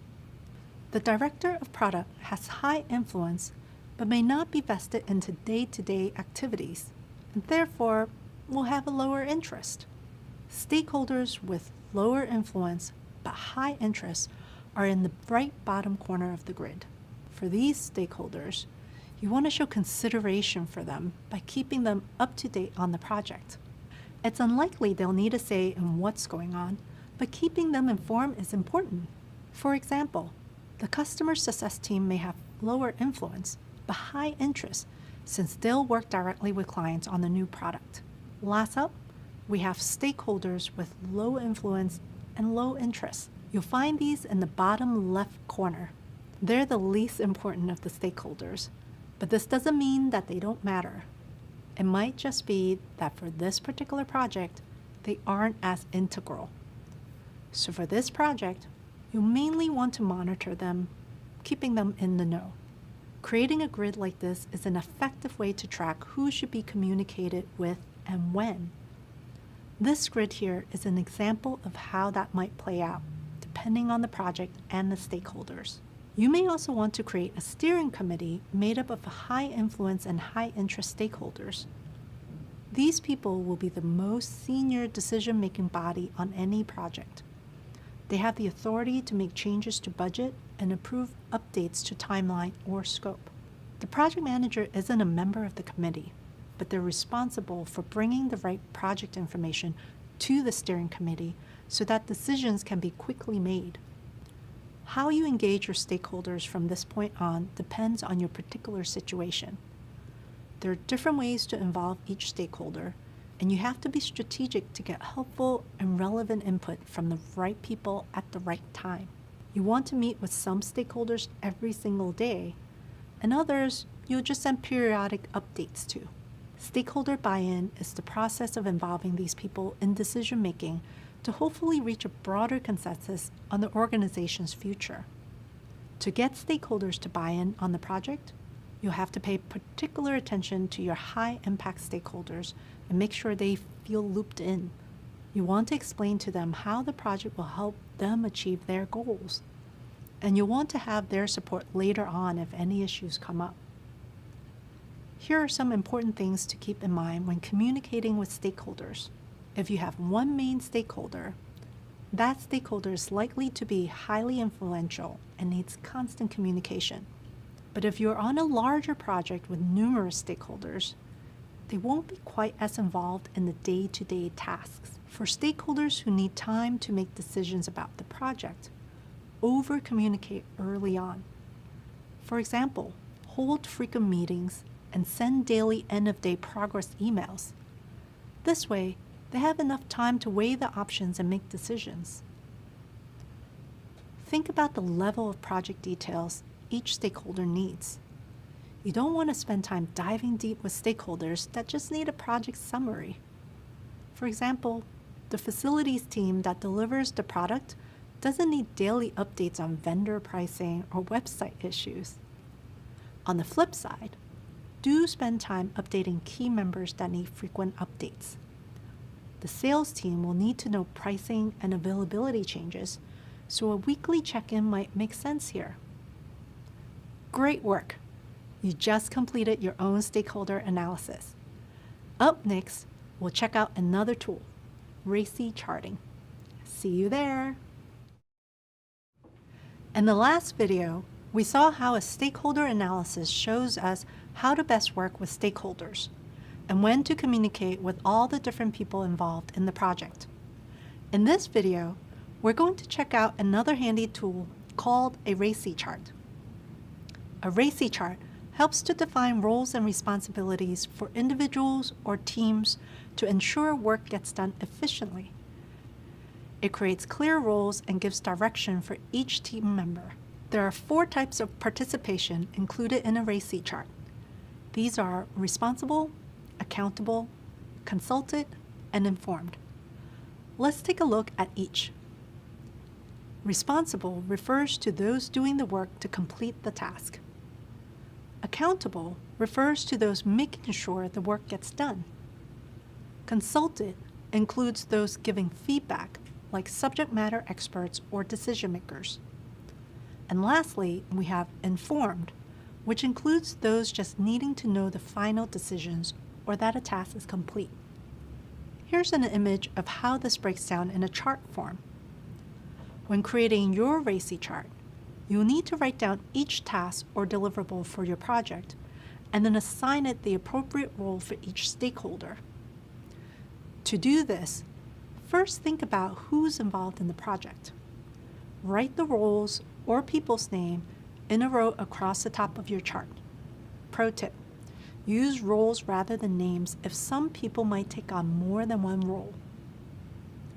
Next, write down the tasks or deliverables in a column on the left. Try not to get too specific here. You want the chart to be simple and easy to read.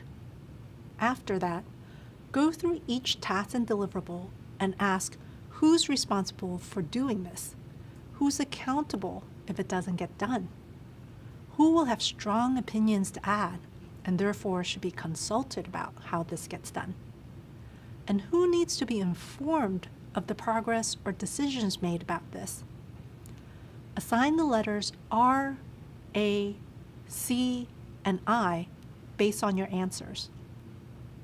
For example, as a project manager on Office Screen's new service launch, one of your tasks is to create different price points for different packages and delivery frequencies. The head of finance will be accountable because the project needs to stay in budget and make money. But it's the financial analyst who's responsible, as they're the person doing the work in determining optimal pricing. The director of product will be consulted on the matter, as they oversee the product offerings. And finally, team members, like those on the sales team, need to be informed of the final pricing. It's possible there are several roles that fall into the informed and consulted categories. One thing that will always remain constant is there will never be more than one person designated as accountable. This prevents confusion because having one person accountable clearly defines ownership. However, the same person that is accountable may also be responsible. There are several other factors that can cause role confusion. For example, there might be unbalanced workloads, which means some people might be doing more work or less work than others on the team. Or there could be an unclear hierarchy when people aren't sure who to seek help from if a task doesn't get done.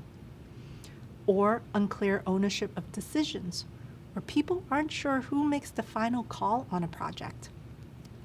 Another issue could be overlapping work. This is when teams or individuals feel that they're responsible for the same work. When this happens, things can get confusing fast, and the same goes for excessive communication. While communication is usually a good thing, too much communication can actually make things more complicated. It can cause information overload, where people don't know what to pay attention to, and so they miss something important. Wow, there's a lot of things that might cause confusion, but all these issues can be resolved or even prevented with a RACI analysis. Be proactive And do this work up front, and you'll help ensure the success of your project. If something is stumping you or you feel stuck at a certain aspect, there's always someone else who's going through the same thing. Anytime I started to feel overwhelmed by information or like I just wasn't getting it, I wasted so much time being unsure of myself that I should have just listened to my friends and family when they said, just do it, you can do it. One of the greatest things that helped me to get back motivated is the accessibility of the course on my phone. I was just able to go into the app and listen to a few videos because I can learn on the go. Having a network of people that motivates you, it's so fundamental. You know, even if it's a friend or if it's a family member that you can get from the beginning and it can be there for you on your corner like a coach. And don't be afraid to ask for help, whether it be from your peers, from your coaches, friends, family. There's always someone who knows more and you can learn from them. Kudos! You finished another module. That was a fun one. We covered a lot of topics that were likely new to you. So let's recap. In our first video, we checked out each individual role associated with projects. You learned that as a project manager, you'll have to ask yourself key questions to make sure you build a successful team. You have to consider things like team size, necessary skills, availability, and motivation. Then you completed a stakeholder analysis. This helps you understand how you might manage communication with each person on the project. Next came the RACI chart, which define roles and responsibilities for individuals or teams. This helps people get work done efficiently, and it creates clear lanes and instruction for each team member to operate within. It does this by assigning which roles are responsible, accountable, informed, and consulted. Overall, you learn some really useful concrete tools to help you stay organized throughout the project. You can use these charts as you work with your stakeholders. And if your project is ever evolving, as some are, stakeholder mapping and RACI charting will help you stay on top of the tasks and communicate effectively. In the next module, you'll learn about other useful resources for managing projects and discover how to know which tool to use when. See you soon! Welcome back, and congrats on completing that graded assessment. In the previous module, you learned all about project roles and responsibilities, and we introduced you to some tools that you can use to ensure team accountability, like stakeholder analysis and RACI charts. Coming up, we'll talk about project tools and resources and the value of documentation. By the end of this module, you'll understand the types of resources available to a project manager. You'll be able to document information in a formal project charter, and you'll be able to compare and use various project management tools. Ready to get started? Meet me in the next video. So far, you've learned how to determine project goals and scope, and how to identify the right stakeholders for a project. Now it's time to add another important ingredient: resources. As a project manager, understanding your resource needs is crucial to achieving your goals. So during the initiation phase, it's important to ask yourself, what are the things we still need to acquire in order to complete our project? Project resources usually include budget, people, and materials. You'll use tools to manage all those resources. As you think about the goals and the scope of the project, you'll figure out the different resources you'll need to meet those goals. It's important to figure out your resources before the project gets rolling. This makes it easy for everyone on your team to get their work done. And that's your job as a project manager. You won't be doing the work directly, but you'll support the people who do. Figuring out resources early on also helps you avoid accidentally understaffing your project, which can seriously slow down team progress and eat away at the overall timeline. Even worse, if you're not careful with your resource planning, you could wind up underestimating the budget, meaning you might not have enough money to purchase necessary materials, hire vendors, or support overtime requests. Planning your resources early is a great way to set your team up for success. Because when your teammates have what they need to do their work on time and on budget, they're better set up to meet the project's goals. Now let's break down some of the resources that project managers typically work with. First, let's talk about budgets. A budget is an estimate of the amount of money a project will cost to complete. Almost all projects have budgets because they need funding for expenses, like buying the right materials or software, hiring vendors to complete jobs, or doing marketing once the project's done. During the initiation phase, you'll talk to the stakeholders and the people working on the project to figure out the tasks needed to get the project done. Here, you might ask questions to help uncover hidden costs. For example, are there any taxes on products that you need to account for? What about extra fees? All this information will help you create a budget, which you can use to source and compare proposals from vendors, figure out upcoming costs, and track all the money moving in and out of your project. You often include the budget in the project charter, and the stakeholders review it for approval. We'll talk more about what goes into creating a project budget and creating a project charter later on. When we talk about resources, we're also talking about the team of people who help execute the tasks of a project. For example, you, as the project manager, are a resource. So is the marketing manager who might create advertisements for this new product. Other resources can include people outside of your company who have unique skills and can do certain tasks that people in your organization can't do personally. Then you have materials. These are items you need to help get the project done. For example, project materials might include the lumber needed to complete a construction project. Okay, so you know that project resources include budget, people, and materials. How do you organize these resources? That's actually a nice transition into our next topic, which is tools. Tools are aids that make it easier for a project manager or team to manage resources and organize work.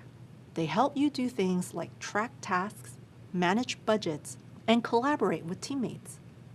There are all kinds of tools out there, including productivity tools like Google Docs and work management software like Asana. We'll talk more about these tools later in this program.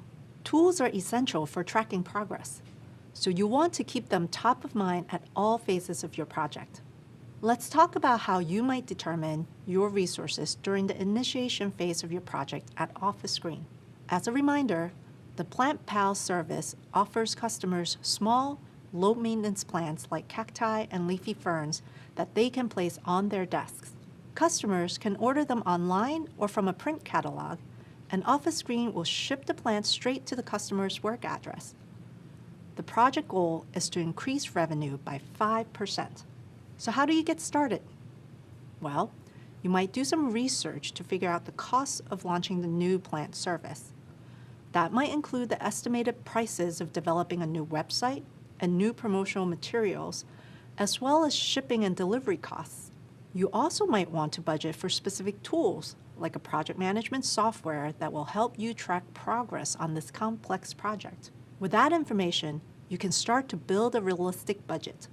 And you'll also need to figure out who's working on this project with you.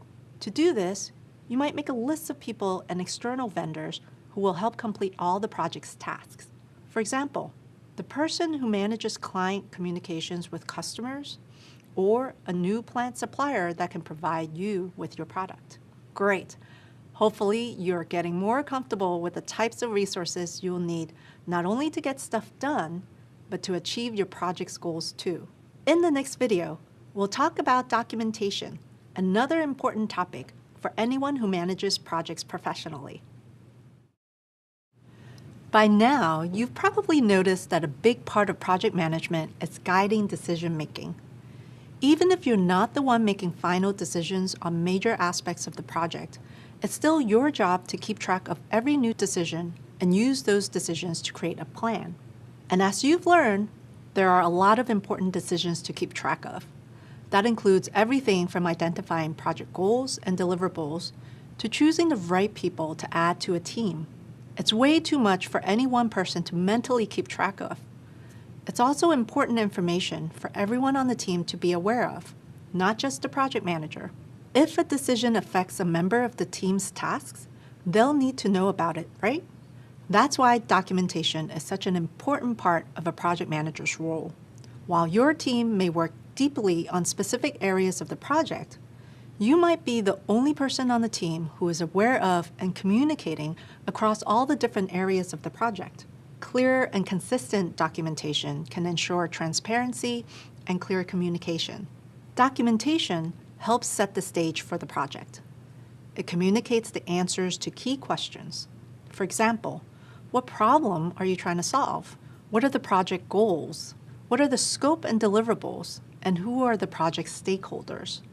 And lastly, what resources does the team need to complete their work? This is all crucial information for anyone who's working on a project, regardless of their role. Documentation also helps preserve decisions made early on in the project and can serve as a reference point for team members who might join later in the project lifecycle. It's your job to ensure that this information is easily accessible through some kind of formal documentation like an email, a presentation, or a digital document. Also, documenting decisions can help you uncover tasks, timelines, or costs you hadn't previously considered. And lastly, this process provides a historical record that can be reviewed at the end of your project. You can apply the lessons you've learned in the future. Okay, let's get into different types of documentation. Up next, we'll look at project proposals and project charters, two types of documents that can set you up for success early on. See you soon. Hello, and welcome back. Earlier, we discussed the value of documentation in effective project management. Now let's talk about two common types of documentation you could use to keep track of details and keep your stakeholders informed. These are the project proposal and the project charter. A project proposal is a form of documentation that comes at the very beginning of the project. This document's purpose is to persuade stakeholders that a project should begin. And typically, a senior organizational leader creates the proposal.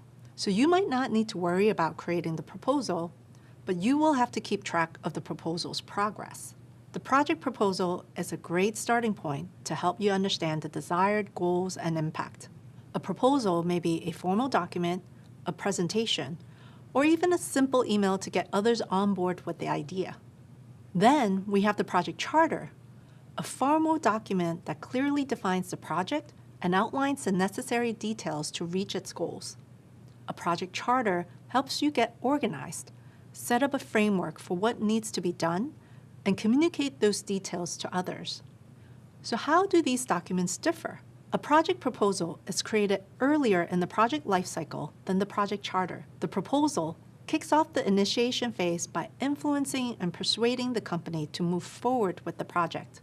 The project charter serves a similar purpose and often comes at the end of the initiation phase. However, its goal is to more clearly define the key details of the project.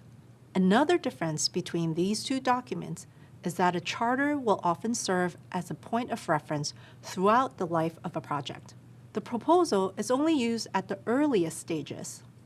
Now that you know the difference between these two documents, let's take a closer look at the project charter, which you'll learn more about in this module. The project charter makes clear that the benefits of a project outweigh the costs. As you learned earlier in this course, there are a few questions you might ask yourself when performing a cost-benefit analysis. That includes questions like, what value will this project create? How much money could this project save my organization? And how much time will people have to spend on this project? You will include the answers to these questions in your charter. Including this type of information ensures that you and your stakeholders agree on the project value. The charter also helps ensure that you and your stakeholders agree on the details of the project. Project charter approval means that management is supportive, and it's also a key step to ensure that the project matches the needs of the organization. After the stakeholders and project sponsor has reviewed and approved the project charter, you now have the authority to move forward with the project. Project charters can be formatted in a few ways and can contain different information depending on the project and the organization. The information in a charter might also be tailored to its audience or the needs of specific stakeholders. For example, if you're writing a project charter for a stakeholder who is a marketing executive, The charter might include information about how the project will impact the organization's brand. Or if the stakeholder is the Chief Technology Officer, the charter might include information on the costs of engineering resources needed to maintain the project. Regardless of the format or the audience, creating a project charter is a best practice for ensuring that everyone agrees on how to move forward before entering the planning phase. The project charter is a living document. This means that it can evolve as the project progresses. As the project manager, you'll review and refine the charter throughout the process. Now that you know more about the value of a project charter, it's time to learn how to create one. Meet me in the next video to get started. Hi again. Let's talk about how to create a project charter. In the last video, we discussed how project charters are a valuable document for project managers.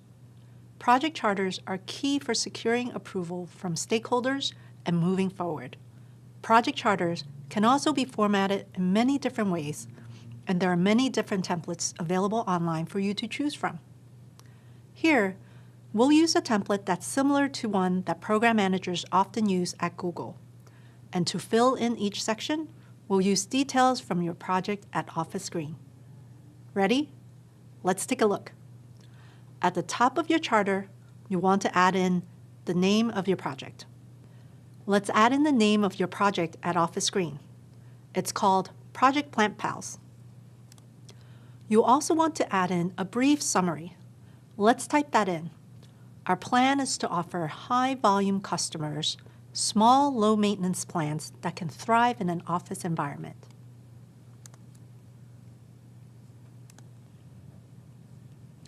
Next up, let's fill in the section labeled Project Goals. Remember that goals should be SMART. Let's add in the goal for Project Plant Pals, which is to increase revenue by 5% by rolling out a new service that provides office plants to top clients by the end of the year. Great! Now let's add in the project deliverable. Remember that a deliverable is a tangible outcome from a project. As you learned earlier, our deliverables for this project are to send 1,000 plants to 100 customers and to launch a new website for orders and customer support. Okay, now let's add in the business case, which captures the reasoning for initiating this project. Let's type in, this is a top requested service from our customers, and it will also improve customer satisfaction and retention.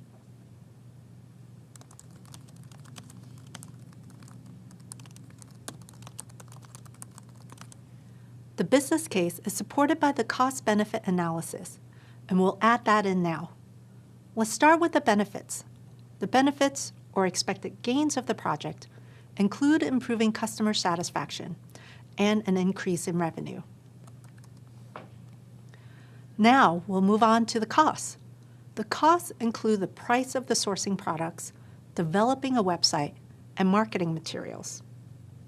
Let's type in $250,000 for the estimated budget. Nice! We've now outlined some of the benefits and costs of this project. Keep in mind that these are simple examples to teach you the basics of filling out a charter. When running a real project, you perform a more detailed analysis to determine the benefits and costs. The key takeaway here is that benefits should always outweigh the costs. Fantastic! Let's keep going. Next, we're going to add in the project scope, as well as what's considered out of scope for this project. Remember, scope is an agreed-upon understanding of what is included or excluded from a project. An item that is in scope includes creating a service to deliver small plants to last year's top clients. An item that is out of scope and therefore not available to customers includes plant care after they're delivered. Amazing! Hopefully you can see how stating what's in scope and what's out of scope helps everyone working on the project understand where they should focus their efforts. Great! Now let's add in your project team. Let's see here. The project sponsor is Office Screen's Director of Product. So let's add that in.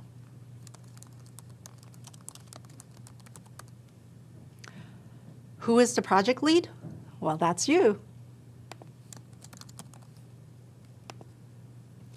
The project team may include marketing associates, website developers, and external plant vendors, and more.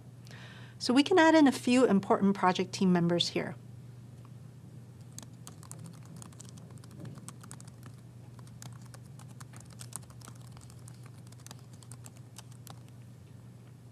Awesome. Let's move on to additional stakeholders. Additional stakeholders may include the Vice President of Customer Success, who is accountable for customer feedback and corresponding product requests. We can also add in the account manager, who will leverage their existing relationships with top clients. And let's also add in the fulfillment manager, who will help acquire the plants needed to launch this service. We're almost done. Let's add in how we'll measure success. Here, we'll type in that we want to see a 5% increase in revenue by the end of the year. Let's also type in that we want to hit a customer satisfaction rate of 95% 3 months after launch. That's it. The project charter is filled in, and now it's ready to be reviewed by your stakeholders. Now you're done. You've seen how documentation helps form the roots of a project and how it contributes to the project's ultimate success. Like nurturing a plant, you're learning to nurture a project to ensure it's the best it can be. Up next, we'll talk about the tools that project managers rely on to guide their teams and ensure that they complete their tasks. See you soon! As a project manager, tools are some of the most helpful resources you have at your disposal. They're essential for tracking progress, so it's important to keep them top of mind throughout the entire project. Let's talk more about why tools are so useful and why it's important to choose the right ones for your needs. There are lots of different tools out there, and you'll learn more about them later. As a reminder, tools are aids that make it easier for a project manager or team to manage resources and organize work. They're useful because they can help you track detailed information about all kinds of tasks, and they make it easy to communicate with lots of different people. And remember, effective communication and tracking are huge parts of a project manager's day-to-day responsibilities. Just think about how much tougher your job would be without help from collaboration tools like email or digital documents created in Google Docs or Microsoft Word. Let's imagine this in the context of our project at Office Green. As lead project manager, you have tons of information about the company's plan to provide office-friendly plans to top clients. But what would happen if you wrote every project detail on a whiteboard instead of a shared online document? Well, every member of your team would have to stop by your desk to get the latest information. And that's definitely not the most efficient use of anyone's time. But if you store this information in easily accessible online documents, you save everyone on the team time, energy, and a major headache. Today's tools have made it so much easier to share information with teammates. Even better, with project management tools, information sharing goes both ways. That means team members can also easily update you on their progress without the need for extra meetings or phone calls. How great is that? When you choose the right tool for a project, you make it easy for teammates to let you know if a task is on schedule or if it's delayed, which lets you quickly see how any changes might affect the rest of the project. Project management tools increases visibility and transparency for everyone, including stakeholders. You can use a variety of tools to accomplish many different things, like tracking progress on tasks, deliverables, and milestones.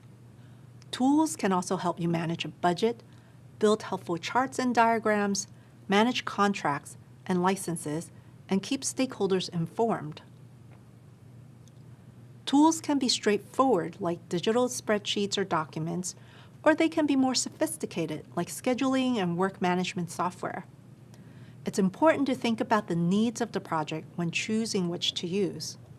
One thing to keep in mind is that if you choose a more sophisticated tool, your teammates and stakeholders will need some time to get familiar with it. For small projects, that might be more trouble than it's worth. So for small projects, a straightforward tool might be more effective. But if a project has a big scope, then it might be worth the team's time to learn and ultimately work with a more sophisticated project management tool. You should also keep in mind that sometimes you won't have a choice about the types of tools you use. If an organization has already decided to use a specific tool, then you will need to work with what they give you. It's all about remaining flexible. Are you starting to see how you can use tools to keep projects on track? Whether they're straightforward or sophisticated, tools have the power to help you communicate and manage more effectively. Next up, we'll cover some of the most common types of tools for effective project management. See you there! Hi there!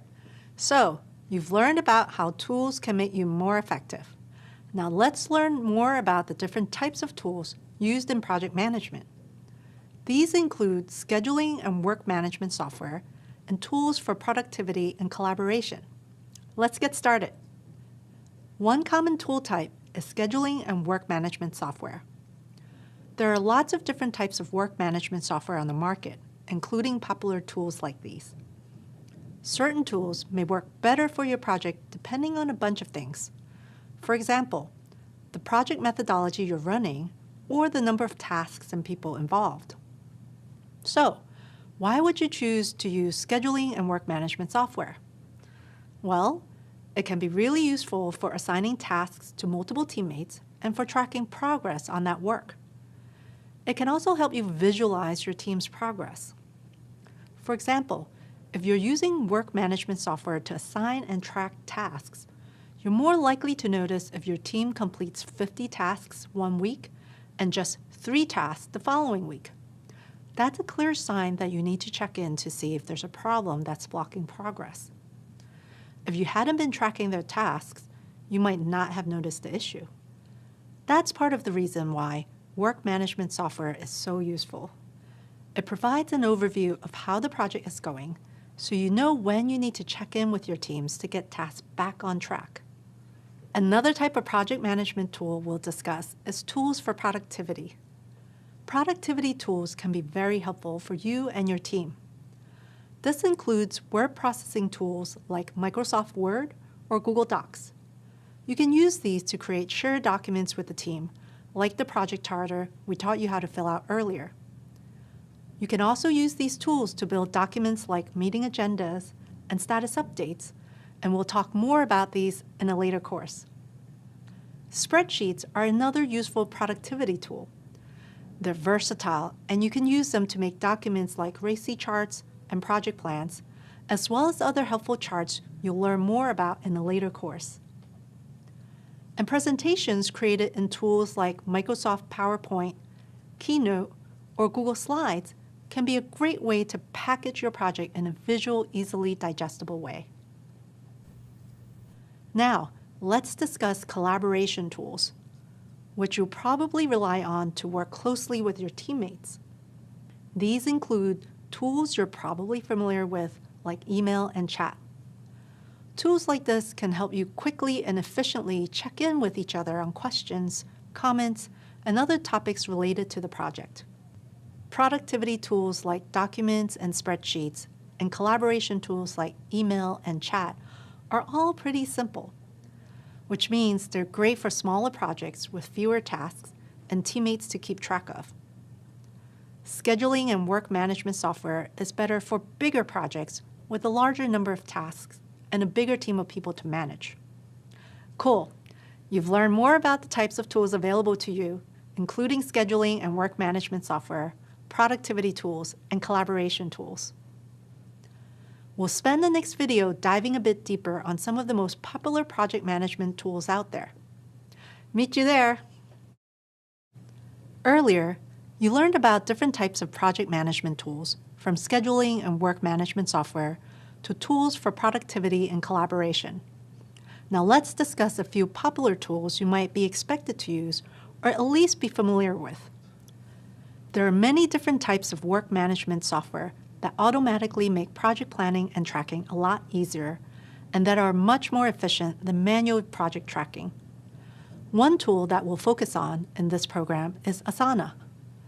Asana is a work management platform that helps teams plan and coordinate their work, from daily tasks to strategic initiatives. Asana provides a living system and a source of truth where everyone's work lives. With Asana, everyone can see, discuss, and manage team priorities, giving teams clarity on who is doing what by when. It's great for building project plans, assigning tasks, automating workflows, tracking progress, and communicating with stakeholders. As a project manager, you can use Asana to create a log of tasks, like gathering cost estimates from external vendors, and assign a task to people on the team. All tasks are visible and organized in the format of the project manager's choice, like in a list or on a calendar, and designed to drive transparency and connection with all the tasks related to the overall goal. It's easy to use with external stakeholders as well, because within Asana, you can share status updates and other communications with people outside your company. Another great tool we'll focus on throughout this program is the spreadsheet. Spreadsheets are extremely versatile, and you can use them for a wide range of tasks, from creating timelines and building charts to managing budgets and tracking tasks. You can add and view project information in a variety of formats depending on what you need in the moment. For example, let's say you enter a list of tasks, due dates, completion statuses, and task owners into a spreadsheet. From there, it's very simple to sort the list by due date to see what's due next.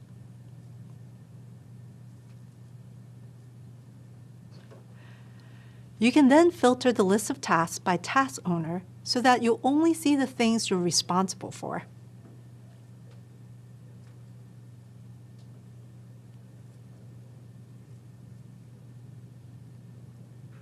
You can also highlight the rows of the sheet in different colors to visually illustrate the tasks with the least progress. With spreadsheets, you can easily transform, visualize, and manipulate information. Spreadsheets and more comprehensive tools like Asana are just two options for effective project management.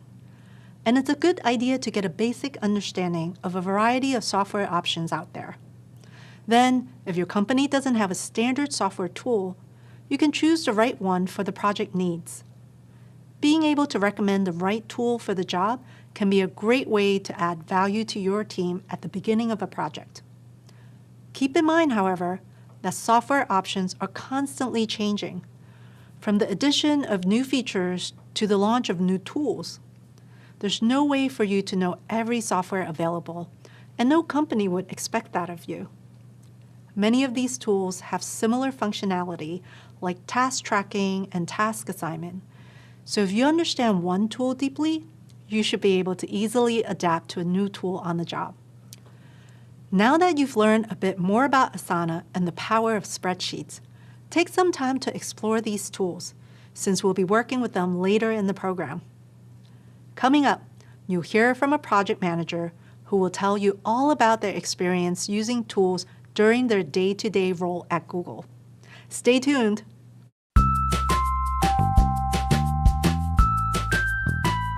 Hi, I'm Amar. I'm a senior engineering program manager at Google Shopping. And on a day-to-day basis, I drive programs which spans across multiple products at Google. As a project manager, tools are our best friends. Tools and the tools which will help us drive the execution, those are really should be near and dear to us. And those are near and dear to me. What I look at is what tools which help me create the body of work. There are like a lot of open source tools as well as free tools like Google Spreadsheets are there, Google Docs is there. So many of these tools are out there. And there are some other supporting tools also like Jira and all.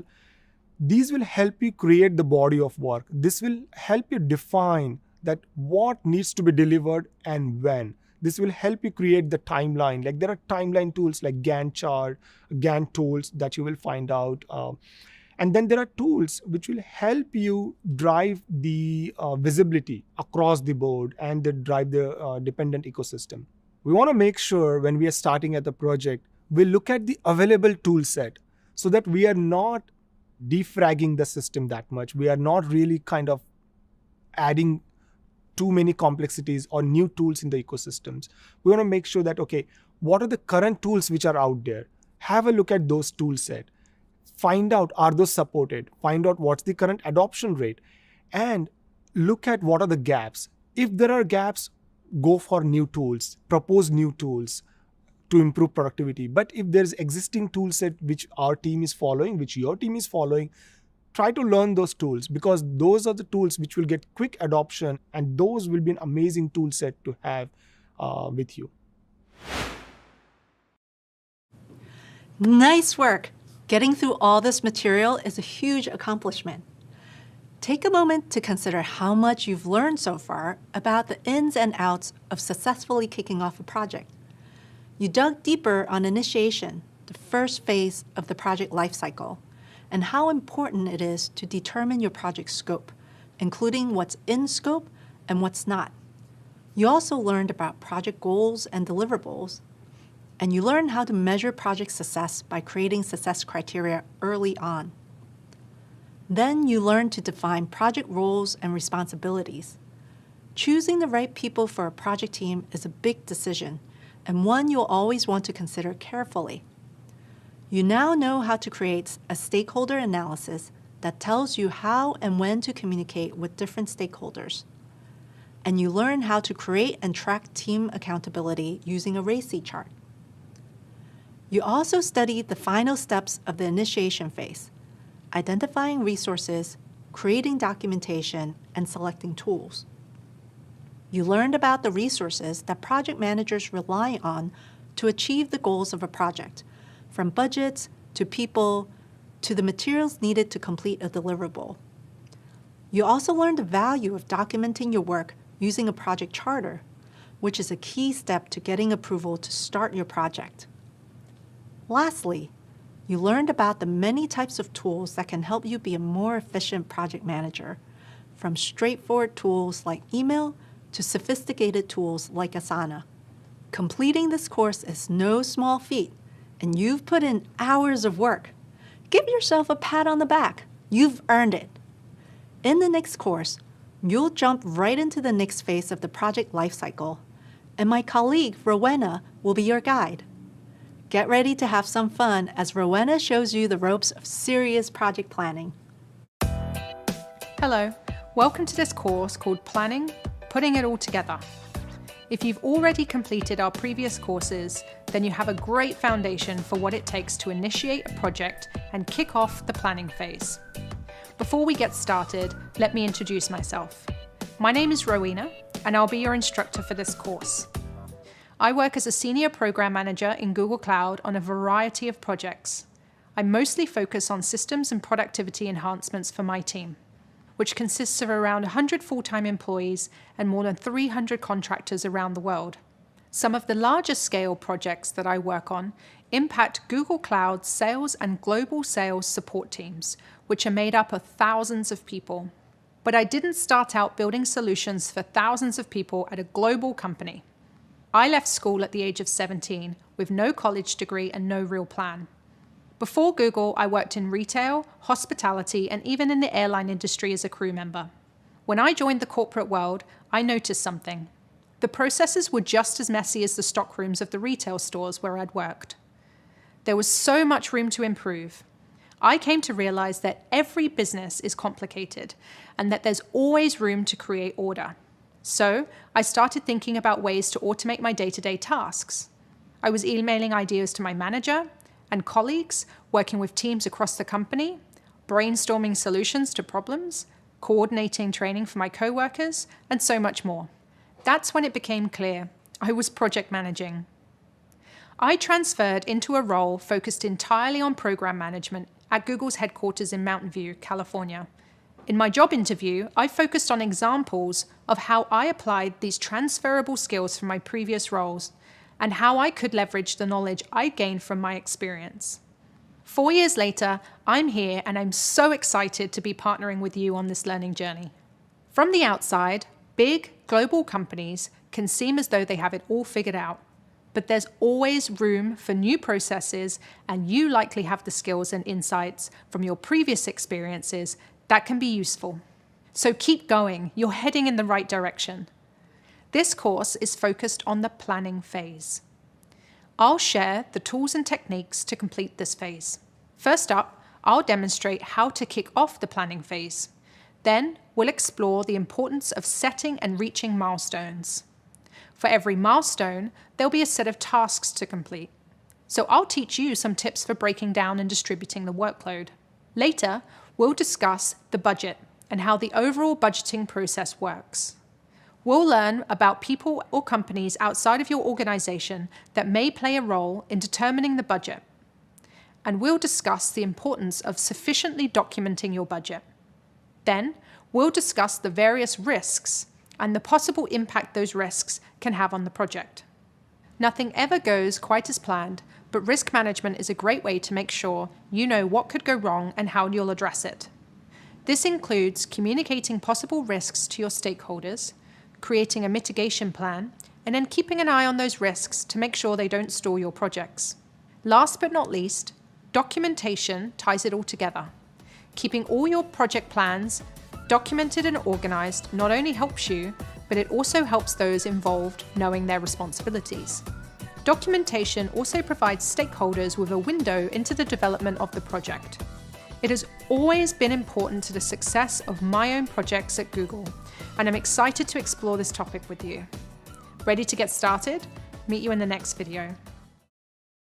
Hi again. In the previous course, you learned about the initiation phase. During the initiation phase, the project manager is gathering all of the necessary preliminary information needed to get stakeholder approval and plan the project. A few key things need to happen during this time. First, the project manager gets assigned. That's you. Then, the goals of the project have to be approved, as well as the scope of the project and its deliverables. A number of people will need to be assigned to the project, and you'll have a good sense of their individual roles and responsibilities. You'll also need stakeholder sign-off on your project charter. If all of these criteria have been met, then you're set to begin planning. Planning is a significant part of ensuring a project's success. So let's take some time to discuss why it's so important. Planning is important for any project, large or small. While planning your project, you and other members of the team will determine the processes and workflows needed to meet your goals and put together ideas about how to make the project a success. While planning, you might draw from previous project experience, but don't be afraid to think of new ways to get results. Every project is different, so new and different approaches may be just the thing you need. Planning has many benefits. As we've discussed, planning helps you map out the full project. It helps you understand the work needed to achieve your goals. Planning also helps coordinate efforts and timelines with other teams, contractors, and vendors. Another huge benefit of planning is that it gives you time to identify and prepare for risks that could impact your project. Those might include things like a delay in the timeline, the departure of a critical team member, or a change in project direction from a primary stakeholder. Planning also gives you the chance to brainstorm ways to mitigate or address those risks. There are less obvious benefits too.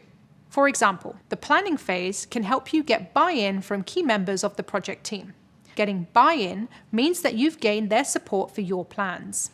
Planning also demonstrates to stakeholders that the team is taking care to start the project with a detailed plan. But one of the most significant benefits of planning is teamwork, which will help you push your project across the finish line. By working together in the planning phase, individuals assigned to the project can become a strong team by the time the planning is done and the work is about to start. Planning together creates a shared understanding among all parties involved in the project. So, to recap, planning has many benefits, from helping the team to understand the work needed to achieve their goals to providing project plans to the stakeholders. Now that you know a bit more about planning, we'll learn how to launch the planning phase. Meet you in the next video. Hello again. In the last video, we discussed the importance of planning. Now, let's get into the details of how to launch the planning phase. As you learned earlier, the planning phase is the second phase of a project's life cycle. This can be a challenging time for a project manager because there's so much to consider. But it's important to know that project plans don't have to be perfect the very first time. And even if you do a great job with your plans the first time around, it's likely that the plan will change as the project evolves.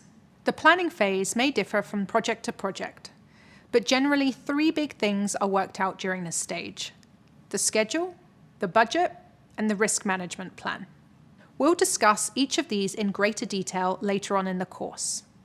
But for now, here's some general information so you can understand why these 3 elements are so crucial to planning. Let's start with the schedule. The schedule is basically a timeline of the project. It includes the start date, the end date, and the dates for things that will happen in between. You'll use time estimation techniques to determine these dates. Let's imagine scheduling in our example project at Office Green. As a reminder, you're the lead project manager for Project Plant Pals, a new service that will provide top clients with desk-friendly plants. You want to launch the service by the end of the year, so the planning phase for this effort should include a number of key dates. Those dates might include when you'll request proposals from plant vendors. They might also include the date you'll kick off with the web designers and developers who are creating a new website for the service. It should also include important dates during the project execution phase, like when the plants need to be ready for delivery, or when the new web page design needs to be approved. And you'll need to include the target date for the launch of the service. Another part of the planning phase is setting the budget. The budget will account for the total cost to complete the project. The total cost needs to be broken down to determine how much has to be spent on different elements of the project. For Project Plant Pals, the budget will need to include items like the cost of designing and launching a web page, the cost of hiring your plant vendor, and much more. The third component of the planning phase is risk management, which means searching for possible problems and planning ahead to mitigate these risks. Let's face it, risk is inevitable in every project. What's not inevitable is how the risk impacts your project. Good project planning means searching for places where trouble might occur. Where might the schedule get off track? Where might the budgets exceed your estimates?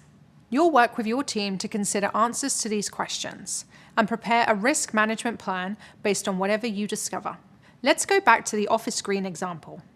While putting together the initial schedule, you may realize that your estimates from your developers put you way beyond your launch date. To manage that risk, you might try to reduce or adjust the project's scope to still meet your deadline, or even negotiate a new launch date with your stakeholders. These are 2 simple examples of how you might mitigate a scheduling risk. So, to recap, you'll spend the planning phase building your schedule, setting your budget, and preparing your risk management plan. But first, you need to get the whole team on board. Next, we'll discuss the project kickoff meeting, which is where the project really gets going. Meet you there. Hello again. In this video, you'll learn how to schedule a kickoff meeting once you're ready to shift into planning mode. It's important to schedule a meeting that will serve as a formal start to project planning. You might be wondering what a kickoff meeting is and how it differs from other types of meetings. That's a great question.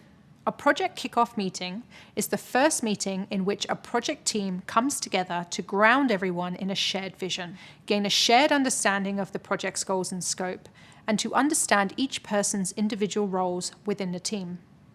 So, who's invited to the kickoff meeting? Well, that would be the team members identified in a RACI chart created during the initiation phase. As a reminder, a RACI chart helps to define roles and responsibilities for individuals or teams to ensure that the work gets done efficiently. During the kickoff meeting, team members will learn more about how they'll contribute to the project and how they'll gain a deeper understanding of how the team will work together to reach the project's goals. You should also invite your stakeholders and your sponsor to the meeting so that they have a chance to understand the high-level plan for the project, can share their perspective, and you can ensure that everyone is on the same page. Now, you might be wondering, why do I need a kickoff meeting? Can't my team learn everything they need to know from the project charter? We get it. Meetings can be time-consuming, and there are definitely situations when a quick email or a chat to a teammate will suffice. But when you're kicking off a project, especially larger projects with multiple people involved, it's important to get together to establish a shared vision, align on the scope, and build team rapport. This is also an opportunity for teammates to ask questions and offer insights. And it's a great time for you to set expectations with the team about how each person will individually contribute to the project. Now, let's discuss how to plan and run a kickoff meeting. There are lots of templates for kickoff meeting agendas online, but most follow a similar structure and last about an hour. Keep in mind that this is just a suggestion, and you should feel free to schedule as much or as little time for each agenda item according to the needs of your project and the team. Most meetings start with brief introductions.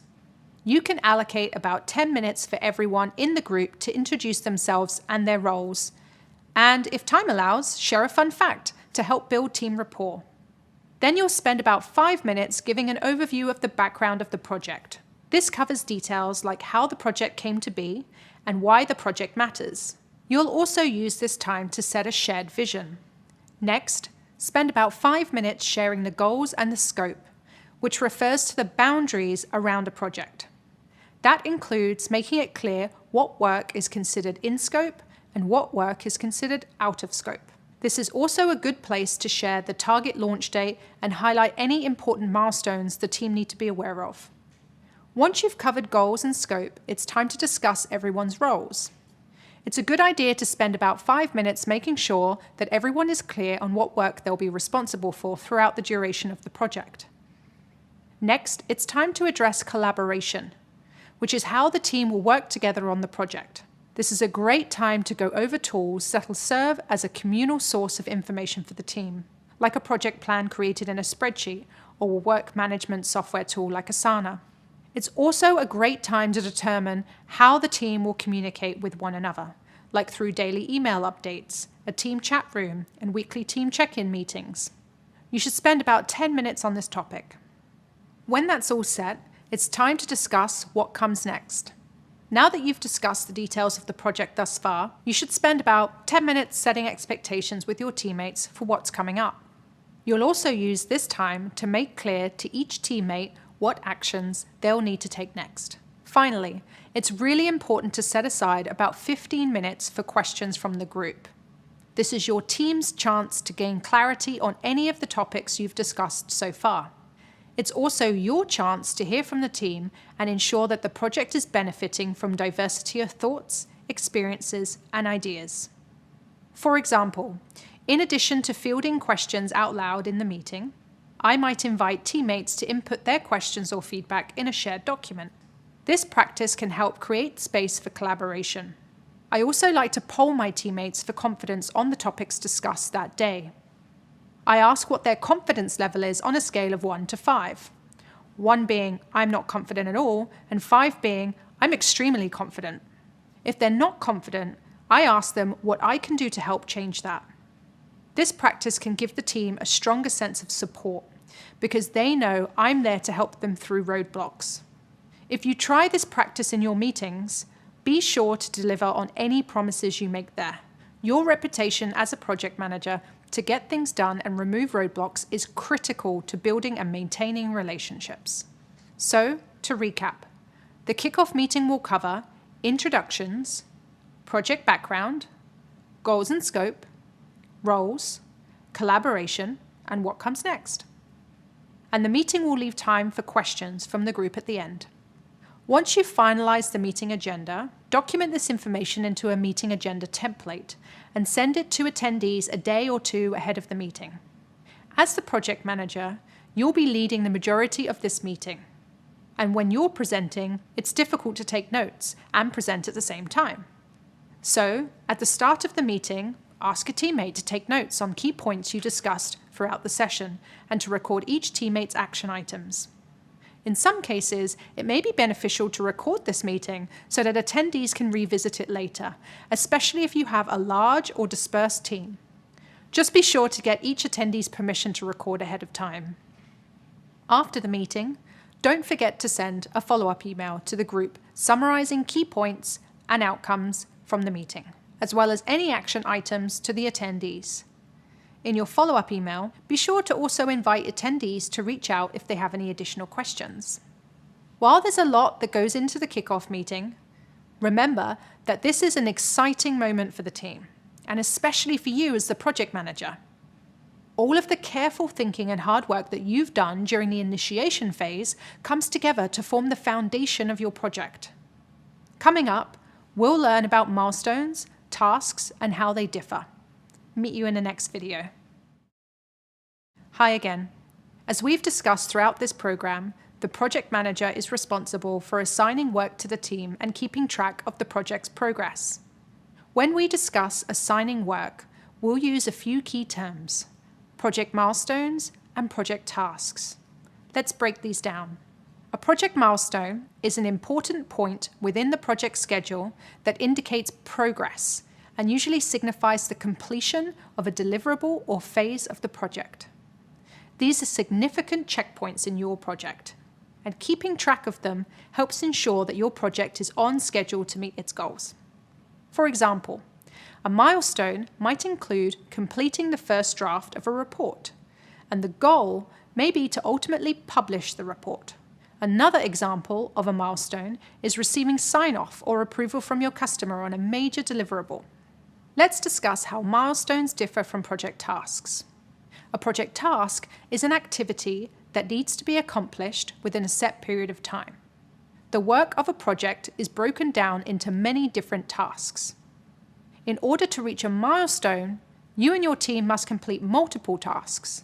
For example, if a milestone is completing the first draft of a report, the tasks required to get to that milestone might include hiring a writer, conducting research, and drafting different sections of the report.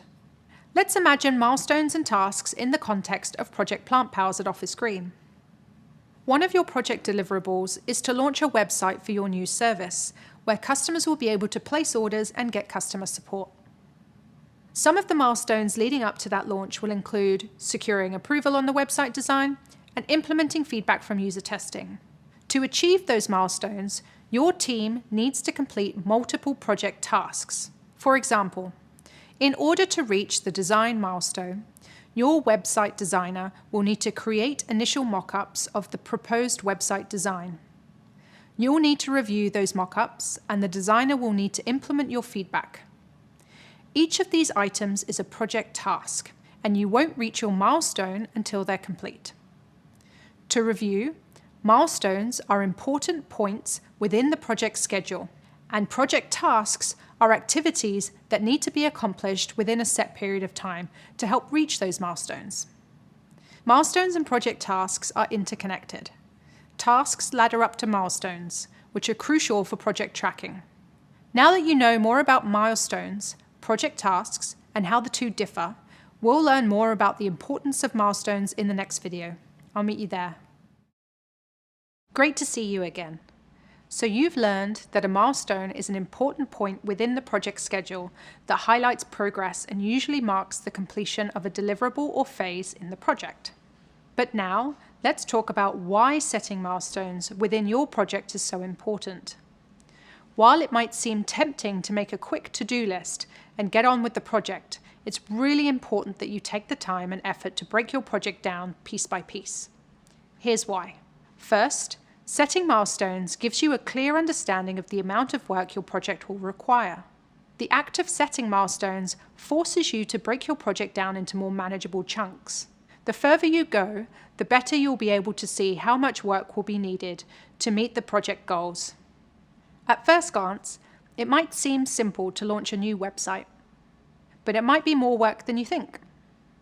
And if you break that deliverable down into milestones, and those milestones into tasks, you'll have a better sense of the true amount of work that needs to be done. This will help you better manage the project workload. Another reason milestones are so great is that they can help keep your project on track. When you set a milestone, you assign clear deadlines for when certain project deliverables need to be completed.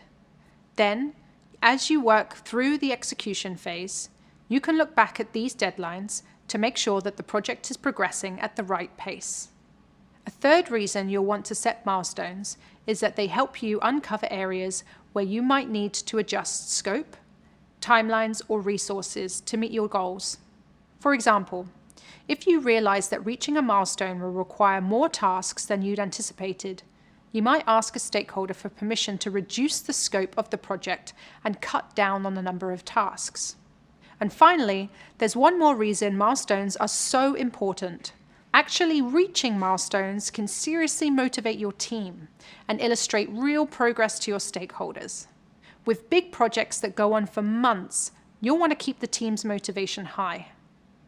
A milestone signifies the completion of an important chunk of work and provides a moment of celebration for the team, even if there's more work ahead. Milestones also serve as a great check-in point to highlight your progress to stakeholders. It gives them the opportunity to see the work that's been completed so far and lets them see everything is on track and up to their standards. It's also important to remember that milestones must be completed on time and in sequential order, because usually reaching the next milestone is dependent on completing a previous milestone. Think about this in terms of Project Plant Powers at Office Green. As we discussed earlier, in order to launch a website for a new plant service, there are a few milestones you need to hit, like securing approval of a website design, completing development of the website, and implementing user feedback. These milestones must happen in this order. Here's why. The web developer can't build the website if the design hasn't been approved by stakeholders, and you can't implement feedback from user testing if there's no website to test. So we know it's important to reach milestones in sequential order, but it's just as important that you reach them on time. If the team misses the mark to complete a deliverable tied to a specific milestone, it could set back your project schedule, meaning your team might need to work overtime or add additional resources to catch up. For example, if you need to secure stakeholder approval on a website design by Friday, but the web designer hasn't completed the design yet, you might have to wait until after the weekend to secure stakeholder approval. This will delay the start of the development phase, giving your team less time to build the website. Even worse, this delay could affect the project budget if completing this deliverable directly ties to a payment from the client. If you miss the deadline, you'll likely delay receipt of that payment. You might even risk losing the payment altogether. Though deadlines are sometimes flexible, it's important to be extra mindful of milestones where the deadline is non-negotiable. And that's that. Hopefully you understand why milestones are important to any project. Coming up, we'll discuss how to set milestones for your project. See you there. Hi again. Okay, so you know that milestones are pretty important. They help give you a clear picture of the amount of work required. They help your project stay on track, uncover areas where you might need additional resources, motivate your teammates, and show progress to your stakeholders. So now, let's talk about identifying milestones within your project and how you can set deadlines for each one. The first step to setting a milestone is to evaluate your project as a whole. It helps to refer back to your project charter to remind yourself of the project goal. Then, make a list of what your team needs to do to achieve that goal. The big items that indicate progress are your milestones. These are the key points within the project schedule that signify the completion of a project deliverable or a phase in the project. Smaller items, like any item that a stakeholder wouldn't need to review, for example, are tasks. You'll plan for these once you've separated them out from the milestones. So let's go back to our Office Green example. One of the project deliverables is a new website. And as we determined earlier, some milestones for our Office Green website scenario include securing approval of website design, completing development of the website, and implementing user feedback. Mocking up initial designs or building a landing page are smaller items on your list, so those are marked as tasks. Try to keep in mind that some projects might have many milestones, while others might just have 2 or 3. There's no one right number of milestones to set. The number will vary from project to project. Once you've determined your milestones, the next step is to assign each one a deadline.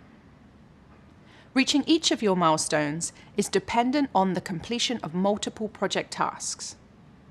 So to make sure you give your team a fair amount of time to complete each of those tasks, you'll need to space your milestones out accordingly.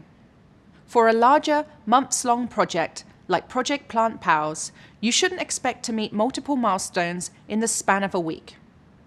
Mocking up website designs and collecting insights from user testing are big tasks that take time. You need to space milestones out to give your team room to complete their work. To get a good sense of timing, you can connect with teammates to discuss the tasks required to reach each milestone and get their estimates for how long these tasks will take. With those estimates in mind, you can make an informed decision about reasonable deadlines for each milestone. When you set deadlines for milestones, you'll also want to consider the needs of your stakeholders. Ask yourself when they'll expect to see a certain project deliverable, and consider the answer when choosing a deadline. Your stakeholders will want to see regular indications that the team is making progress, and milestones are a great way to show that progress. So to recap, you set milestones by looking at your project as a whole and pulling out important checkpoints that show progress. Then you assign deadlines to each milestone while keeping the needs of your stakeholders top of mind.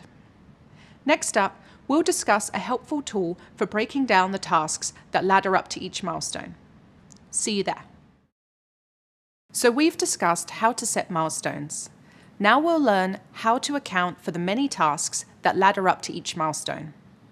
You can do this by creating a work breakdown structure. Let's start with a definition. A work breakdown structure, often abbreviated to WBS, is a tool that sorts the milestones and tasks of a project in a hierarchy in the order they need to be completed. This is a helpful tool because it helps break down the sometimes intimidating challenges of a project into more manageable chunks. Big projects like publishing a report or organizing a conference seem a lot less daunting when the work required to get there is broken down step by step, with a clear pathway from the beginning of the project to the end. Let's look at an example of a basic work breakdown structure.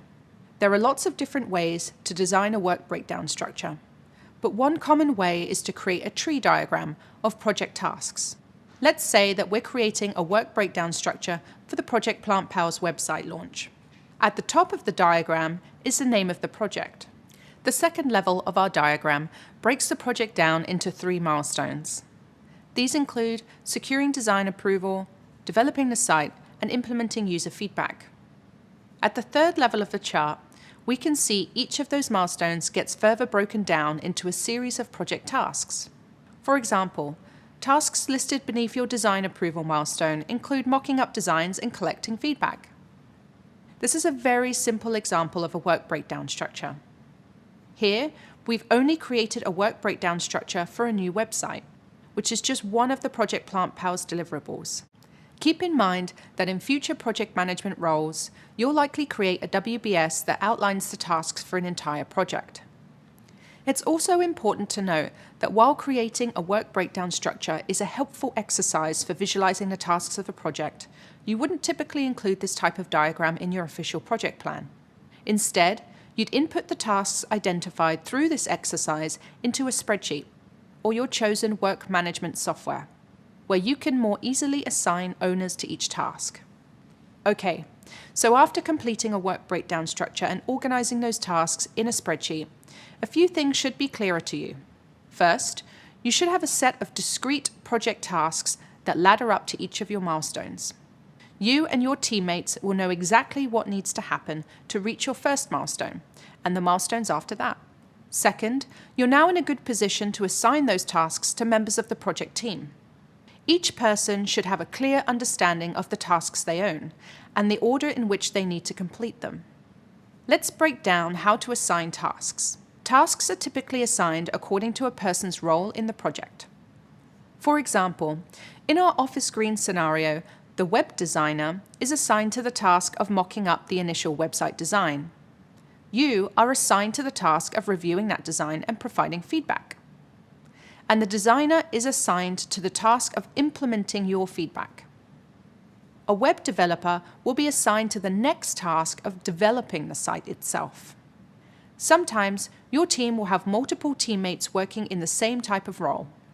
To assign tasks between 2 or more team members with the same roles, you might take into consideration each person's familiarity with the tasks at hand. For example, If you have multiple web developers working on the new website, you might task one developer with creating the landing page and task the other developer with creating the Contact Us page. When assigning tasks, you should also consider each teammate's workload. Think about how much time they're meant to be spending on the project, compared to work outside the project that they might also be responsible for. It's important to keep everyone's workloads balanced. You'll want to make sure that a single teammate isn't assigned more work than others. You'll also want to make sure that no one is assigned more work than they can handle. When people feel overloaded, the quality of their work may suffer, or they might need more time to complete the number of tasks, putting the timeline and the overall project schedule at risk. As the project manager, you'll ensure that your teammates are clear on their assigned tasks. You can do this by assigning tasks with help from project management tools, like Asana, which I use a lot in my day-to-day role at Google. When you manage a project in Asana, you'll add tasks to represent actionable pieces of work needed to complete the project. As a best practice, it's good to start each task with a verb. For example, instead of just typing website, make clear the task is to mock up the website or add images to the website. Another thing to think about when assigning tasks is timeline. Be sure to add an assignee and a due date to each task so it's clear who's doing what by when. Finally, be sure to include as much detail surrounding the task as possible to avoid miscommunication. In Asana, you can click into the task details to add helpful information. Here, you can add a description, link to corresponding files or attachments, or even comment on the work related to the task. There's so many benefits to assigning tasks, but the biggest one is that it frees you up to focus on managing the project. This way, you can feel confident in the knowledge that your teammates are responsible for specific work. But there's also some less obvious benefits of assigning tasks. Let's explore these more now. One less obvious benefit of assigning tasks is that it creates a sense of personal responsibility for members of the team. When you assign a teammate to a task, you enter into an agreement with that person that they'll own the task until it's completed. Creating a sense of ownership for members of the team is important because it makes them feel more invested in the project. It also gives them space for personal growth. Plus, it supports your own skill building as a manager who's a supportive delegator. And on top of that, it keeps your team motivated and invested in completing their work on time. And while each team member should have a sense of responsibility for their assigned task, a complete sense of ownership might feel overwhelming for some teammates. If that's the case, it's a good idea for a project manager to encourage teammates to support one another on their tasks. This is also great for building overall team rapport. Got all that? Great. So to recap, you've learned about work breakdown structures and how to assign tasks to people on your team. Meet us in the next video for a recap on what we've covered over the past few videos. Hi again. Over the past few videos, we've discussed how to launch the planning phase of the project lifecycle. This is where you'll build your schedule, set your budget, and prepare your risk management plan. You also learned about an important part of the planning phase, the project kickoff meeting. This is a key moment where you can meet with your team and stakeholders to establish a shared vision, align on scope, build rapport, ask questions, and set expectations. We also discussed milestones, which are important points within the project schedule that indicate progress. And we also learned about tasks, which are activities that need to be accomplished within a set period of time. Then you learned about the value of milestones and how to set them. And you learned how to take those milestones, break them down into tasks, and record that information in a work breakdown structure. Next, we'll explore estimating time and setting a schedule. See you soon.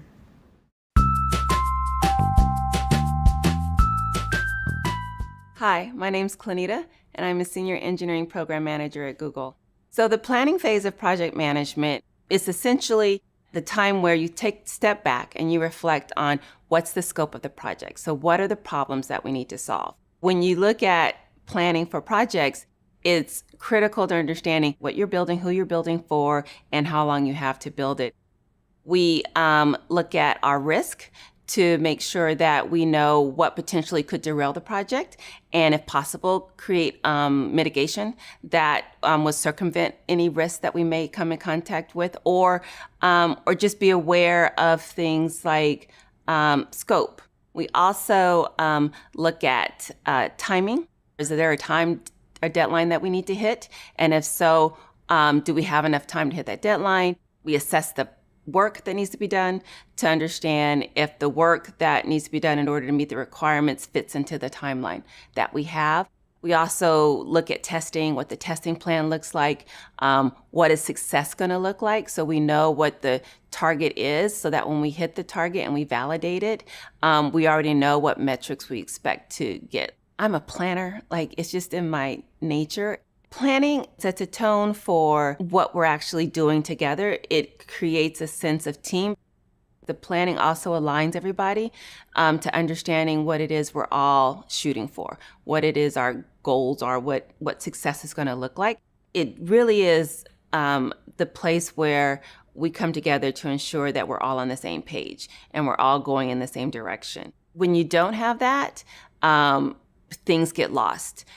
You're not talking to the right people. You have miscommunications. Things get delayed and you don't really understand why. People aren't comfortable communicating what progress is happening. They really aren't comfortable in communicating when their problem comes up. So you want to just set a tone of like, we're all in this together. We're all going to be successful together. And we are going to run into roadblocks. We are going to run into problems, but we're going to work it out and figure it out as a team. Hi, welcome back. In the previous section, we learned more about the planning phase, which is the second phase of the project lifecycle. We introduced you to kickoff meetings, which is the first meeting for the project team. We also discussed milestones, tasks, and how to set these within a project. Coming up, we'll explain why it is necessary to create and manage a project plan. We'll discuss the definition of a project plan, and we'll learn what typically goes into one.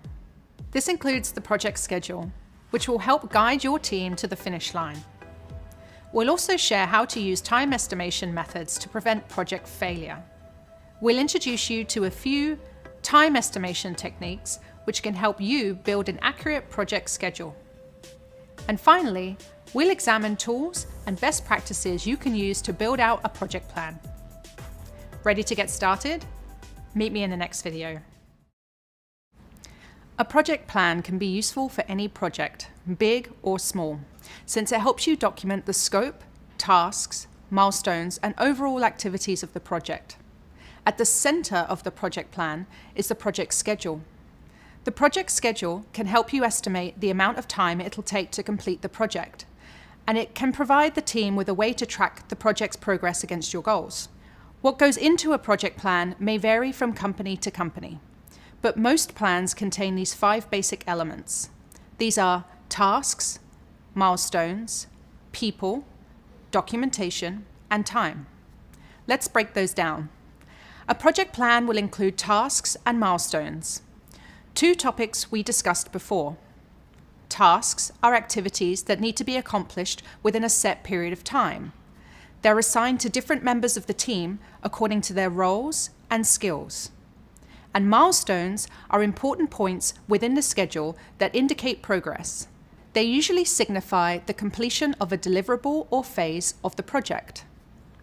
A project plan will also include the people working on your team and their roles. It's important that each team member understands their role and the tasks they're responsible for completing. Ensuring that everyone is clear on their assigned task frees you up to focus on managing the project and creates a sense of personal responsibility for members of the team. A project plan is a good place to link to relevant documentation. This includes documents like your RACI chart, which helps to define roles and responsibilities for individuals on your team.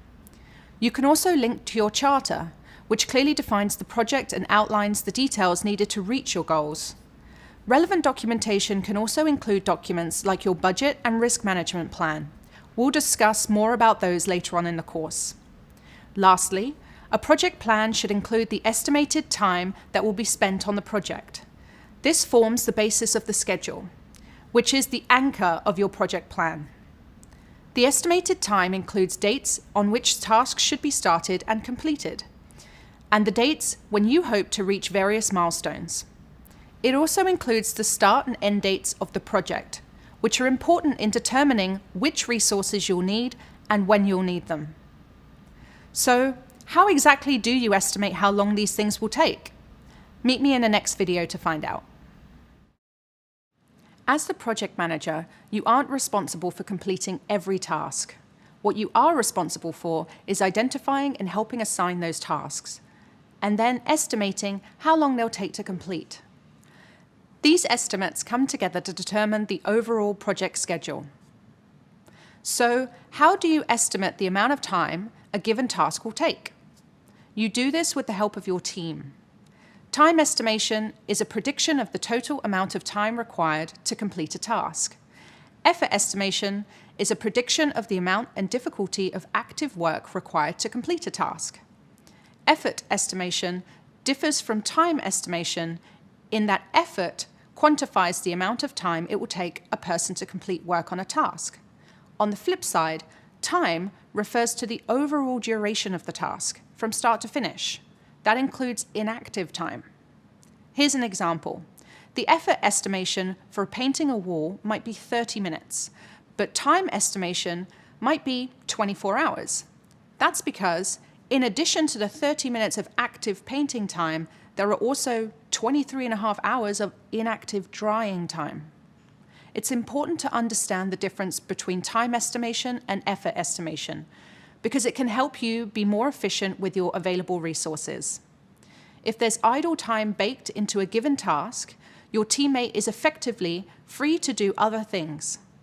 A painter can do other tasks while the wall is drying, like painting the mailbox or the window trim. An unrealistic effort estimate can negatively impact a project schedule. Generally, this happens when you underestimate the amount of time it will take to complete a task. Often, the culprit for underestimating effort is optimism. And listen, optimism is a wonderful trait for a project manager to possess, but too much optimism can lead you to overlook potential risks that could set your plans behind schedule. Though it might be tempting to make the optimistic assumption that tasks will be executed exactly according to plan, there is always a possibility that there will be setbacks. So, how do you try to avoid making unrealistic effort estimates? You can do this by communicating with teammates assigned to each task.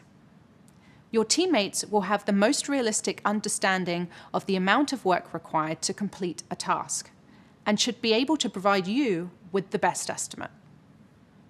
Let's imagine this scenario in the context of our Plant Pals project at Office Green.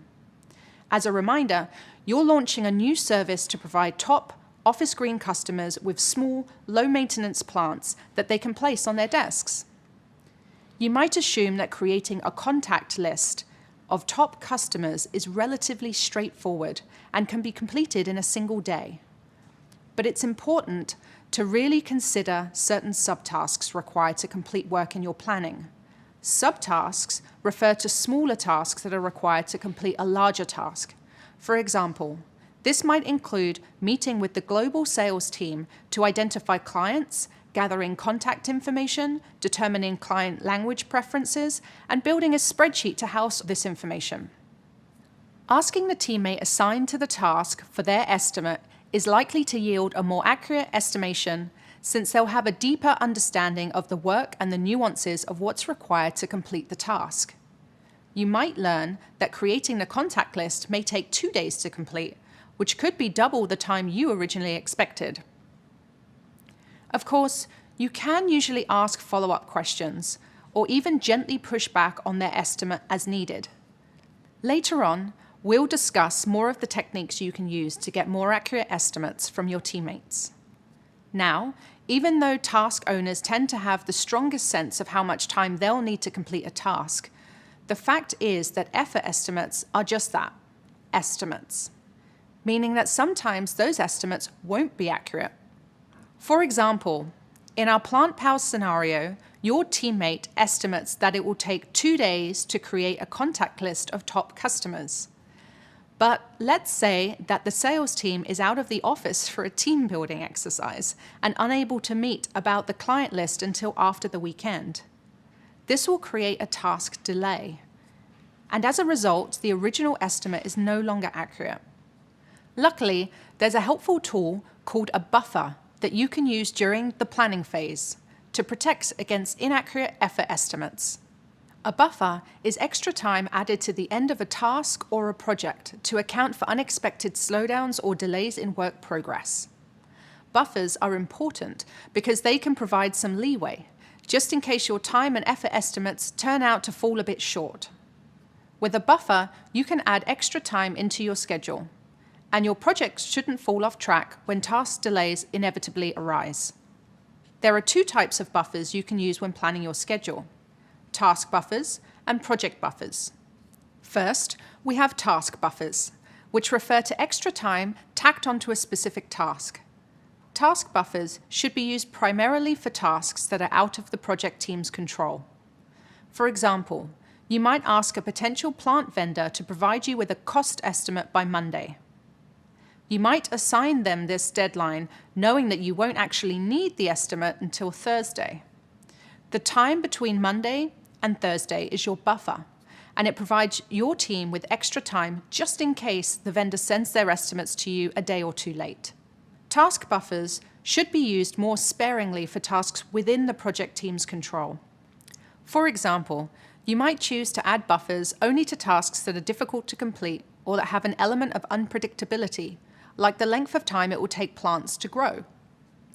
Adding a buffer to every task could lengthen your project schedule unnecessarily, leaving you, your team, and your stakeholders with an unrealistic timeline.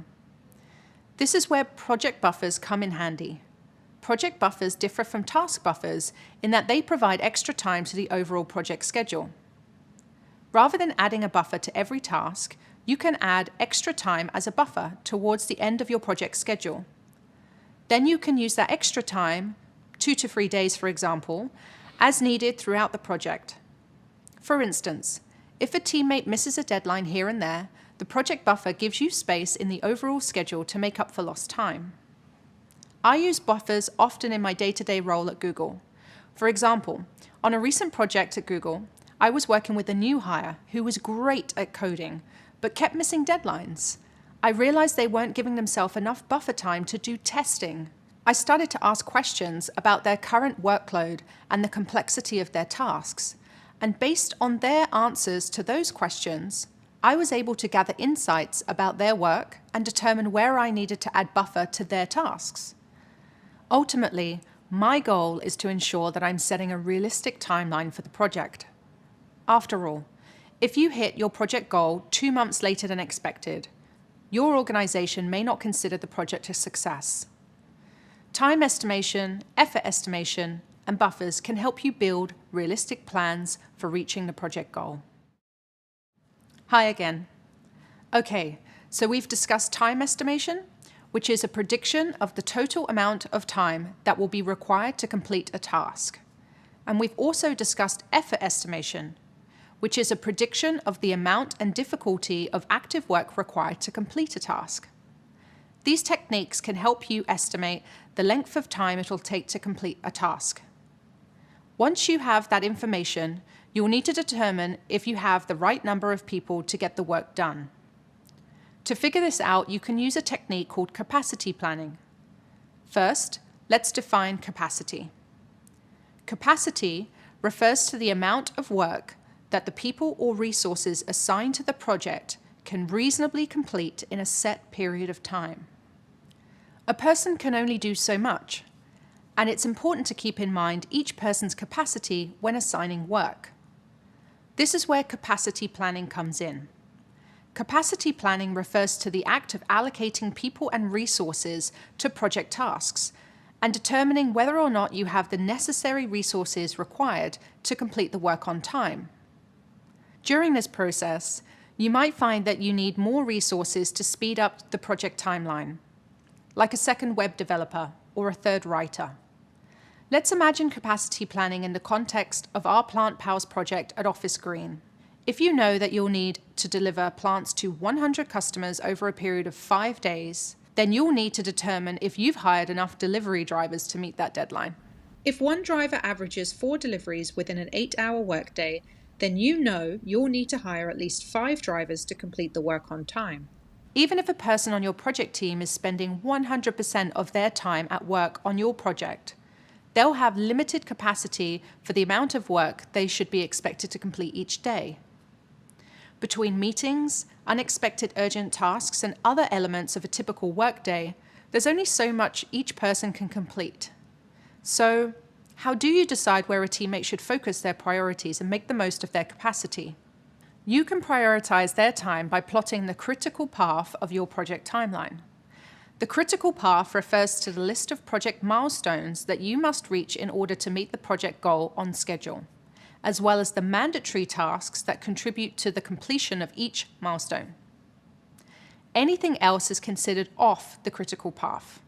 For example, tasks on the critical path for launching Project Plant Pals might include hiring plant vendors, developing a new website, and fulfilling deliveries. A task like adding flowers to your product lineup is nice to have, but might not have much impact on the overall success of your project, because this task isn't crucial to your launch. These tasks aren't part of the critical path. To summarize, your critical path includes the bare minimum number of tasks and milestones you need to reach your project goal. If your team is unable to complete any of those tasks on time, that might result in a project delay. To determine the critical path of a project, you'd start by listing all the tasks required to complete the project and the milestones they feed into. This is a perfect time to think back to your work breakdown structure, or WBS, which is a chart that sorts all the milestones and tasks of a project into a hierarchy according to the order in which they need to be completed. This includes a detailed overview of every project task. Then, you determine which tasks on the list absolutely can't begin until another task is complete. This is called a dependency, and we'll discuss this topic in more detail later on. Next, you'll work with your team to make time estimates for each task and map each task from start to finish. The longest path is your critical path. There are a few factors that can impact capacity and capacity planning. First, you need to be able to identify which tasks can happen in parallel, which means they can happen at the same time as other tasks. You will also need to identify which tasks can happen sequentially, meaning they must happen in a specific order. When you identify which tasks can happen in parallel, it helps you create efficiencies within your project schedule by demonstrating where you can complete multiple tasks at the same time. Identifying sequential tasks help you identify the tasks that you need to prioritize early on in the project. For example, a sequential task for your Plant Pals project may include needing budget approval before hiring a vendor. And 2 parallel tasks might include hiring delivery drivers and the development of a website. These tasks have no relationship to one another, as they focus on different portions of the project and can be completed by different members of the team. That means that one task can begin even if the other task hasn't been completed. And so the work to complete these tasks can happen at the same time. You also need to determine which project tasks have a fixed start date. A fixed start date refers to the date on which you must start work on your task in order to achieve your goal. Identifying whether or not your tasks have a fixed start dates can help with capacity planning because it helps ensure that you'll have the right number of people available to complete tasks on time. For example, let's imagine that your contract says you'll need to deliver 100 plants on a specific date. That means that the task of picking up those plants has a fixed start date of 1 day prior to delivery. Alternatively, some tasks might have an earliest start date. An earliest start date refers to the earliest date in which you can begin working on a task. Identifying an earliest start date can set accurate expectations for when vendors and team members will be up and running on the project. This can help you plan your work and prioritize your work accordingly. For example, If you're working with a new vendor, you need to wait until contracts are signed and the purchase order is approved and created before the vendor can start. Let's say that, at Office Green, this process can take about 3 weeks. Based on this information, you can determine that the earliest start date for your vendor will be 3 weeks from the kickoff meeting with your vendor. Another best practice for capacity planning and creating the critical path includes identifying if a task has float, also sometimes known as slack. Float refers to the amount of time you can wait to begin a task before it impacts the project schedule and threatens the project outcome. These are high priority tasks that have low to no wiggle room. This helps reinforce what is and what is not on your critical path. For instance, tasks on the critical path should have 0 float, meaning there is no room for delays, and tasks that do have float are not a part of the critical path. For example, the shipment of plants to a priority customer who's requested their delivery on a specific date is a task that has 0 float. Great. You've now learned a bit more about how to define capacity, capacity planning, and critical path. We also discussed the techniques used to identify critical path in a project and the various factors that can impact capacity and capacity planning. In the next video, we'll continue learning how to create viable estimates in a project plan. You'll also find out how your soft skills can help the effectiveness of your team. Meet you there. Hi again. Ready to get back into it? Let's go. Time estimation, effort estimation, and capacity planning are all helpful techniques for creating your project schedule. And at the center of all this planning is your team. Throughout the schedule planning process, you're working with teammates to gather estimates, and you're taking into account each person's capacity when building the project schedule. It makes sense to involve your teammates at this stage. After all, the person assigned to the given task is likely to have the best sense of how long it will take to complete that task. They'll also have the best sense of their own capacity for taking on the work. But these conversations are a two-way discussion, and you'll need to tap into your soft skills to get the most accurate estimate from your team. Soft skills are personal characteristics that help people work effectively with others. These include crucial communication and interpersonal skills we've discussed over the course of this program. Soft skills can be important when trying to understand what might be blocking someone's ability to do their best work. Let's go over 3 ways to use soft skills and gather accurate estimates from your teammates. These are asking the right questions, negotiating effectively, and practicing empathy. Let's start with asking the right questions. Think of conversations around the time estimation as a kind of interview. You're connecting with your teammates to learn more about how they work on specific tasks, and you'll use this information to build your schedule. To aim to get the most relevant information from these conversations, you'll want to be certain that you're asking effective, open-ended questions that lead to the answers you're seeking. An open-ended question is a question that cannot be answered with a yes or a no. The answer provides the relevant details of what you need to know. Let's imagine this in the context of your project at Office Green. You've discussed the design of a new website with your web designer, and you'd like to know how long it will take them to mock up designs for your review. Now let's say you start the conversation by asking a question like, can you complete the mock-ups in 1 week? This is a closed-ended question and might elicit a simple yes or no answer, which doesn't tell you much about the task of designing a website or about your teammates' working style. Now, imagine if you had started this conversation with an open-ended question. For example, you might ask the web designer something like, how long does it typically take you to mock up a website design like this one? This is an open-ended question and is more likely to elicit a more detailed response. From there, you can ask follow-up questions like, how complex are the steps to complete this task? What are the risks associated with this task? And when do you think you can have this ready? By asking your teammates effective, open-ended questions about their assigned tasks, you can learn more about how they work and what they do. As you have more of these conversations, you'll develop a better sense of your teammates' roles and their tasks, and you'll be able to rely less on your team to make accurate estimates. Another way to use soft skills to gather estimates from teammates is to negotiate effectively. Part of your job as the project manager is to bridge the gap between high-level goals of the project and the day-to-day perspective of your team. While your project might be your number one priority, it's possible that people on your project team have competing priorities on other teams to keep track of as well.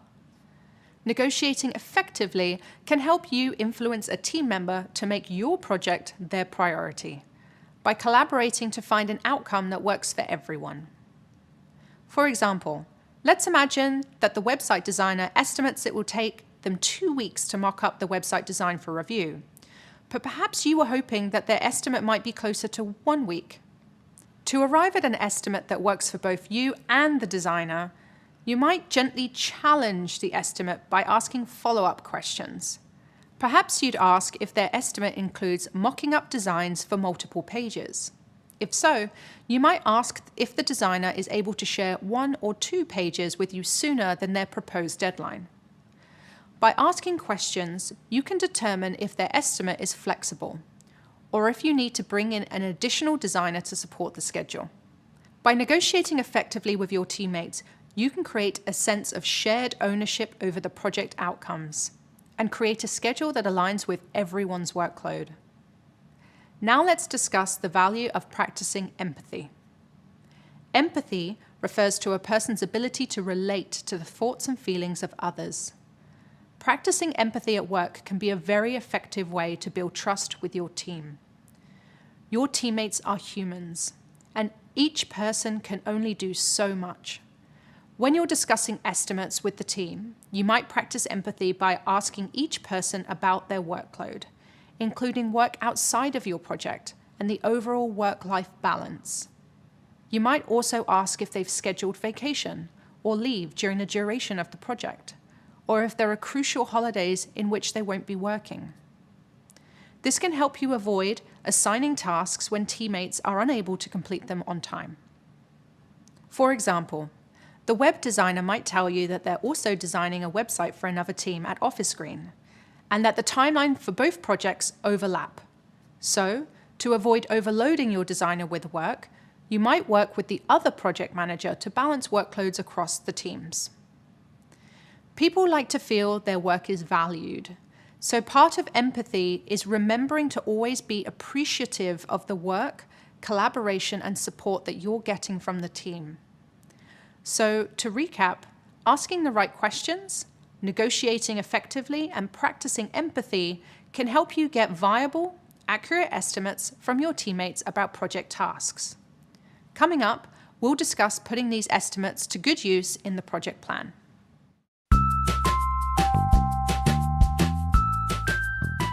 Hi, my name is Angel, and I'm a program manager at Google. I'm a mechanical engineer by degree, and my first boss out of school said, you're an okay engineer, but your people skills are off the charts. And having a technical background and having really good people skills is hard to find.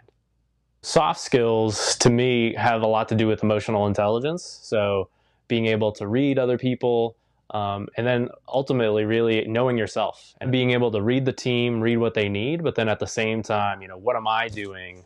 Either influencing the team in a good way, in a bad way, or just a different way. Just asking sometimes people that don't usually kind of raise their hand to give input goes a long way, because a lot of times the folks that are maybe a little more quiet are genuinely thinking about the problem and may have a lot of insights that if you didn't kind of catch on that or ask them, you could miss out. And so to me, soft skills just means just really understanding kind of the emotional needs of the team.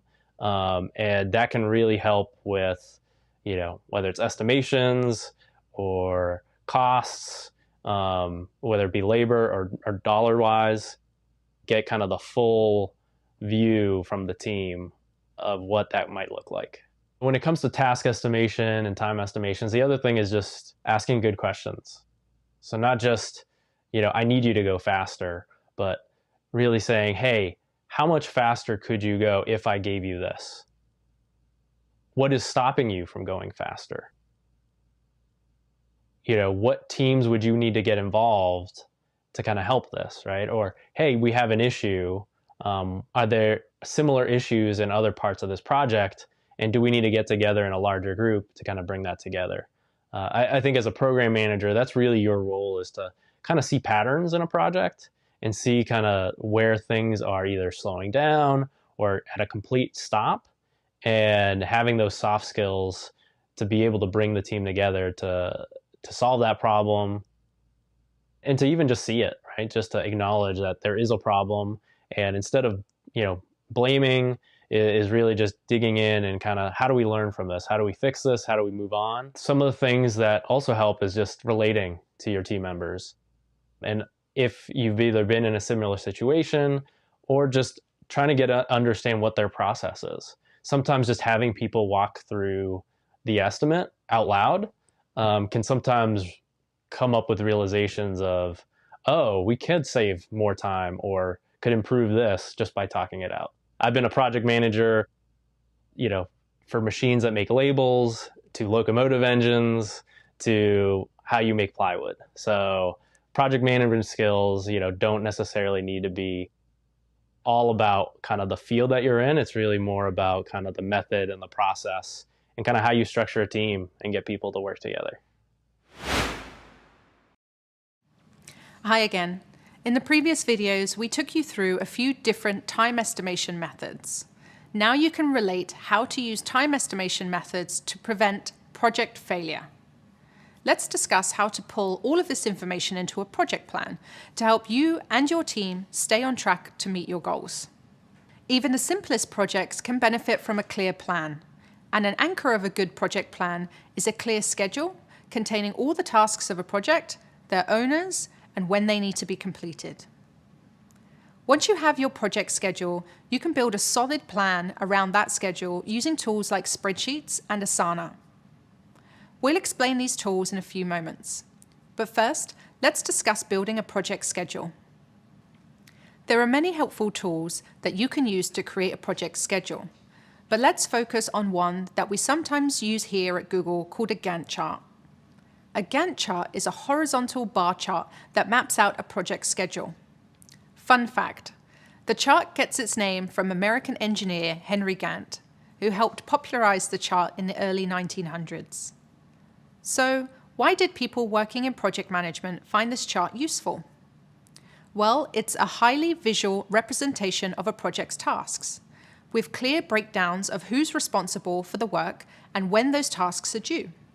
For many people, a visual aid that builds upon written directions can be a helpful way to understand and synthesize the work they need to do, when they need to complete it, and how their individual tasks connect to the other tasks in a project. Gantt charts are almost like calendars. They feature the start and end dates of each task, and the bars align with how much time is devoted to each of those tasks. For example, let's say that your teammate Leon is tasked with creating a project charter, and another teammate, Kylie, is tasked with reviewing and editing the charter when Leon is finished. Using a Gantt chart, you'll use colored bars to illustrate the days that they'll be working on these tasks. With this method, you and the rest of your team can determine that Leon has Friday, Monday, and Tuesday to work on the chart, and Kylie has Wednesday to complete any revisions. The bars cascade down the chart to illustrate the passing of time and the blocks of time in which the tasks are completed. Gantt charts can be a helpful tool for tracking schedules. But what kinds of tools can you use to make a Gantt chart? There are a few options, but we're going to focus on the straightforward spreadsheet. Creating a Gantt chart in a spreadsheet is pretty simple. You can organize your left columns by items like task title, task owner, start date, due date, duration, and percent of task complete. This is a great place to list the tasks and milestones previously identified in a work breakdown structure. you'll include relevant information in the rows below, organized by start date. On the right side of your sheet, you'll order your columns by the weeks estimated to complete the project from start to finish. In the rows below that, you'll include bars representing the dates when certain tasks will take place. Kinda neat, right? Spreadsheets are helpful here because they can hold more information than just the Gantt chart. Though the project schedule serves as the central component of the project plan, you can use separate tabs on your spreadsheet to house or link to other documents you'll want to include in your plan, like a RACI chart or a project charter. You may also opt to include your plans for risk management and communication here too. With a spreadsheet, you can simply add a tab for your documents.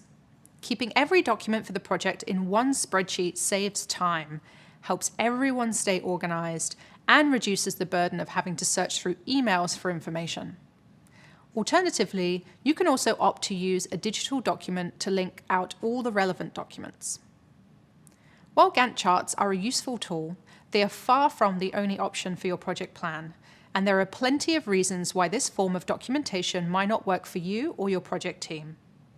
For a simple project, you might find that your team responds better to a digital document that features a list of tables or tasks, their owners, due dates, and links to other relevant planning documents. Or perhaps your team works best with Kanban boards, which uses cards to track and visualize the progress of your tasks. Regardless of your chosen tool, if your plan includes the project's goals, its tasks, owners, start and end dates, and relevant planning documentation, then you'll be able to keep everyone on the same page. Now you know a bit more about the tools that can be used to create a project schedule. Up next, we'll discuss best practices for building a project plan. Meet you in the next video. Hi again. Earlier, you learned about creating a project plan based on a project schedule that lists all of the milestones, tasks, and deadlines of a project, and that clearly outlines the people responsible for each task. You also learned about Gantt charts, which are simple visual ways to create your schedule. So, how can you help make sure that your plan works for you and your team? Let's discuss 5 best practices for building a great project plan that will remain useful throughout the execution and closing phases of your project. Those include ensuring careful review of project deliverables, milestones, and tasks, giving yourself time to plan, recognizing and planning for the inevitable, things will go wrong, staying curious, and championing your plan. First, you'll want to ensure that you've carefully reviewed the project's deliverables, milestones, and tasks. During the initiation phase, you'll recall that you created a project charter with important information regarding your project, like your goal, scope, and deliverables. When a project enters the planning phase, your plans become more granular. Let's discuss this in the context of your project at Office Green. In your plan, you need to break this information down further. You're creating a new website for this service, so you'll need to break that deliverable down into smaller milestones, like kicking off a meeting with the web developer and gaining stakeholder approval. And those milestones will break down into smaller tasks, like mocking up a design of the new website and developing a landing page. Each of these tasks will be assigned to a teammate and given a start and end date. Now, a new website isn't the only Project Plant Powers deliverable. You will need to break down every deliverable into milestones and tasks to ensure that you and your team have a clear picture of what needs to be done to meet your project's goals. Your plan revolves around completing each and every tiny task, so you should take your time to get this piece right. This brings me to my second tip. Give yourself time to plan. There's a reason that planning is its own phase of the project lifecycle. It's a time-intensive process, especially for larger projects with multiple deliverables. Planning gives you and your team some time to think realistically about what your team can and cannot accomplish within a certain time frame. You're not a machine, and neither are your teammates. There are limits to the amount of work any one person can do in a given time frame. Using the strategies that we've shared earlier, like effort estimation and capacity planning, can help you and your team get a realistic sense of how long the project will take and when you'll be able to hit your milestones. It's also important to allow for buffer time since projects rarely go exactly as planned. Later in the project, you'll be grateful that you initially planned for some built-in flexibility around timing. That leads nicely into my third tip. Recognize and plan for the inevitable. Things will go wrong. Even with thorough planning, your projects will still experience unexpected setbacks and bumps in the road. You can't plan for every problem, but the team can identify the risks that will most likely occur and create plans to prevent or mitigate those risks. As we mentioned before, buffers are a helpful tool for mitigating issues related to slowdowns in progress. You'll learn more about how to create a risk management plan that goes into your project plan later on in this course. On to my fourth tip. Stay curious. Though you may be the sole expert on your project overall, it's extremely unlikely that you're an expert on every task of the project. That's why it's so important to sit down with your teammates during the planning phase and ask lots and lots of questions. As we mentioned earlier, asking your teammates questions about their work can give you deeper insights into their tasks for the project. Their input will help you build a stronger plan, and the back and forth dialogue will help you build trust between you and your teammates. To keep the project running smoothly, it's also important to understand the expectations, priorities, risk assessments, and communication styles of your stakeholders and vendors. For example, you might ask stakeholders how to best keep them in the loop on the project's plans.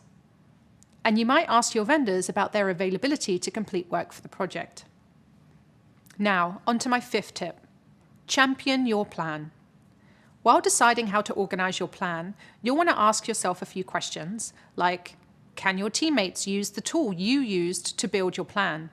Is the information clear enough for your stakeholders? Will using this plan as a single source of truth save your team and stakeholders the time and energy when they need to find information on the project? If the answer to each of these questions is a strong yes, then you're on the right track. To achieve buy-in from your teammates and stakeholders on your project plan, champion it. Tell your team why it benefits them to stay on top of the plan. By doing so, you may influence your teammates to stay on track and update the plan regularly. So to recap, you can set your project plan up for success if you review your deliverables, milestones, and tasks. Give yourself time to plan, prepare for things to go wrong, stay curious, and champion your plan once it's finalized. Coming up, we'll recap what you've learned over the past few videos. See you there. Nice work. Let's recap what we've just covered. First, we took you through why it's necessary to create and manage a project plan. At the center of the project plan is a project schedule, and we discussed methods for determining realistic time and effort estimates for each task. You also learned more about the power of soft skills to help you gather time and effort estimates from members of your team. We also introduced you to a Gantt chart, which is a useful tool for visualizing a project schedule.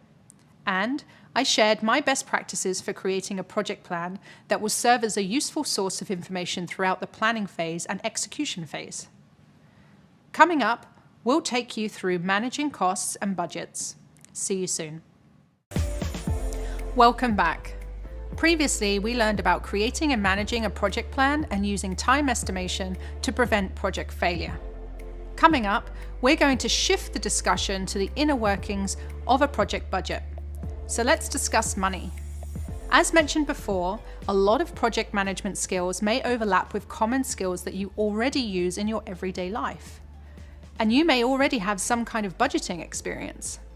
Budgeting in the project management world is a complex process involving many different parties and documentation. I'm going to teach you how to create and manage a real-world project budget. We'll discuss the many components of a budget and how stakeholders play a role in the budgeting process. You'll learn about the importance of procurement in project management. If you don't know what that means yet, sit tight. You'll understand that concept soon enough. You'll also learn about vendor management and procurement in both the Agile and the traditional methodology settings. There will be several new concepts around legal and contractual documentation introduced throughout. such as NDAs, RFPs, and SOWs. You'll learn that project managers are fluent in acronyms, and soon you will be too. I will explain each of these acronyms coming up. We'll also teach you about the role that legal teams and ethics play in procurement. I'll give you a hint. It's a big one. Starting a new project and sourcing materials and vendors without considering the ethical implications can get project managers into hot water. So you'll learn more about legal teams and ethics to help you avoid these tricky situations. The best part? You'll get pretty hands-on here, since you'll create your own documentation using our templates. Are you ready? We'll get started in the next video. Let's get back to budgeting. You may already set a budget to help you stay on track with your monthly expenses in your personal life. Many people do, because it allows them to feel prepared and in control of their finances. The same is true about project budgeting. Project budgeting is a little more complex than your personal budget. We'll help you understand and go a little deeper into what a project budget entails. A project budget is the estimated monetary resources needed to achieve the project's goals and objectives. When reviewing a project budget, you need to consider all of the potential and projected costs needed to complete the project. You break the budget down by milestones, which are important points within the project schedule that indicate progress and usually signifies the completion of a deliverable or phase of the project, and list activities and tasks alongside their associated costs. This ensures that you calculate the correct expenses for a particular period of time. This is considered a forecast. A forecast for your project budget is a cost estimate or a prediction over a period of time. You'll frequently review your project budget, and it will evolve throughout the project lifecycle. These budgets usually contain items such as labor, operating costs, and costs associated with obtaining necessary materials like hardware, software, or equipment. The importance of a project budget focuses on more than just saving money. In project management, a budget is considered a deliverable. It is a success metric. The project budget is a tool to communicate exactly what is needed and when it is needed with stakeholders. The budget will have a direct effect on the company's financial viability. So, as you can probably tell by now, it's an integral part of project management. Budget creation takes place in the initiation phase of your project. Keep in mind that the budget will be adjusted as needed throughout the life cycle of the project. Depending on your role in the company, you won't always be the sole creator of the budget. Your ownership over things like budget and vendor relationship may vary, depending on factors such as size of the company or support team or the team organizational chart. Although you may not always manage the budget from start to finish, budget and milestones go hand in hand. So it's important for you to know the ins and outs of the budget throughout the project. As a project manager, you may be tasked with obtaining approvals for spending. Most companies have a signing or spending policy. This usually outlines who has the authority to commit resources or incur costs or other obligations on behalf of the company. This is important because you won't be able to continue with some of your deliverables or action items if you don't know how much certain activities will cost and whether you have the necessary funds available. It wouldn't make any sense to rent a property without checking on the rental cost first, right? That's especially true if the rental price is higher than your budget. The same thinking is applicable for your project budgeting. The budgeting process usually happens in conjunction with the scheduling process, because the steps of the scheduling process are highly dependent on the costs. The project manager will collaborate with people on the project to create their estimations. For the most part, after the cost estimating process has been completed, it's common for the project sponsor or another key stakeholder to review and approve estimation costs and, if necessary, adjust and reallocate funds for the project. This could mean that either the CEO or the COO are the ones giving the okay or the final sign-off. For example, in our Office Green project, the Director of Product has sign-off approval. As we mentioned before, the project manager will most likely need some kind of sign-off from the finance department. This may vary from company to company, so just make sure you're aware of your company's processes. Project budgeting is never a one-size-fits-all operation. As the project manager, you'll have to prioritize where you allocate funds within the project to ensure maximum output. Ultimately, most projects are created to improve workforce productivity, increase revenue, or attempt to save costs within an organization. Budgeting is one of the most important aspects of project management, and when you start, to stay on budget is one of the trickiest tasks. It's important not to go over budget and cost the company extra money. And it's equally important not to be under budget either, since that might affect the company's budget for the next year. When it comes to high-profile businesses, such as publicly traded companies like Google, or public sector organizations such as your local education department, they may have a requirement to report on their financial performance to shareholders or auditors. Going too far over or under budget will change the way the company budgets for the next year, potentially leaving you with less money to work with in the future. In other words, a project manager must show the requested amount of money was used in order to secure enough budget for future projects. For smaller businesses, there may be a tighter budget, in which case it's especially critical to be careful about spending too much money on a project than initially allocated. It's really helpful to your overall success as a project manager to understand budgeting. So in the next video, we're going to learn the specific ins and outs of what's included in a budget. See you soon. Now that you have an understanding of what a budget is, let's discuss some specific components in a budget. There are so many things to factor into project budgeting. Unfortunately, it's not quite as simple as a company saying, we have $5,000, so that's our budget. When you go to the grocery store, in the same way that you don't determine how much apples will cost, businesses can't just decide that they want to spend $200 on a project if the market rate for a project of the same caliber is $2,000. Instead, project managers must account for understanding stakeholder needs, budgeting for surplus expenses, maintaining adaptability, and reviewing and reforecasting throughout the entire project. And these are only some examples of what you'll need to take into account. Let's imagine some of these factors in our Office Green project. In terms of understanding stakeholder needs, it's important to know exactly what stakeholders expect from this project in order to deliver. As a company, the ultimate goal is typically to make a profit and to save money and time. So, the project sponsor, the director of product in this case, needs the project to come in at a certain cost in order to make profit.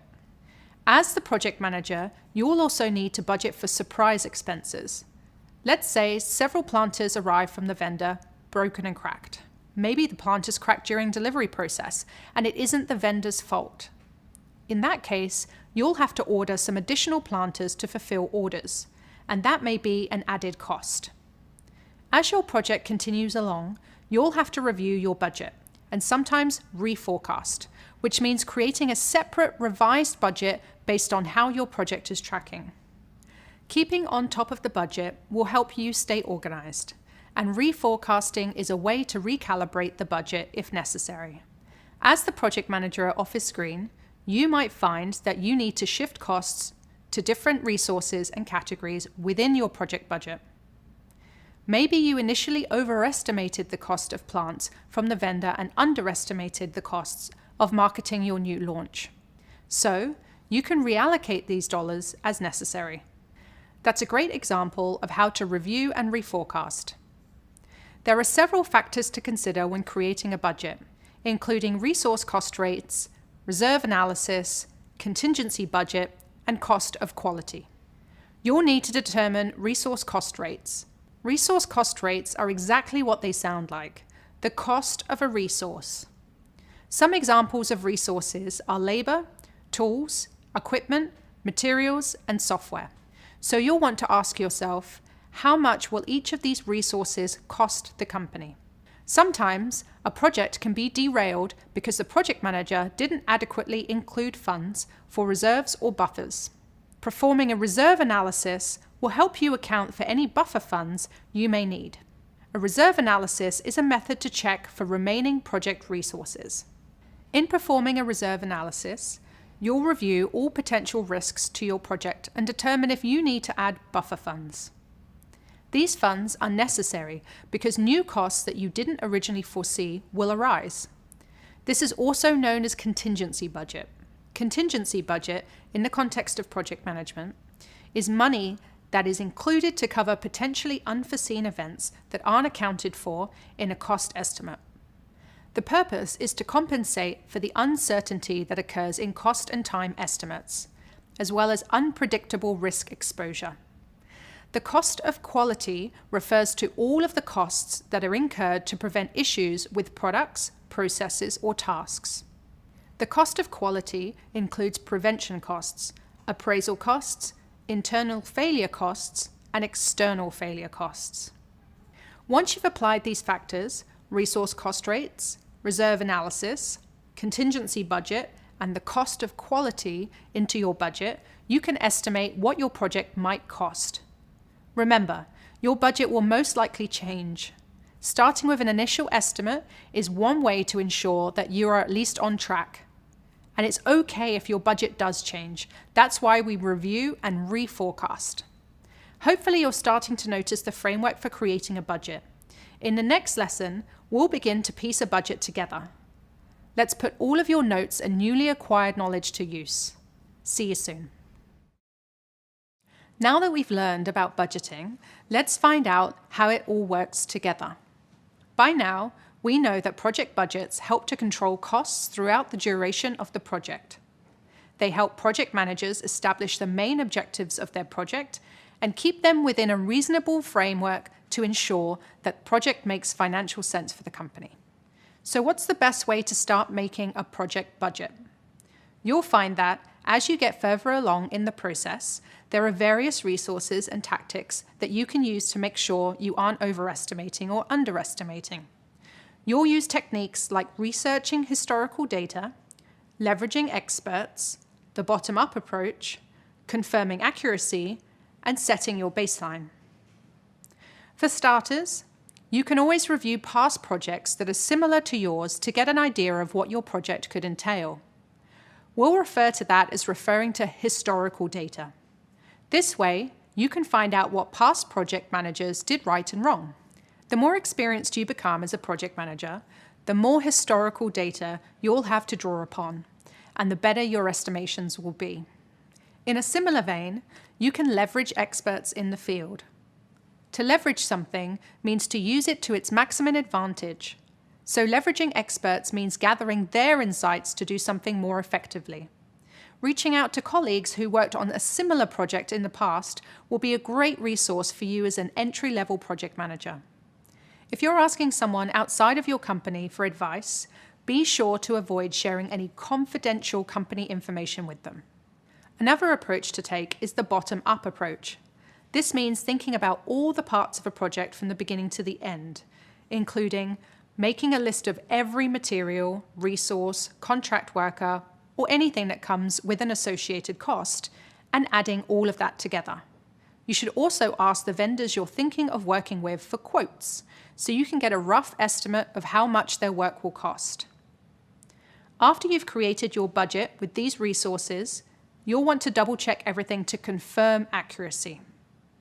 Of course, the work doesn't stop once you've created the budget. Next, you'll have to set the baseline. Your baseline is the dollar amount that you'll use to measure against to find out if you're on track or not, and to measure the success of your project. Once you've set your baseline, you'll have to revisit that number and adjust it to match where the project is currently. Making adjustments in real time is something you have to do a lot as a project manager. The size of the project and company will determine how often you should re-examine and update the budget. Creating a thorough budget is important to the success of your project. With Project Plant Pals, we suggest breaking the project down into tasks. That's the bottom-up approach. From there, we estimate the cost of each item, add those estimates together, add contingency and tax, and seek overall approval on our budget from our key stakeholders. Since we're creating a new service, we'll need to hire designers and developers to build out the website and develop the app for our customers. Once these tasks are laid out, you'll have to negotiate employee allocations, contractor rates, and shop around for vendors and delivery services. This will help you assign cost estimates to each task.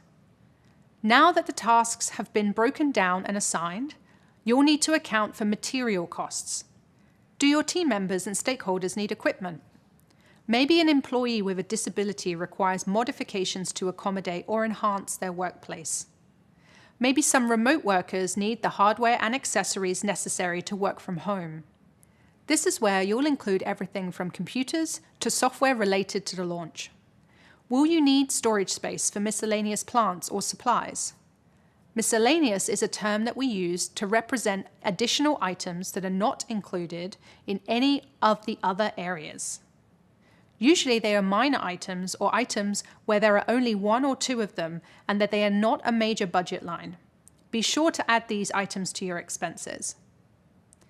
You'll also need a few more line items. Start with the fixed cost that won't change over the course of the project. Let's say you're paying to advertise the web developer role to a job board. It may cost you about $50 to post that job description. That's an example of a fixed, one-time cost. Next, you'll need a line item for things like travel expenses and meals. And finally, we'll want to account for buffers and reserves. You'll need to factor in unexpected costs that may come up later on. Be sure to leave yourself with some buffer room. We've chosen to account for 5% of the overall project budget as our buffer. This is a standard practice, and depending upon how much detail you know about the project already, you can raise or lower your percentage for reserves. The client needs to be aware of this buffer in case spending starts to become excessive, in which case you need to problem solve with the client and agree to adjust the scope. You'll want to include a planned cost versus actual cost column too. This way, you can keep track of your cost every step of the way. We'll provide you with concrete budget templates in the readings associated with this section, so you can fully immerse yourself in the process. Remember, every project will have an estimated cost and a final cost. Your goal is to get your estimated cost as close to the final cost as possible. You may have to recalibrate your estimations during the project. That's when the estimated cost to complete the project comes in. The final cost of your project differs from the forecasted or estimated cost if you weren't exactly on target with your budget. Remember, while your goal is to get as close to the original estimate as possible, that won't always be the case. Each time you're placed on a new project, it will be helpful to look back on the final costs of previous projects and see how close you came to your goal. Now you know the best way to create a project budget. Up next, we're going to talk about maintaining a budget. See you there. Now that you have an idea of how to create a budget, we're going to discuss how you'll manage that budget and explore some challenges that you might face, like being under or over budget. As mentioned previously, you'll want to check in on your budget regularly. But what exactly does that mean? What are you checking for? How can you tell if you're staying within your budget or not? Monitoring the budget is crucial for a project manager to enforce accountability in terms of spending. By monitoring your budget regularly, you'll be able to tell if the plans you set into action are actually being implemented on both a financial and operational level. As you may recall from a previous video, a milestone is an important point within the project schedule that indicates progress and usually signifies the completion of a deliverable or phase of the project. Milestones are a metric for tracking progress in the project. Milestones are a great opportunity to re-review the budget to identify if anything needs to be reset or revisited throughout the project. That said, milestones can act as a checkpoint for budget management and payment. You may have agreed in your contract that you get paid at certain milestones rather than at the end of the project. Fixed contracts are usually paid for when certain milestones are reached, whereas time and materials contracts are usually paid for monthly based on the hours worked and other fees associated with the work, like travel and meals. As you monitor your budget, you'll want to be on top of cost control. Cost control is a practice where a project manager identifies factors that might impact their budget and then creates effective actions to minimize variances. Think of it this way: it's proactive budget management. It is much better to be proactive with your budget than to be reactive with your budget. If you are reacting instead of anticipating, then you may already have some kind of problem with the budget. In order to control costs, you should establish a sign-off plan and inform the appropriate stakeholders of any changes that occur. You'll have to ask yourself, which stakeholders or sponsor will be approving the contractor or vendor timesheets? What about invoices? You'll also need to make sure any changes within the project budget are agreed upon.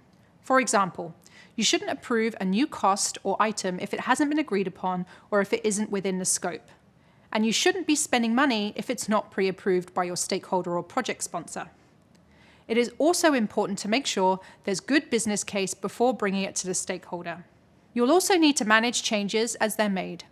This involves updating forecasts or estimates and tracking everything.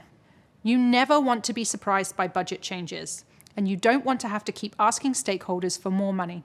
You can prevent that by revisiting these numbers on a regular basis. You'll also want to accept that budget misses will happen. It's your job to bring the expected cost overruns within acceptable limits. Before the project starts, collaborate with the project sponsors and key stakeholders to determine an acceptable limit. Is it 1%? 10%? You'll decide together. In a previous video, we talked briefly about what happens when a project goes over or under budget. Having a project go over budget may mean that the company will have less funds for other areas within the business. So, let's dig a little deeper into the effects on a company when a project goes under budget. Even though it seems like going under budget would be a project manager's dream, it actually isn't. If you go under budget, it's an indicator of less than satisfactory project management. Going under budget indicates that you may not have done a good job at initially estimating. Going under budget could also indicate that you could have spent more money on the project, meaning that you could have possibly had extra resources or better quality output. And it may mean that the budget for future projects will be slashed. The company may figure that since you did this project under budget, you'll be able to do future projects under budget too. So that's not a totally desirable situation to be in either. The best option is to adequately account for, adapt, and manage your budget with that risk in mind. Later on, we'll cover other strategies more in depth that you could use to save the company money and time. You'll also learn the ins and outs of identifying and managing risks a little later on in the course. In the next lesson, we'll learn about procurement. See you in a bit. In the past, we've compared project management to starting a new hobby. Let's say you're trying to take up painting. In order to paint, you'll need to purchase, or in other words, procure, paint supplies and materials. So, first, you ask yourself, what supplies will you need? What kind of paint will you start with? Do you want to try oil paint, watercolor, or acrylic? Will you paint on canvas, wood, or paper? You need to research these choices before you procure your materials. Once your research is done, you can start procuring materials, scheduling courses, watching tutorials, and voila, you're on your way to becoming the next Frida Kahlo. So, as you may have guessed by now, procurement means obtaining all of the materials, services, and supplies required to complete the project. You'll need to procure vendors as well. Vendors are individuals or businesses who provide essential goods and services. Therefore, think of vendor management as procurement for individuals or businesses. Vendor management covers the activities included in researching and sourcing vendors. Instead of materials, vendor management is often a matter of sourcing for a specific service or talent and then managing that relationship. Sourcing talent includes researching and obtaining estimated costs from different partner companies you may use on a project. You'll typically use vendors when they provide specialized skills that aren't available within your company. Vendor management entails sourcing vendors, getting quotes for their work, deciphering which vendors will best fulfill your needs, negotiating their contracts, setting deadlines for them, evaluating performance, and ensuring payments are made. It also entails familiarizing yourself with regulations like the Americans with Disabilities Act, if you're working in the US, for example. And if you're somewhere else, being aware of similar regulations in that country. Keep in mind that not every project will require vendors or contractors, and so every project won't require vendor management. Let's revisit the example of contract workers in the context of Project Plant Pals at Office Green. Like many companies, Office Green doesn't have a copywriting department. So for the launch of Project Plant Pals, you'll need to use external resources to supply a contracted copywriter. This person is a necessary team member on the project because Office Green doesn't have copywriters or internal employee resources required to finish this task.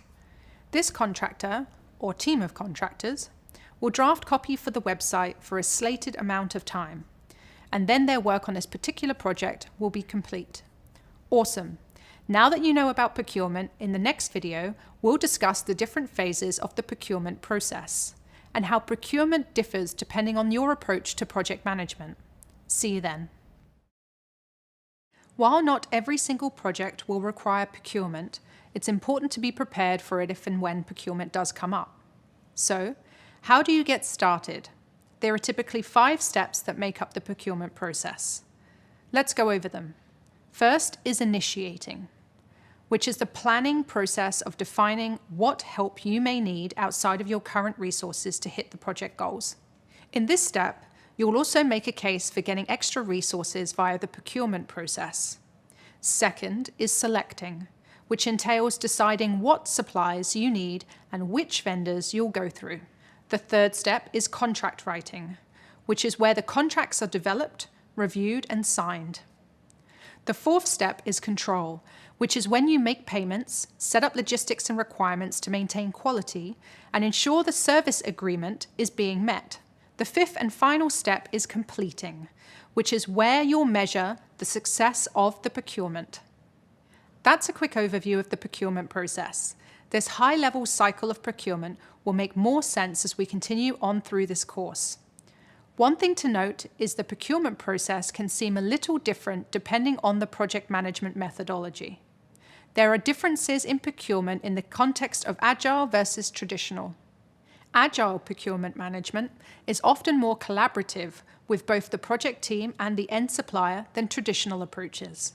There is a heavy emphasis on the relationship between these parties. The whole project team plays a larger role in identifying what needs to be procured. Rather than featuring contracts that are based on fixed deliverables, Agile procurement management tends to have a living contract that can be adapted based on the evaluation of the project. If you think of the word agility, which means to move easily and quickly, you'll be able to remember that Agile procurement can change more easily than traditional procurement methods. In this process, the team reviews the project or deliverables on a recurring basis and consistently addresses feedback. This way of working is important to communicate to your suppliers so they understand this style of working and agree to maintain flexibility. Again, it is so important to have a positive relationship with the procurement supplier.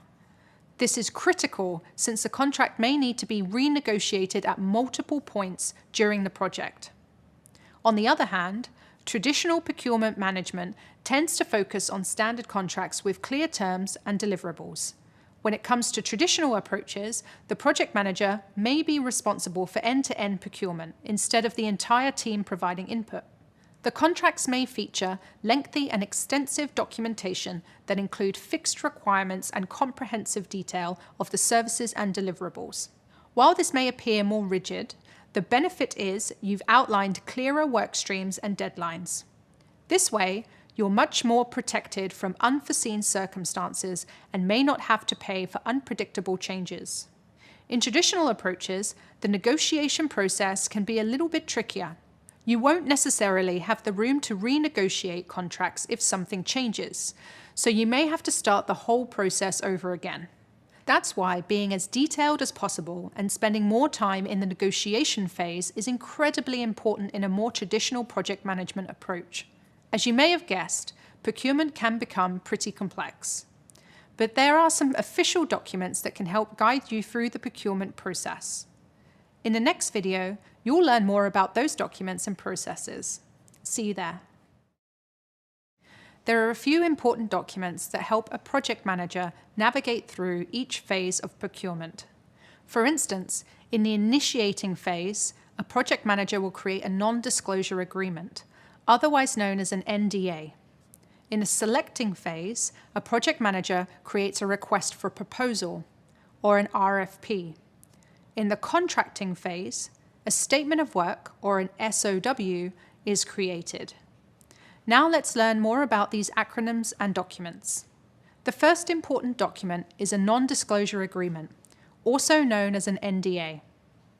NDAs are standard within a lot of companies, and it's best practice to ask external contract workers to sign an NDA. The purpose of an NDA is to keep confidential information within the organization. So for instance, if a company is using some kind of proprietary technology on a project or preparing for a sensitive product launch, they want to ensure that any conversations or information surrounding that technology doesn't leak out to competitors or to the public before the company is ready to launch. For example, in Project Plant Pals, vendors might be required to sign an NDA because the project is new to market and hasn't been made public yet. Then we have a request for proposal, or an RFP, a document that outlines the details and requirements of an organization's project to be passed on to vendors. RFPs are used to solicit bids from vendors so that you can then select which vendor might be the best for your project. A RFP is widely used within different departments in a company and across various industries. An RFP typically includes an overview of the project, the desired outcomes and goals, budget, deadlines, milestones, and contact information, so each vendor can get back to you with a detailed proposal of how they plan to tackle the job. When creating an RFP, make sure to add the following headers to your document. The overview. Treat this section like a general summary. What is the purpose of this project? What problems will it solve? What new doors will it open for the company? Your goals. What are some measurable results you can aim to achieve throughout the process? Next is the scope of work. What are the specifics of the project? How are you going to achieve those goals and make sure the project launches successfully? Then include milestones. Make sure to highlight the key milestones your project will include. Lastly, include submission requirements, like please submit the RFP as a presentation and include 3 prototypes, as well as the questions you'd like the vendor to answer as part of the process. This helps you properly assess potential vendors. For instance, you might want to know what issues a contractor sees up front or how the costs will break down. After the RFP is sent out, various vendors will review it, and if they feel they can fulfill your project's needs, they'll provide a proposal. For example, you may create an RFP for Project Plant Pals to source plant providers. In this case, you'll want to send out RFPs to all possible plant providers to ensure that you're getting the best price, quality, and overall value. You may hear RFP being used as a verb, as in, has this been RFP'd yet? That's really a way of asking if an RFP has been sent out to vendors yet. It's important to note that both the NDA and the RFP are fixed and remain the same throughout the process. This means that there's not a lot of room for customization, and it won't be changed once it's submitted. Lastly, there's a third important document called a statement of work, or an SOW. An SOW is sent after the vendor is selected and evolves as the project goes on. We'll continue discussing these concepts and further explore the importance of a statement of work in the next video. I'll see you there.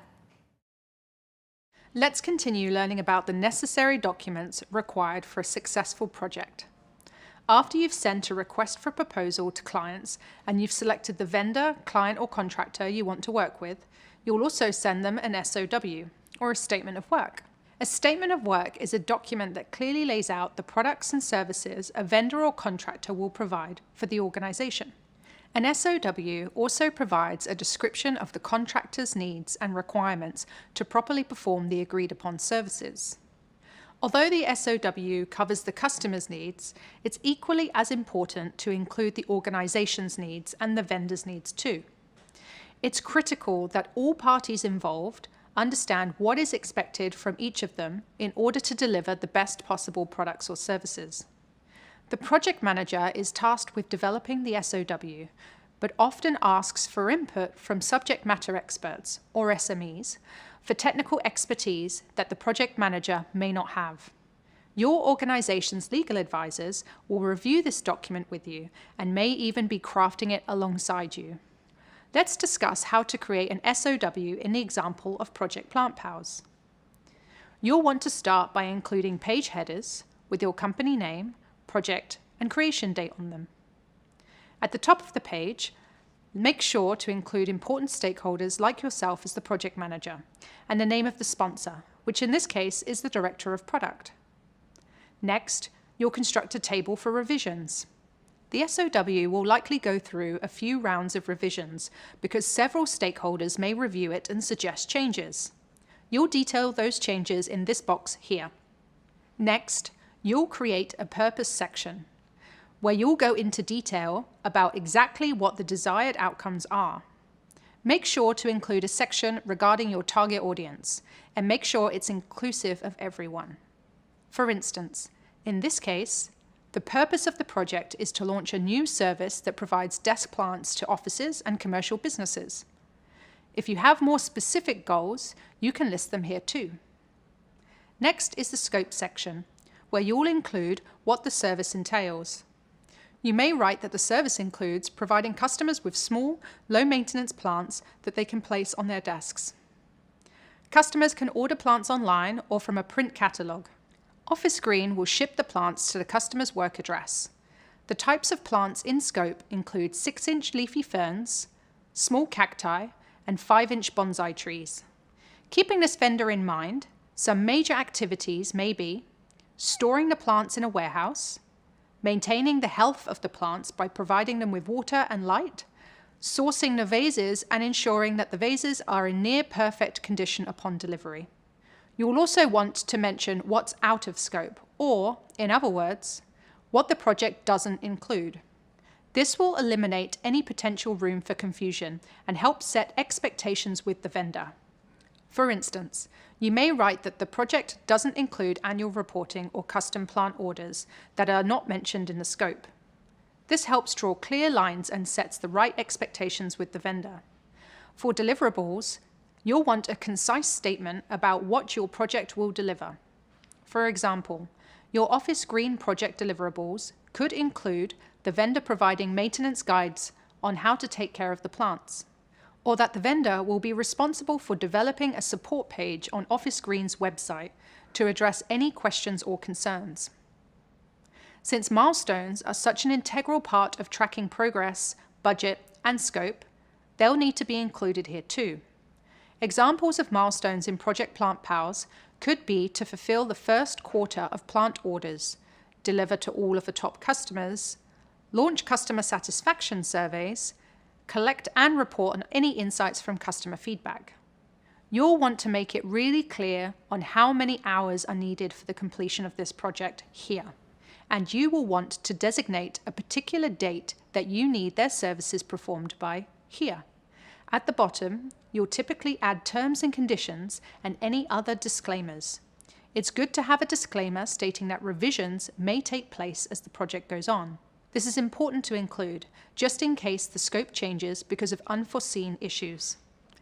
It's a good idea to add revisions into the disclaimer because, as a project manager, it's best not to overpromise and underdeliver. You always want to be clear that you intend to stick to the schedule unless circumstances outside of your control intervene. Another part of your SOW is payment terms. This outlines when your suppliers need to be paid.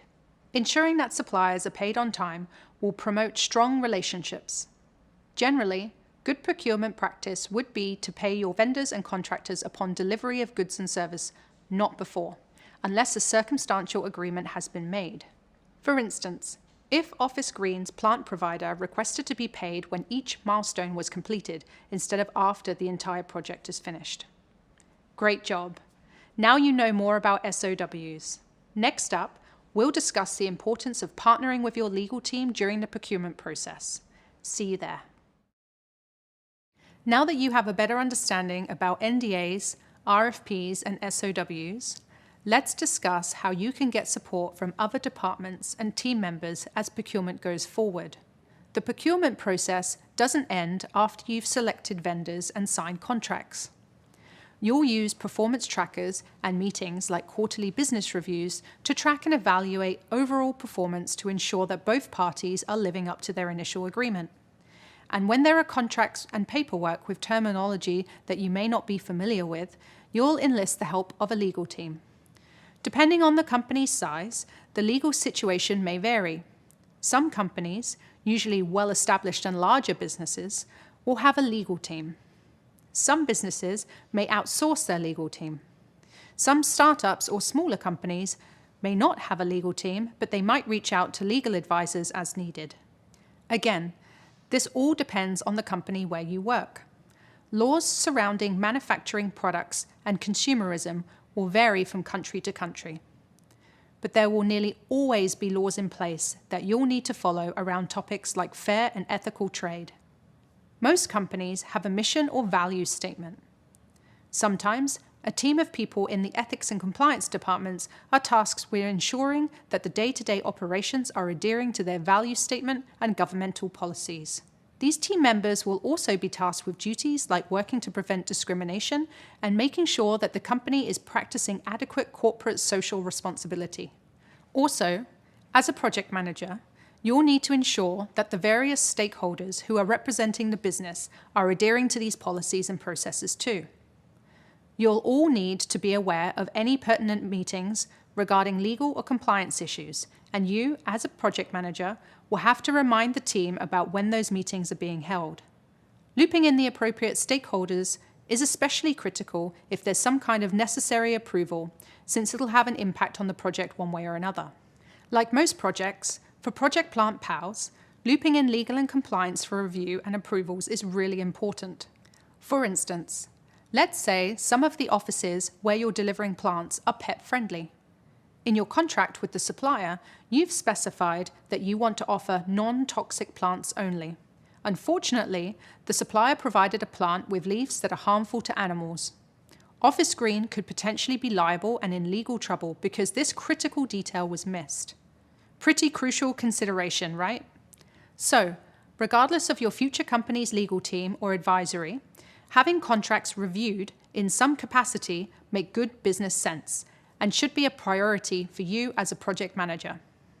Now you're on your way to becoming your own lawyer. Only kidding. But you hopefully have a better grasp of the importance of your legal team and having them review your contracts. Next up, we'll discuss the importance of checking in with your vendors. And we'll find out what compliance has to do with the procurement process. I'll see you soon. Welcome back. We've learned a bit about the ins and outs of contracting with vendors, so let's learn more about the importance of ethics when partnering with vendors. Failing to be mindful when choosing vendors can lead to significant consequences. If you've seen a company in the news that's been entangled in a scandal, that usually means that the team probably should have done more research in the procurement process. So, what does that entail? There's a lot that can be done to ensure that businesses are operating in an ethical way. Project managers have a big job when deciphering whether or not every aspect of their project is sourced ethically. It helps if the project manager thoroughly oversees the project to make sure the safety, economic, and environmental ethical risks are mitigated. In other words, doing a lot of research, monitoring, and evaluating throughout the project is a project manager's job. There are a couple of steps to safeguard ethical procurement. The first is knowing your business's legal requirements. You'll want to have a deep understanding of what is required of you legally as a project manager for your business. You can also seek out the code of ethics for your profession, which in this case is for project managers. For instance, the Project Management Institute, also known as PMI, has a code of ethics that you can access as a member or credential holder. This will help you understand some parameters for how to assess ethical versus unethical procurement. According to the PMI's Code of Ethics, honesty, responsibility, respect, and fairness are the values that drive ethical conduct for the project management profession. So, when you become a project manager, if you aren't totally sure if something is ethical, first, try to use your best judgment based on what you believe those words mean, and continue to do the required research. If you still aren't sure, don't hesitate to ask a subject matter expert, such as someone from the legal team. As a starting point, some unethical issues or risks you may run into may include bribery or corruption. Some regulations in other countries may not be the same as regulations in your country. So, for example, you'll want to make sure laborers involved in production are treated fairly, working in good conditions, and are compensated adequately for their work. It is a good idea to consult your legal team to ensure that you don't run into these situations and to be aware of the regulations surrounding your processes. You'll also want to be aware of possible issues with sole supplier sourcing. In some scenarios, you may need to perform non-competitive procurement, which is when a company restricts the bidding process to one supplier. This may be common for companies who are more cautious about exposing trade secrets. But, regardless of your reasoning, you'll need to be able to justify exactly why you are choosing to restrict bidding to one supplier. There's also interaction with state-owned entities. You'll want to be vigilant when dealing with government agencies and officials. Government agencies may have tighter restrictions and regulations in regard to sourcing, and you don't want to do anything unethical without even knowing it. A project manager monitors the project's ethics throughout the whole process. In the initiating phase, you'll need to decide whether the project is ethical in the first place. Does it meet your business's code of ethics? Does the project meet environmental ethics laid out by governmental agencies? Is the labor going to be ethically sourced? You'll need to review government regulations and policies, assess potential risks, and put together a diverse team that you trust to be ethical. Before the contracts are signed, you'll want to figure out whether the suppliers you're thinking of hiring are ethical. You'll want to make sure that you're procuring them in an ethical way and are paying them a fair rate. And you'll also want to completely understand the supply chain, if there is one. After the contracts have been signed by your contractors, make sure to carry out your assurance duties. This may include things like auditing each task and cost, executing quality control, or even approving invoices. During the production of your service or product, focus on the day-to-day relationships with vendors to make sure they're aware of and meeting your deliverables and keeping you informed of any potential roadblocks. After you've done all the research that you possibly can on whether your project is ethical, remember to trust yourself. If something feels wrong, it probably is. As you know, there's a lot to keep track of as a project manager. By keeping these ethical principles in mind as you begin your project, you'll save yourself and the company from a lot of headaches later on. Of course, you can usually go to your legal team or key stakeholders if you ever have a question or need a second opinion. In the next video, we're going to review and wrap up everything we've just covered. I'll see you there. Wow, we really covered a lot here. We learned all about managing costs and budget. We learned that a project budget is the estimated monetary resources needed to achieve outlined goals and objectives. We learned that a project budget is much more nuanced than just aiming to save money. It's a success metric that's used to track project performance. And remember, it's not desirable to be over budget or under budget. We also learned that cost control involves several stakeholders, sign-off from key stakeholders, and actively managing changes. And we definitely went in-depth on procurement and vendor management, which involves obtaining the necessary supplies, materials, and external resources for your project's success. We learned the important steps initiating, selecting, contract writing, control, and completing.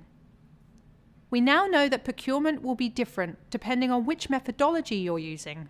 An agile procurement approach differs from a traditional procurement approach. It's more relationship-based because the negotiation stays open the whole time. An agile procurement requires more frequent communication with vendors because the contracts may be reviewed and adjusted regularly. The traditional approach is typically done during the procurement stage and ends there. We learned about NDAs, RFPs, and SOWs, and we created an SOW together.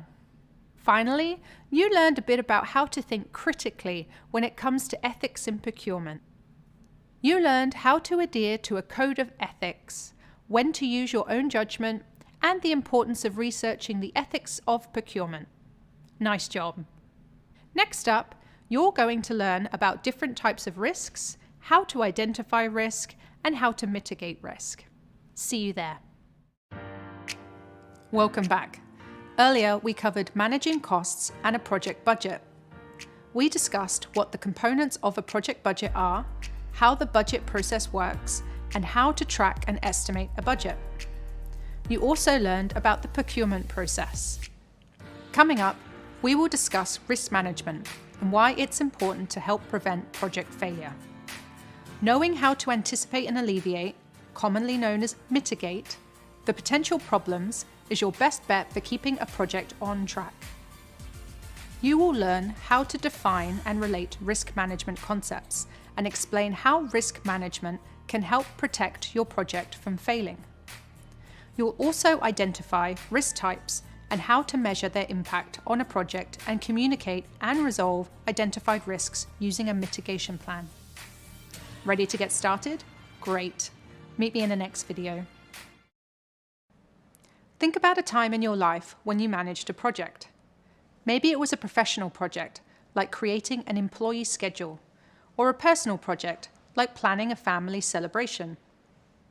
Now ask yourself this: did everything go according to plan? If I had to guess, I would bet there was at least one hurdle you had to deal with. That's because no project goes 100% according to plan, even when they are run by the most experienced project managers. Maybe you planned that employee schedule perfectly, and then someone caught a cold, forcing you to rearrange the schedule at the last minute. Or maybe just as family members started arriving for that celebration, you realized you forgot to buy ice to keep the drinks cold. And hey, these things happen. As we told you earlier, flexibility is an important skill for managing projects. Due to the nature of the project, and really life in general, it's also important that you identify and plan for risks that could impact your project. Let's discuss what a risk actually is. A risk is a potential event which can occur and can impact your project. When you think about risk in the context of project management, you'll think about them as hypothetical. In other words, these aren't events that will definitely happen, but because there's a possibility that they could happen, it's your responsibility as the project manager to identify and plan for those risks. Next, let's discuss issues. An issue is a known or real problem that can affect the ability to complete a task. So, what's the difference between a risk and an issue? Think of it like this. A risk is an event that could potentially happen. If the event actually happens, then the risk becomes an issue. In other words, risks are the big what-ifs, and issues are things that currently impact a project. It is clear that risks and issues can pose a threat to your project. How you manage those risks is known as risk management. Risk management is the process of identifying and evaluating potential risks and issues that could impact a project. It's not a one-time exercise. It's something that you'll need to do regularly to address potential risks. Risk management is a crucial part of the planning process by giving you an understanding of what could go wrong with your project. It also tells you who you need to consult about the risk. It helps you determine how the potential risk could be mitigated. This way, if or when something goes wrong, you'll have a plan prepared and ready to go. Part of being proactive and planning ahead is identifying potential risks and how to solve for them. This way, you'll set up your project with better chances for success. Failing to engage in meaningful risk management can have a few big consequences for your project. First, if you don't plan ahead, you may put your project at risk of not meeting its project goal, its timelines, or its success criteria. For example, if your goal is to publish a research report and your research analyst quits halfway through the project, you'll likely miss the deadline if you don't have a backup plan ready to go. Additionally, by failing to plan for risks, you also fail to think through the many different ways that your project could pivot and still meet its goals, even if an issue does arise. There often isn't just one way to meet your project goals, and success can come in many forms. Risk management helps you determine how flexible or rigid your plan is, and then make necessary adjustments. For example, If your project requires a large product shipment, having a backup supplier ready means you could quickly pivot if our main supplier is unable to fulfill your order. Finally, risks can affect projects in a variety of ways that are difficult to foresee. For example, a supplier you've hired may not have adequate stock to cover your purchasing needs, or the budget for your project could be cut unexpectedly. The risk management process helps reduce the impact of unexpected events, freeing up resources to focus on activities that benefit the project. Let's imagine risk management in the context of Plant Pals at Office Green, which is a new service that will provide customers with small, low-maintenance desk plants. One potential project risk is the possibility that the web page for the new service won't be live in time for the launch. Another potential risk could be a fulfillment shortage. What would you do if the plant supplier runs low on the cacti and ferns that you need? To prepare for these potential risks, you will need to think about ways to mitigate these issues before they happen, or how you will address these issues if they actually occur. Hopefully, these things won't be a problem, but if they are, you'll be prepared. I also want to stress that issues will come up throughout the project you did not or could not have planned for. And that's okay. When these moments arise, it is important to keep calm, figure out the root cause of the problem, and come up with a solution. Risk management is a really important topic for project managers to understand. Identifying risks and issues prepares you for the unknown. It also positively impacts you as the project manager because you'll feel more prepared, less stressed, and more confident in your approach if an issue does occur. Up next, we will discuss ways that you can identify risks. I'll meet you there.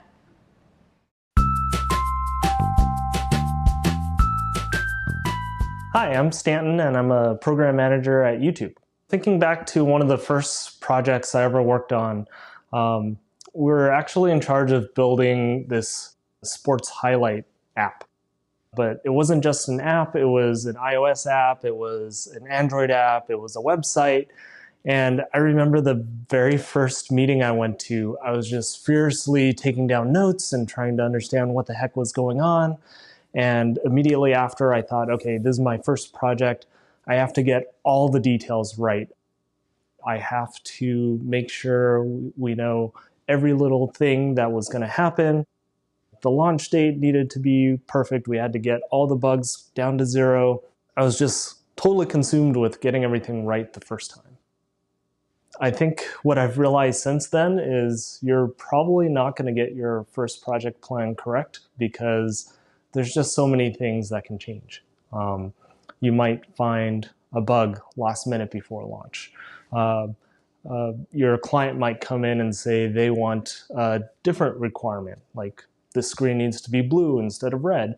And then you find out that it's not really that easy to change from blue to red. If I could go back and tell myself what to do at that point or what I could have done differently, I would have just told myself, don't worry so much. Changes happen. It's how you react and respond to those changes that's more important. I think one of the best compliments I've gotten is, even throughout all this mess, you're cool, you're calm, and you're collected. You think through what are the issues that have happened, how do we resolve them, and you do your program management thing. You're not always going to have the right answer the very first time. Things can change at the last minute. If you're able to stay cool and calm, make sure you understand everything else that's going on the project. All these years have taught me that you can always reuse some things. You're always going to have to react to some things, but no matter what, try to think proactively, try to figure out what those issues are going to be, and you'll be the better for it. Hello, and welcome back. Hopefully you're beginning to notice how important it is to plan for risks. Even the simplest projects can carry some kind of risks. Remember, those risks shouldn't deter you from pursuing the project's goals. The key is to be prepared. Let's discuss tools and techniques you can use to identify risks, including brainstorming and risk assessment. Brainstorming is one of the most effective techniques for identifying risks with a team because it allows groups to spontaneously share ideas without judgment. As a project manager, you will be responsible for bringing a group of people together to imagine potential risks. Have your RACI chart at the ready to refer to when you decide who to invite to this meeting. Speaking from experience, the best team for this task is a diverse one, which includes individuals from various roles, backgrounds, and experiences. Diverse teams bring different perspectives, experiences, and skill sets, and this may help you to identify risks that you may not have thought of on your own. For example, one member of your team might have experience working on multiple projects, while another newer team member might bring a fresh perspective from their previous experience on other teams. A great tool that you can use during brainstorming is called a cause and effect diagram, also sometimes known as a fishbone diagram. Cause and effect diagrams show the possible causes of an event or risk and are very useful at risk management. For example, in the diagram seen here, the effect listed is a supplier missing its deadlines. This is a risk to your project. On the left, you'll brainstorm potential causes that would lead to the effect, like poor delegation or a lack of tracking tools. In other words, cause and effect diagrams can help identify all the ways that things could go wrong by identifying a potential risk, known as the effect, and working backwards to consider the potential causes of that risk. By categorizing and breaking them down into further causes, you are able to identify areas that could lead to a potential problem, like exceeding your budget or allowing scope creep to impact your timeline. As a reminder, scope creep refers to changes, growth, and uncontrolled factors that affect a project's scope at any point after the project begins. During these brainstorming sessions, you might find that your list of potential risks is quite long, and that's okay. It is a reality. You and your team cannot account for every single problem that can occur during your project. So how do you decide which risks to focus on? List the outcomes from the brainstorm in a risk register. A risk register is a table or chart that contains your list of risks. Next, you'll adopt a risk assessment technique. Risk assessment is the stage of risk management where qualities of a risk are estimated or measured. By qualities, we're mainly referring to how likely the risk is to occur and its potential impact on a project. We'll come back to this point in a moment. There are a few ways to assess risks, but one we'll focus on is creating a probability and impact matrix. A probability and impact matrix is a tool used to prioritize project risks. I personally love this technique and use it all the time in my role at Google. Earlier I mentioned that you'll need to assess the likelihood that a risk will happen and its potential impact. This matrix will help you do just that. To create a probability and impact matrix, you'll need to think about the level of impact. Impact refers to the damage a risk could cause if it occurs. Impact is also determined on a scale of high, medium, and low. High means that if the risk occurs, it will substantially alter the project. Low means if the risk occurs, it will have a slight impact, but it's not likely to derail the project. You'll also need to think about probability. Probability is the likelihood that a risk will occur. We also determine probability on a scale of high, medium, and low. In this case, high probability means there's a high likelihood of this happening. Low probability means you've identified a risk that could happen, but it isn't likely that the risk will occur. These two considerations come together to determine the inherent risk rating. Inherent risk is the measure of a risk calculated by its probability and impact. Measuring the inherent risk gives us a method for understanding a risk. Inherent risk is also determined on a high, medium, and low scale. So, basically, if a risk has a low impact and a low probability, it has a low inherent risk rating. These are the types of risks you don't need to worry too much about. But if a risk has a high impact and a high probability, then it carries a high inherent risk rating. Medium to high risks are the risks you should focus on and create detailed mitigation plans for. When you're creating a probability and impact matrix, it's important to ensure you create a matrix that meets accessibility guidelines and has information and formatting that everyone can easily and quickly understand. One way to do this is to use both color and distinct shapes or text to communicate levels of risk. You can learn more about accessibility communication by visiting course resources. The way you view and manage each risk will be determined based on your organization's risk appetite, which refers to the willingness of an organization to accept the possible outcomes of a risk. You, your team, and your stakeholders may have different appetites for each risk. We'll discuss how risk appetite plays into risk mitigation in just a bit. Certain low-level risks that could result in minor setbacks are much more tolerable than high-level risks that have the potential to completely derail your project. Once you've completed your risk assessment, you'll update the risk register to include high, medium, and low ratings for some examples of risks that you've identified for this project. Great. Now that we've covered how to identify and assess risks, we'll go on to the next video, where we'll discuss some of the types of risks you'll run into during your role as a project manager. Meet you there. Hi again. Let's discuss some common types of risks that you might plan for while managing a project. Though there are many different types of risks that could impact your project, the big ones that you want to be aware of are time risks, budget risks, and scope risks. Let's break those down. First, we have time risks. Time risk refers to the possibility that project tasks will take longer than anticipated to complete.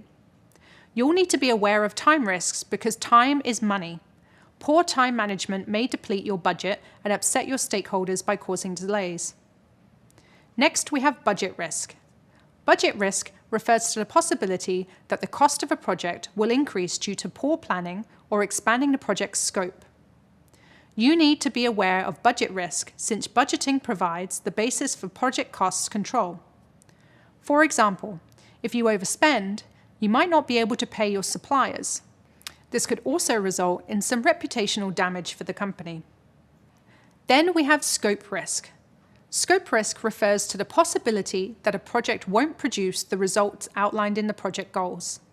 You need to be aware of scope risks because the deliverables of your project might not be acceptable to your stakeholders or customers, and that may defeat the purpose of the entire project. While time, budget, and scope risks are very common, there are other types of external risks that you should be aware of. By external risks, we're referring to risks that result from factors outside of the company that you have little to no control over.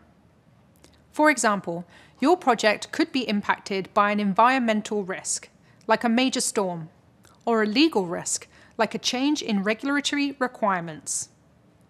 And it's also important to know that there are endless types of risks. There will never be a prescription for how to identify and manage every single possible risk. But if you have a plan, you'll be better set up to deal with whatever comes your way. Okay, now let's discuss a certain type of risk known as a single point of failure. A single point of failure is a risk that has the potential to be catastrophic and halt work across a project. These are risks that have the power to stop an entire team in its tracks, meaning that no one can make progress on their tasks until the issue is resolved. For example, in our Office Green scenario, a single point of failure might be a power outage that takes down the internal database where every piece of information about the project is stored.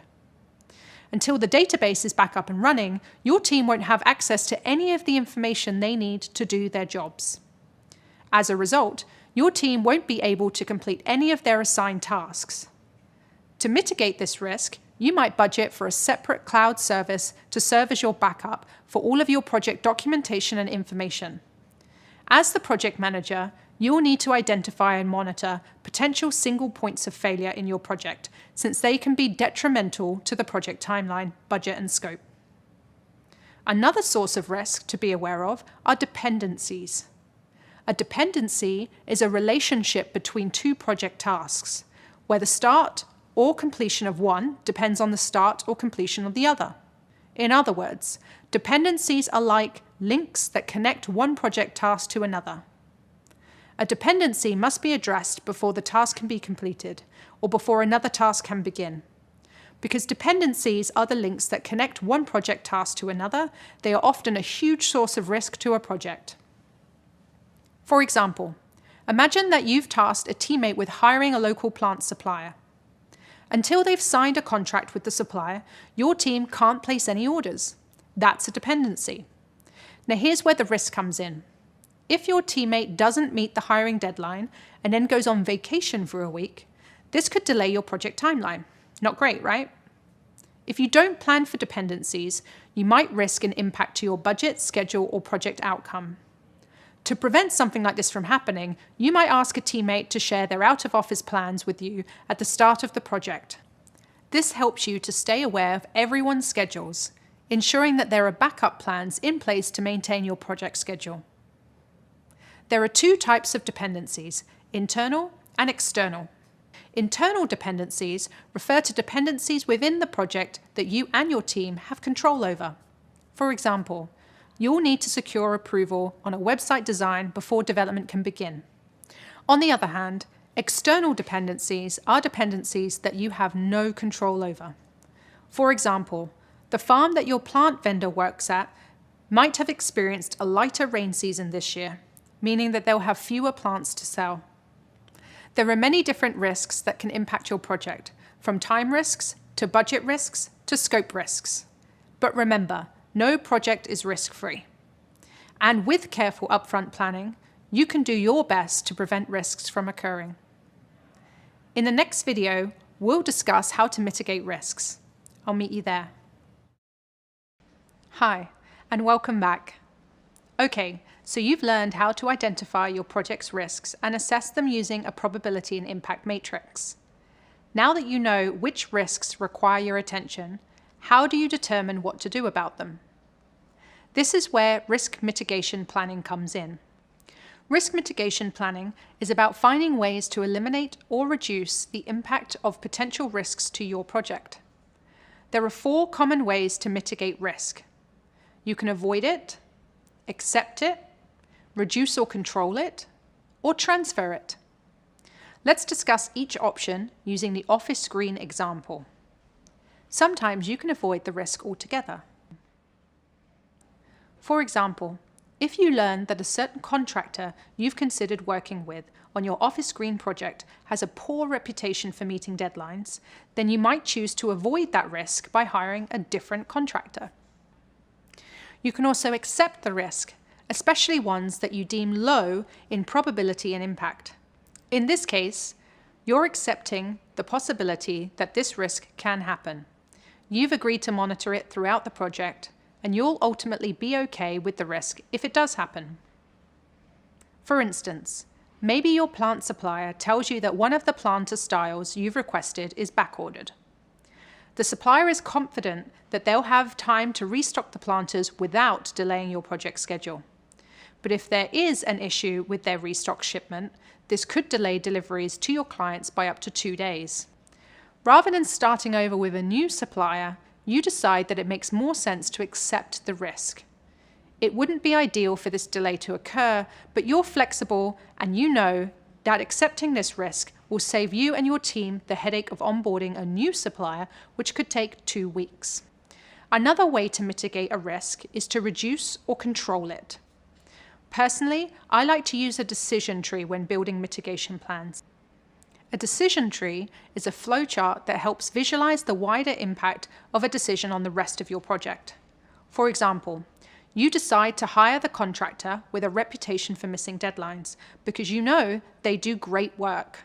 In this case, you might create a quick flowchart that visualizes the risks and potential options for addressing it, like checking in with the contractor daily, either by email or through meetings. Ultimately, you might then choose to have daily check-in meetings with the team to ensure that they're staying on top of their tasks. Finally, you can choose to transfer the risk. For example, you've determined that it's too risky to attempt to grow plants on site at Office Green due to the possibility that bad weather or pests could negatively impact your product. Instead, you've made a decision to transfer the risk to another party or parties. By outsourcing plant production to local suppliers, you have the power to change supplies if there's an issue with quality. When you transfer the risk, you don't risk losing out on time, resources, and money. So to recap, 4 common ways to mitigate a risk are to avoid it, accept it, reduce or control it, or transfer it.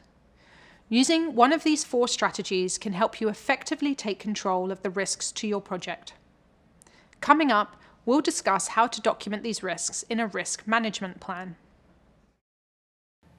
Now that you know your options for mitigating potential risks, let's discuss how to document your risk planning decisions.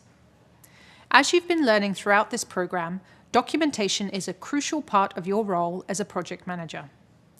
This is especially true when identifying risks and creating a plan to mitigate them. A risk management plan is a living document that contains information regarding high-level risks and the mitigation plan for each of those risks. This plan helps ensure that teammates and stakeholders have a clear understanding of potential problems and a plan to address them should they occur. Risk management is an ongoing practice that you'll take part in throughout the planning and execution of a project. Since risk management evolves throughout the project, the plan should be updated regularly to add newly identified risks, remove risks that are no longer relevant, and include any changes in the mitigation plans.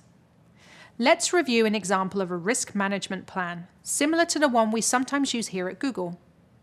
At the top of the document, we include the name of the company, and below it, the name of the project.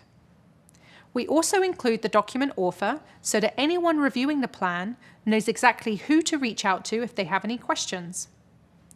This template also designates a spot for the document status. As you're building your plan, you can list the status as in progress. Once the plan is complete, you can change the status to final.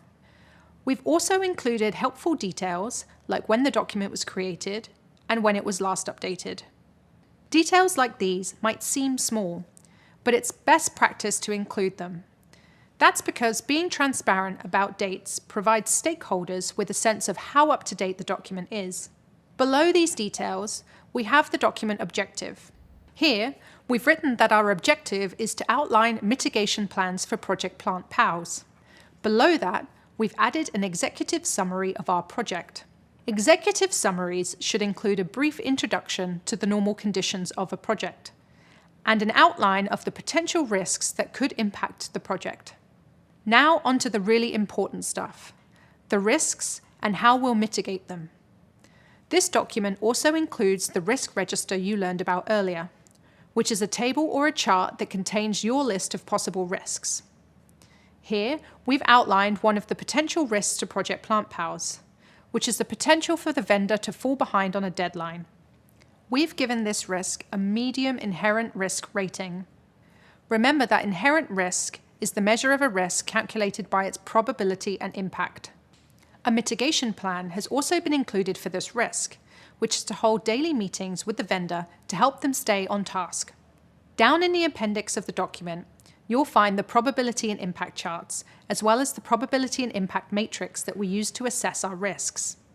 Once you've filled out the risk management plan, you'll share it with your team and stakeholders to get their input and to ensure that they are aligned with your plans. Coming up, we'll dig deeper into the topic of communicating risks to stakeholders. See you there. Hello. As you've learned in the past few videos, identifying and assessing risks is a crucial part of the project planning process. These exercises help clarify the most important risks for you and your team and ensure that everyone agrees on which risks to plan for. But it's not enough for you and your teammates to simply be aware of the biggest risks to a project.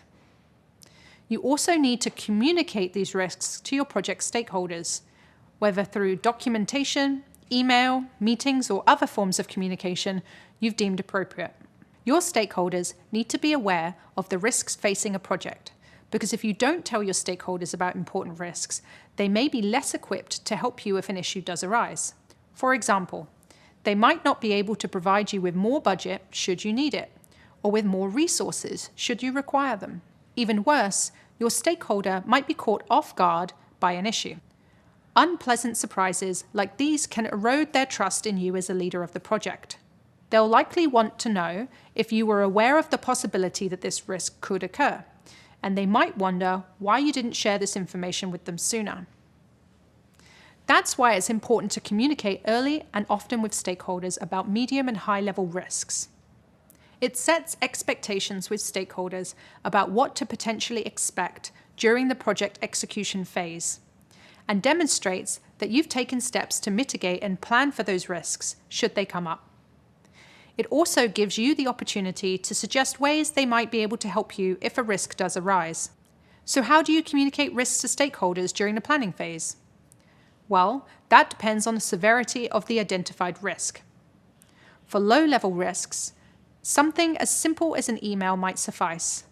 For example, when sending out weekly planning updates to a project stakeholder, you might list a few low-level risks that are relevant to their interests, and briefly explain how you'll address these risks if they arise. For medium-level risks, you might increase your level of communication to a direct email between yourself and the stakeholder, in which you outline the risk with more specifics and provide a detailed explanation of your plan to mitigate the risk. You might also link to your risk management plan to provide them with more information. And you might write urgent in the subject line to stress the email's importance.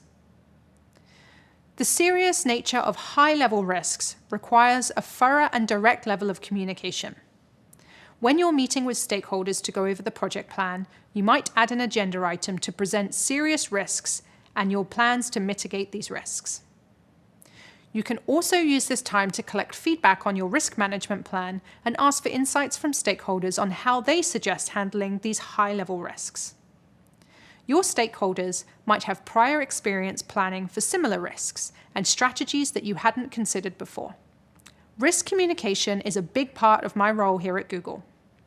As a program manager, I am constantly writing emails and delivering presentations on the status of my projects, often with the goal of sharing known risks and my risk mitigation plans. And in discussing these plans with my stakeholders, we often uncover other risks that I hadn't even considered.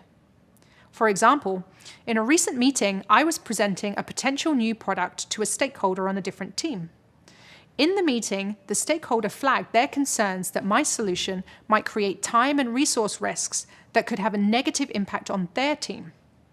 This discussion gave me deeper insights of my colleagues' potential risks and of the product's users' needs, which made me realize that I needed to ask my project sponsors for additional budget and resources. So it's always a good idea to discuss your plans with your stakeholders. They may have a different perspective. So to recap, it's important to communicate risks to stakeholders so that they're better able to help you should one arise. And you should tailor your communication style according to the severity of the risk. Up next, we'll review and wrap up all that we've covered. Meet me there.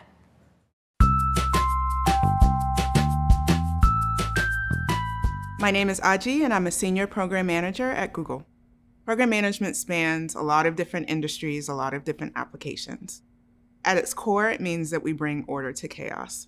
So at Google, for me, I work on product launches. I also develop new processes and procedures for teams. So I work across different functional areas. So that could be engineering, could be UX, it could even be people ops to help launch products.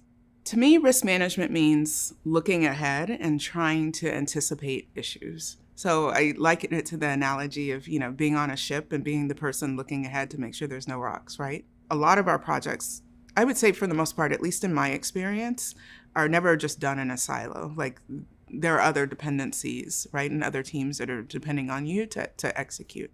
So it's very important to de-risk, to look ahead, to manage those risks, to communicate those risks to the appropriate stakeholders, to make sure that you're delivering on your commitments. I think that that's the first step, is identifying the problems, bringing in the right people so that you know that you have a good kind of comprehensive list. And then from there, trying to figure out how to manage those issues. And again, that should be a very collaborative thing, right? Because everybody on your team needs to be equally vested in making sure that the project executes successfully. So I have a project right now that I'm working on. And with this project, after we determined what our strategy was going to be and what our end state was going to be from a product strategy perspective, the next step was creating what we call UX mocks or UX designs. And so basically that's just image pictures of what we want our end state to be. Like what's our ideal state, right? In a visual format. As a program manager, my job is to kind of take a step back and make sure, okay, what are the potential landmines, right? Like what could go wrong? As I started going through the designs and looking at them, I realized that in my mind, it was hard for me to kind of reconcile and say, okay, this is what we're doing today, this is what's going to change. It wasn't very clear to me. And I'm less of a visual person and more of like a, I like spreadsheets and all of that and have, things in detail. And so in my mind, I was like, okay, if I'm having this issue trying to reconcile between, okay, visually, we say we're going to design this, but this is where we are, like, what's the difference? If I'm having this issue, then maybe other people are having this issue as well. And okay, if other people are having this issue, maybe our engineers are having this issue as well. And so, when I set up the meeting, within 5 minutes, we started to realize that there were differences in how they were interpreting what we were supposed to do. So we had gone down this road where these two teams were executing on things in different way. We wouldn't have realized it into the end, and then it would have been too late. I love program management. I love coming into a problem, being given a problem that's very ambiguous and not well thought through, right? And it's a huge pain point, and then coming up with a solution to that problem. Nice work. Let's recap what we've discussed so far. You learned about risks, which are potential events that could impact your project. You also learned how risks differ from issues, which are known and real problems that may affect the ability to complete a certain task. And I introduced you to risk management, which is the process of identifying potential risks and issues that could impact a project, and evaluating and applying steps to address their effects. We've discussed brainstorming as a technique for identifying risks, and I introduced you to tools you can use to identify, assess, and document risks, like a probability and impact matrix, a risk register, and a risk management plan. And finally, we discussed the importance of communicating risks to your stakeholders in order to set expectations and demonstrate your work to plan for and mitigate potential problems with the project. Coming up, we'll discuss documentation and communication. See you soon. Welcome back. We're in the last section of this course on planning, and it's finally time to tie together everything you've been working on.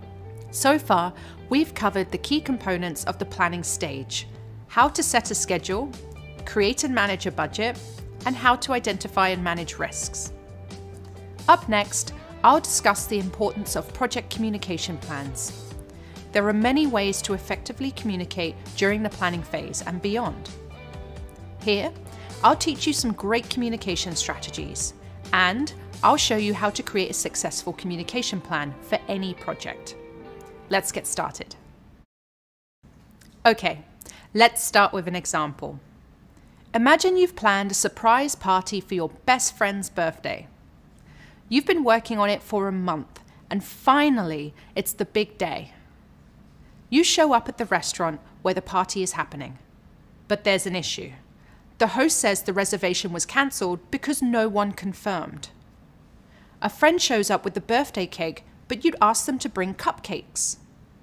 Another friend texts you saying they're looking forward to seeing everyone tomorrow night. Tomorrow?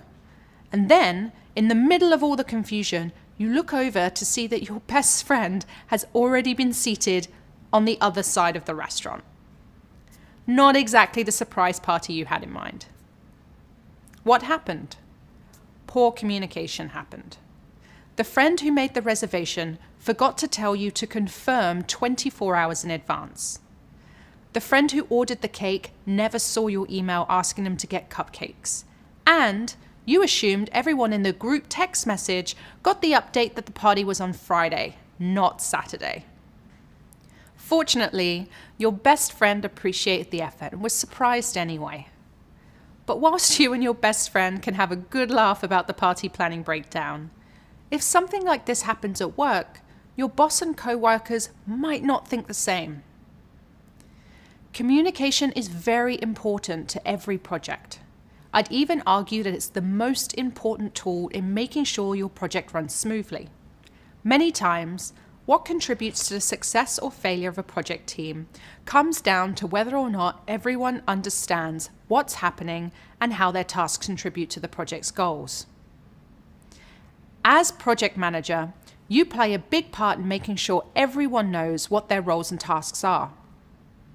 You're also the person that team members come to when they're just in need of a quick answer, so being able to communicate clearly and effectively is key. It's important to remember that without effective communication, the project is at risk of missing important opportunities or even failing altogether. During a project I recently worked on, my stakeholders allocated a few design specialists to work with me. In the first week of the project, I noticed that one specialist wasn't attending any of the project meetings. I decided to approach the individual about their absence. When asked, they stated that they were well over capacity with the current workload and were unable to commit to the short deadlines I had been assigning.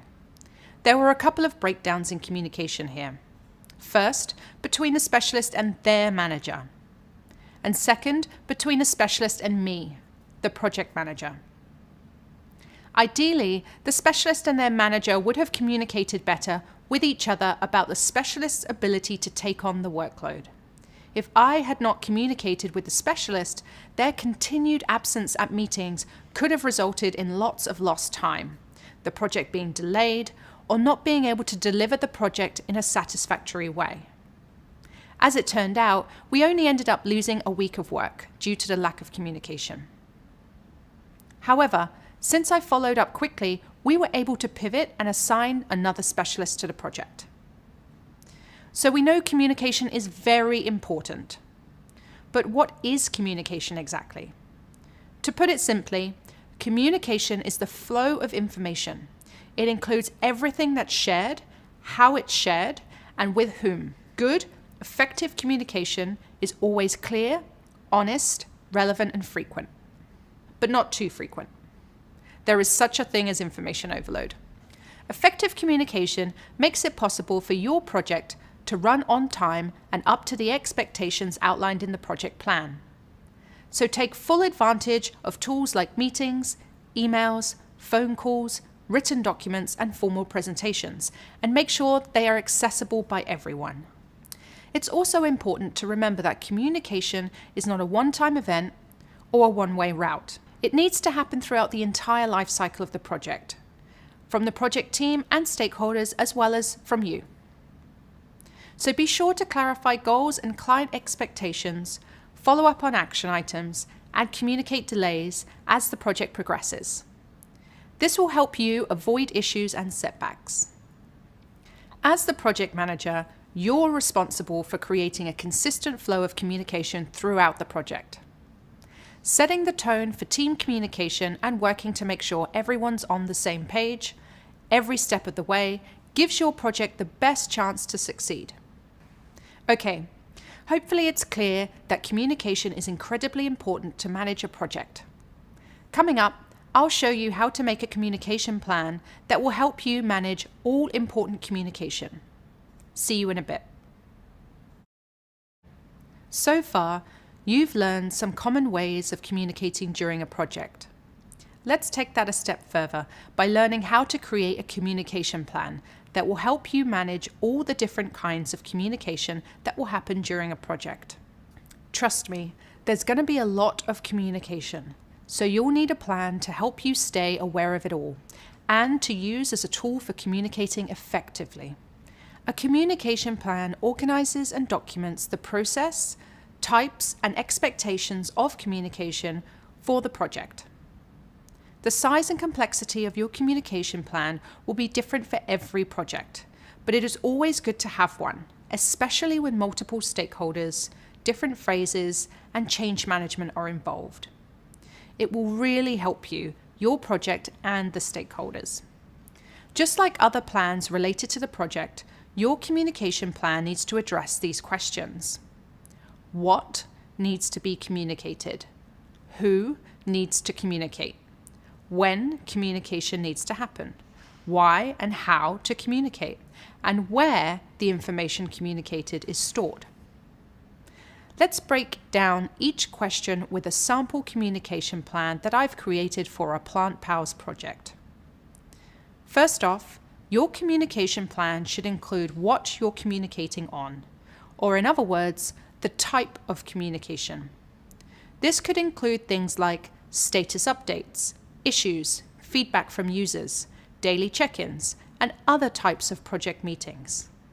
Then, you need to identify who you'll communicate with. These are the recipients of the information, like key stakeholders and the core project team.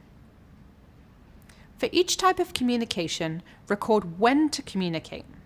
This includes the frequency, which is how often you'll communicate, and key dates like deadlines or major meetings.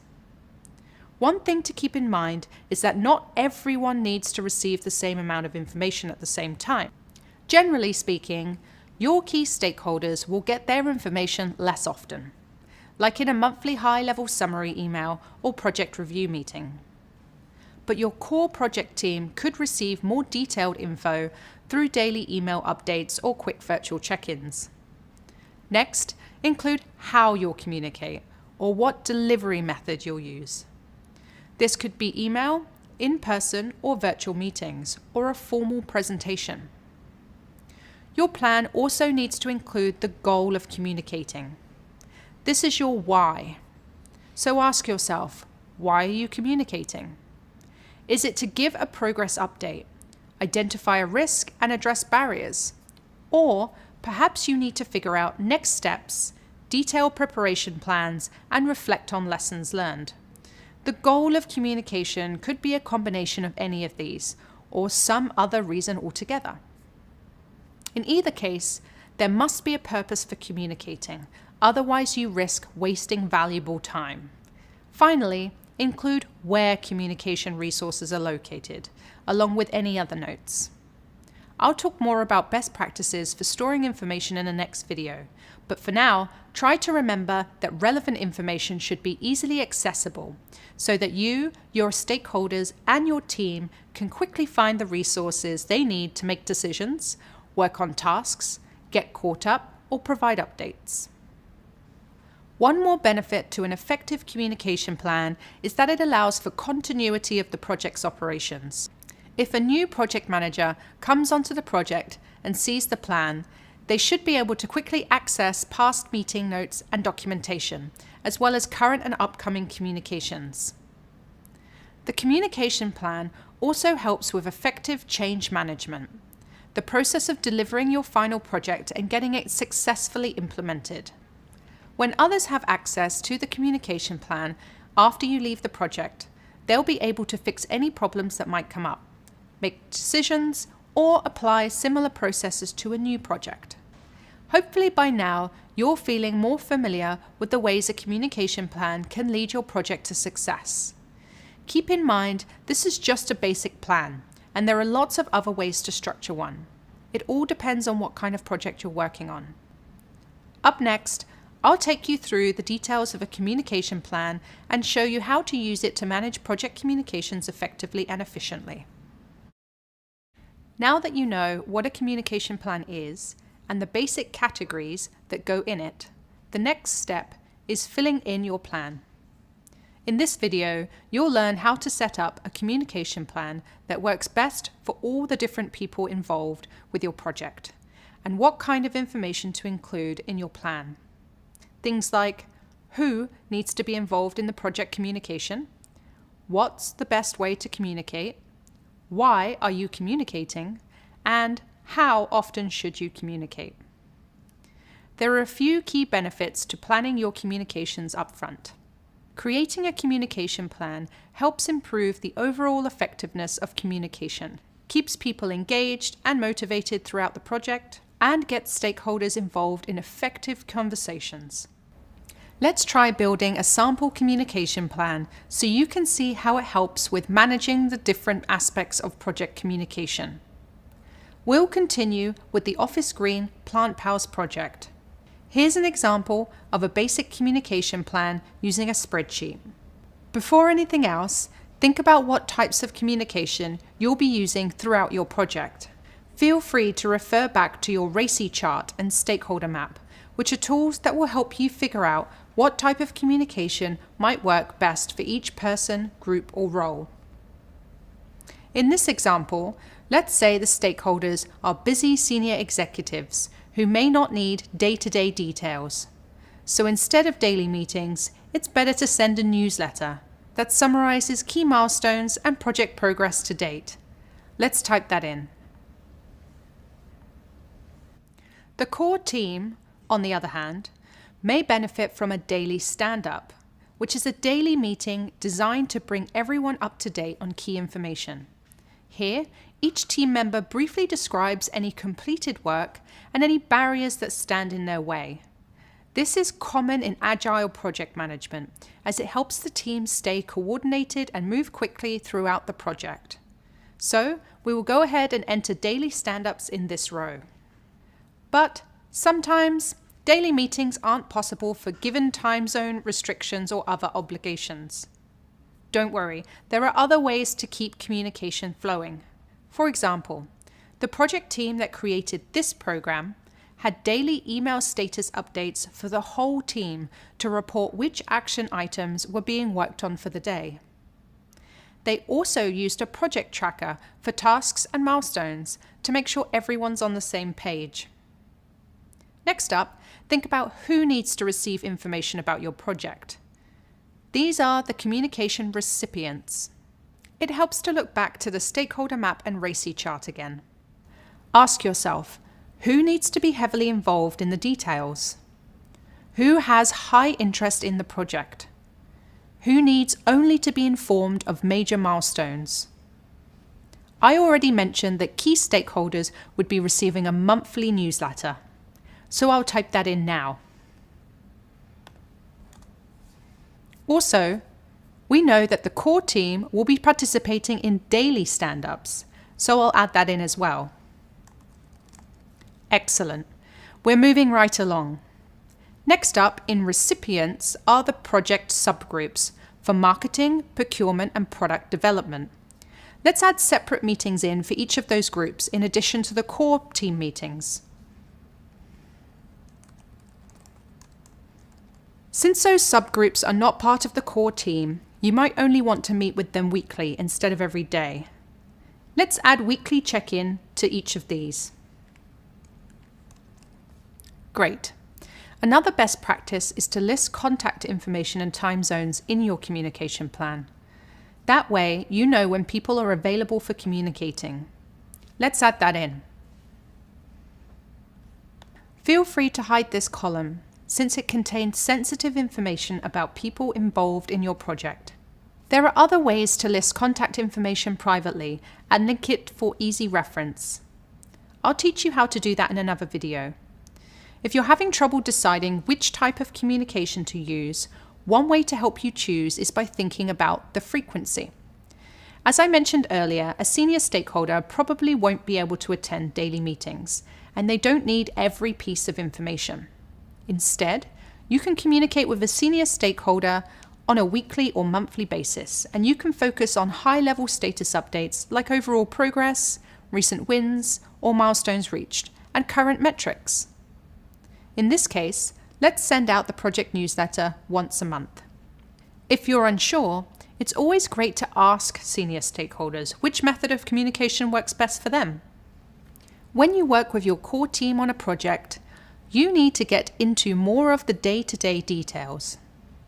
Check in regularly and ask how everything is going, how they're doing on tasks, and do they need your help with anything. Adding a daily meeting for your core team and a weekly meeting for the subgroups. Let's make that happen. Great. Meeting more frequently can help unblock issues and keep the project on the right track. This leads us to key dates. Listing key dates and times are important for coordination. For example, if you're launching a product or new process or giving a presentation, you should list the key dates. Keep in mind, not every type of communication needs a specific key date listed. For example, with daily or weekly communications, you might not need to specify the actual date every week. You could just list every Monday or something like that. Let's add in key dates to our plan. For the monthly newsletter, let's send that on the first Monday of every month. Let's schedule the daily stand-ups at noon. And the weekly check-ins are on Wednesdays at 2, 3, and 4 o'clock.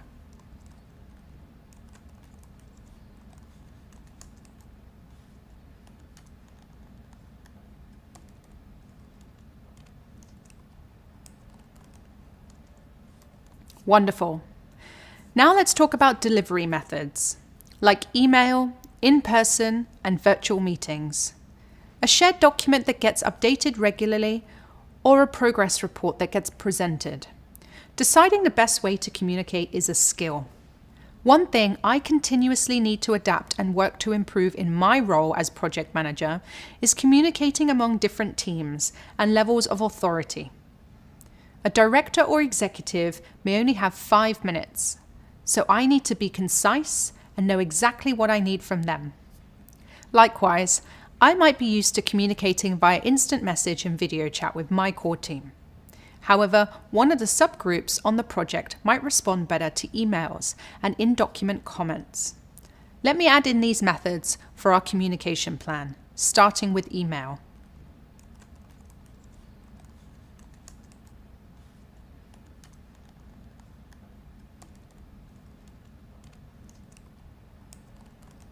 Emails are a very common way to get people in sync, but write too much and you may lose your audience. After all, no one really wants to read a 2-page email. One way to get around this is by adding a note at the top of your email. This will alert readers that some details of a long email may not be relevant to them. With this kind of email, lead with key points and action items, limited to 2 to 3 sentences. Then include a longer section at the bottom for those who want or need additional details. The goal of communicating is getting your point across effectively. So think carefully about what you need to accomplish with each type of communication. For high-level stakeholders, in particular, I'm constantly trying to answer, so what? Why should they care about my project? The same goes for my core team. What information is going to help make sure they complete tasks on time and stay motivated? Thinking about these questions helps me focus on the most important bits of information to share. So let's fill this in the communication plan. The goal of the monthly newsletter for stakeholders is to give a status update overview. Great. And goals for the daily stand-ups with the core team would be to report progress updates, blockers, and determining next steps. So let's add those in as well. All set. Next, you need to make sure you're able to reach everyone you need to communicate with. So it helps if communication is a team effort. Especially on more complex projects, you shouldn't be the only one communicating. You want to enable other team members to be involved in communications based on their expertise in the project. I'll add a column for sender and owner to indicate who is responsible for each communication. Then I'll add the sender or owner for each of these communication types, starting with the project manager as the sender for the newsletter.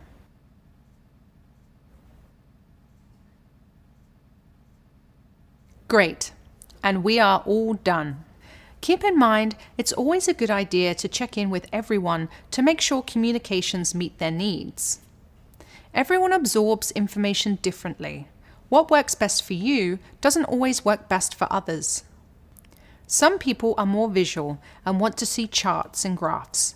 Some people might prefer to listen to information through a presentation or a meeting. Some people may want to review and analyze information on their own first and then speak with someone about what they've read. So, if you're only presenting information in just 1 or 2 ways, you risk engaging some people but not others. Your goal as project manager is to optimize and streamline communications. A great way to optimize your communications for everyone on the team is by sending a brief email or survey that asks 3 questions. What is working in how we communicate with you about the project? What is not working or is not effective in our communications? Where can we improve our communications with you? This will give you plenty of useful information on how you can adapt the communication style to cater to each team member.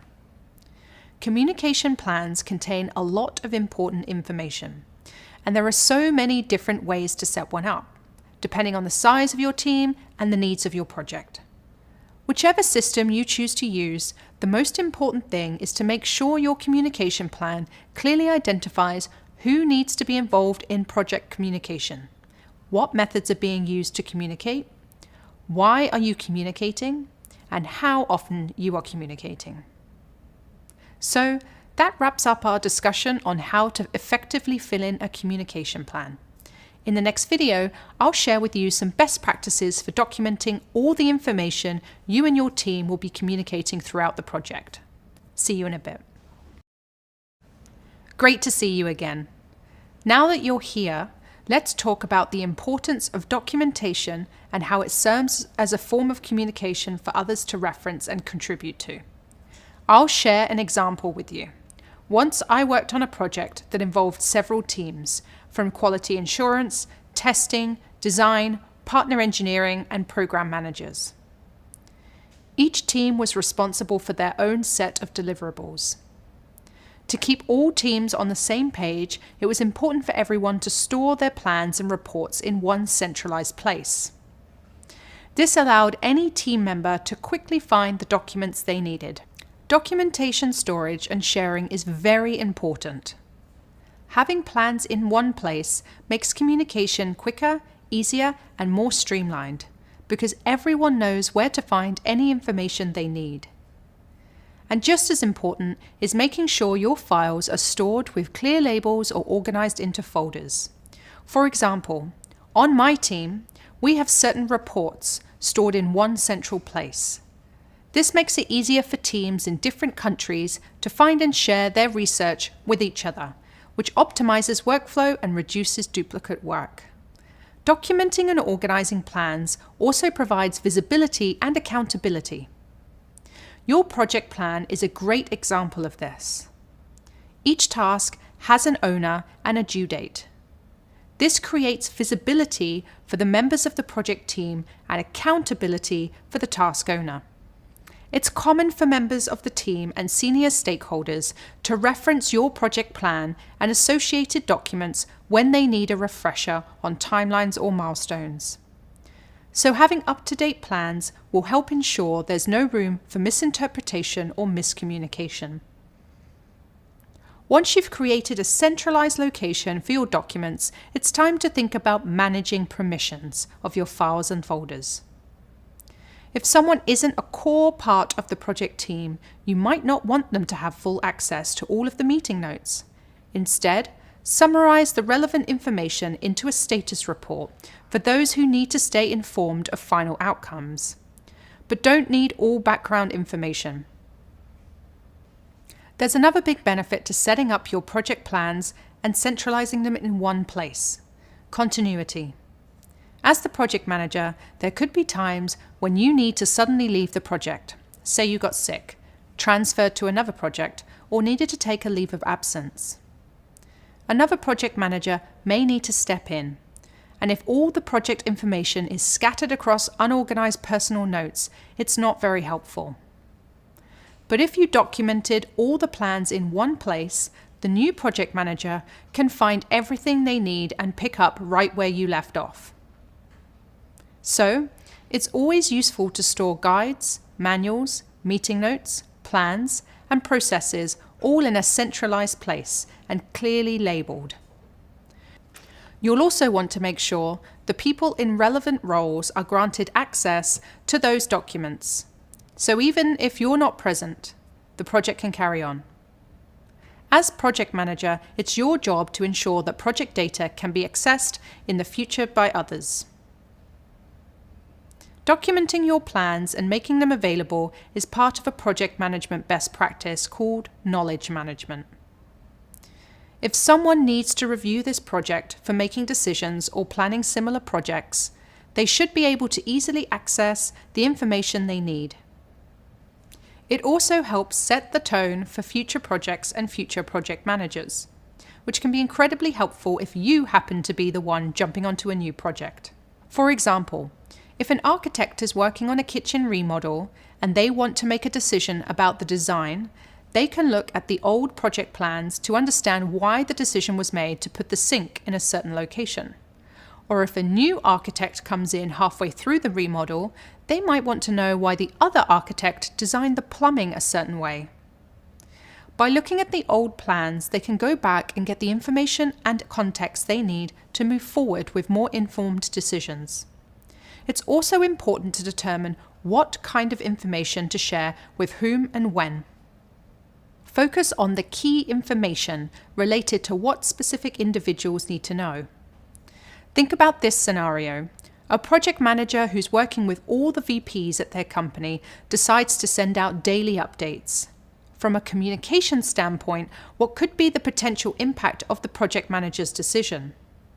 Well, since VPs get lots of emails, they're not likely to read the updates. That ends up being a waste of time for you. Also, when you send a lot of unnecessary information, then it's hard to tell what's really important. Figuring out the right information to share is even more important when you're working on projects that have sensitive data. In those cases, you need to be very careful of how you share information about your project with stakeholders who do not have permissions to view sensitive data. For example, financial data or user survey results are often highly sensitive and should never be made available to unauthorized viewers. Here's another scenario. Let's say your team is working on a high-profile launch of a brand new product, say an electric car. Most people don't need to know all of the thinking behind the project or see all the draft versions, but they do need to know what the final design will look like. The project is legally sensitive, and you want to avoid leaks and oversharing classified data. If you share the entire project folder with everyone who needs to know only the end result, you risk doing just that, revealing highly sensitive and classified data. If this information gets leaked to the wrong people, project plans and company data could be made public, ruining the big launch of the electric car. You also risk violating company policy and damaging your reputation as a trustworthy and responsible project manager. Only share information on a need-to-know basis. It's your job to present the right information at the right time to the right people. Now let me show you an example. In this sample communication plan, one of the resources is user feedback surveys. This resource contains raw data collected from surveys submitted by PlantPow's test users, which means it has personally identifiable information, or PII. PII is anything that possibly reveals someone's identity, like a screen name, password, phone number, email address, first or last name, anything like that. For that reason, only share that resource with the members of the project team who are approved to access this level of information. Then, if anyone else tries to open the document, they will be alerted that they need to request permission to access it. If you need to share results of these surveys, those can be presented in a graph, chart, or summarized in a report without any PII included. Then you can share that information with the broader team. Now you have a better understanding of how important documentation is to project management. Coming up next, we'll learn the best way to put your plan together and stay organized. See you later. Hi again. So far in this course, you've filled in or created some different project planning resources, like the project plan, budget, RACI chart, risk management plan, and now a communications plan. We also discussed the importance of organizing your communications and having easy and appropriate access to project plans. Now, I'll show you one way you can organize all your project information in one centralized place. You'll be able to apply these same general techniques to almost any type of project management style or system. Organizing your project plans makes everyone's job easier and eliminates opportunity for confusion. As a project manager, your goal is to have all of your project resources documented and linked in a way to where you or anyone on the project can access what they need quickly. A couple of handy ways to get organized are using a shared file drive like Google Drive and creating one resource like a document or spreadsheet that links all of the files and resources that your project uses. Here's an example of how to organize your files in Google Drive. But it doesn't matter which shared system your project team uses. You can use the same process for pretty much all of them. First, create a new folder and label it with the name of your project. Use this folder to store all your project files.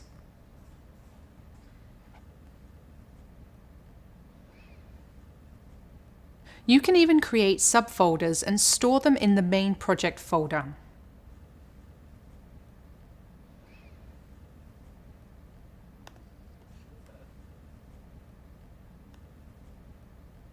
You can also stay organized by creating a centralized planning document that links everything together. This can serve as a quick reference guide that you can use to find all your frequently accessed files in one place. Here's an office screen example that's already been started.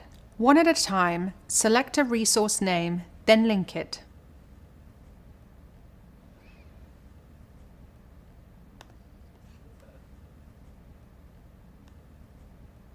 Now you can access the file directly from the centralized document. If your project uses multiple spreadsheets and you want to avoid having to open lots of separate files, you can group them within one sheet, like this. This sheet has tabs for all the other sheets that contain project information. You can add a new sheet at any time. It's helpful to include an overview sheet and link any non-spreadsheet files. This is also a good place to provide a brief description of the project, instructions for how to use the sheet, or communication expectations. In this example, the overview sheet is called the dashboard, which is the same thing. You can decide how to label yours.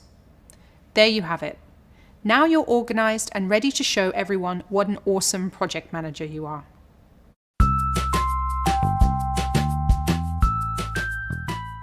Hi, I'm Chris. I'm a diversity program manager here at Google. So I lead diversity programming and strategy for one of our business units here at Google. I focus in on diversity programming for our most underrepresented Googlers, like our Black plus, our Latinx, and our Native populations here at Google. Program manager world, where every single day I'm thinking about who needs to be involved in the projects that I work on, who will care to invest in the programs that I want to roll out, right? Because I need to get buy-in for certain programs to get greenlit, right? So I'm always thinking about how I'm organizing my materials. I'm always thinking about packaging and telling a story behind all of it so I can continue to do the great work that I do. An artifact is anything that you physically put together that describes or showcases the work that you're doing. So that could be a document that is, say, an executive brief or just an overview of the work that you're doing, or it could be something as tactical as a roles and responsibilities sheet, right? So breaking down who on your team is handling what and to whom you need to present. It's really important to keep that organized because it's not just for my own use, but it's also for anyone who I engage, right? So a stakeholder or someone who needs to sign off on a project, or it might be my teammates on something. I often bring in either volunteers or full-time help to help build the programs that I run. Lastly, say we have an outside vendor. They need to understand where they fit into the larger picture, but also what they tactically need to do to make the program successful. So keeping artifacts allows you to have the best possible outcome in all program management elements. And regardless of that piece, you also want to be able to showcase your work at the end so that when it comes time to possibly get more budget for a program or to take the program to the next level, you have a good baseline to really understand from where you started and how far you've come. When you have all those artifacts, it's really important to be able to speak to how those artifacts allowed you to be successful. The artifacts are really what tangibly show someone during a job interview that you were the one that did the work to make the program or the project successful, right? So if you just talk about a project or a program at a high level in a job interview, the interviewer might want to know more detail. And the artifacts allow you to show that detail, allow you to show not only what happened with the project and how far it came, but also your contributions to it. And it physically shows your ability to conduct the entire process from start to finish. You're the quarterback, right? And the quarterback also holds the playbook. And if you don't have the playbook, who on the team is going to know what to do other than you? You run the show. And so effectively, you want to make sure that you're able to showcase in any setting, whether it be while you're currently working on the project or later and during an interview, all that you did to make the program or project successful. Job searching, whether it's your first time or your 10th, is a common but unique experience. And whether you're looking for an entry-level position, considering a career switch, or re-entering the workforce after a hiatus, you need a resume. Your resume will be a key document throughout your job search. It's how recruiters can get an initial sense of who you are as a potential employee, and so it's really important to pay attention to the information on it. Most resumes share many of the same core elements. These are your contact information, previous work and educational experience, and skills. Documenting your experience in a resume gives you the opportunity to stand out to a potential employer. Not only do you get to list your past and current experiences, but you get to highlight your accomplishments as well. Let's break down the elements of a strong resume. Most resumes start with contact information. At the top of your document, you'll include your name, email address, and other relevant contact information you wish to include, like a phone number or address. Many resumes also include a brief 1 to 3 sentence summary of your experience. This summary is referred to as an objective or sometimes as a profile summary. For example, an objective might sound something like a passionate and customer-center focused individual with 3 years of experience launching new products and managing processes. It's generally considered optional to add an objective or profile summary to your resume. Some recruiters like them, while others don't think they're necessary.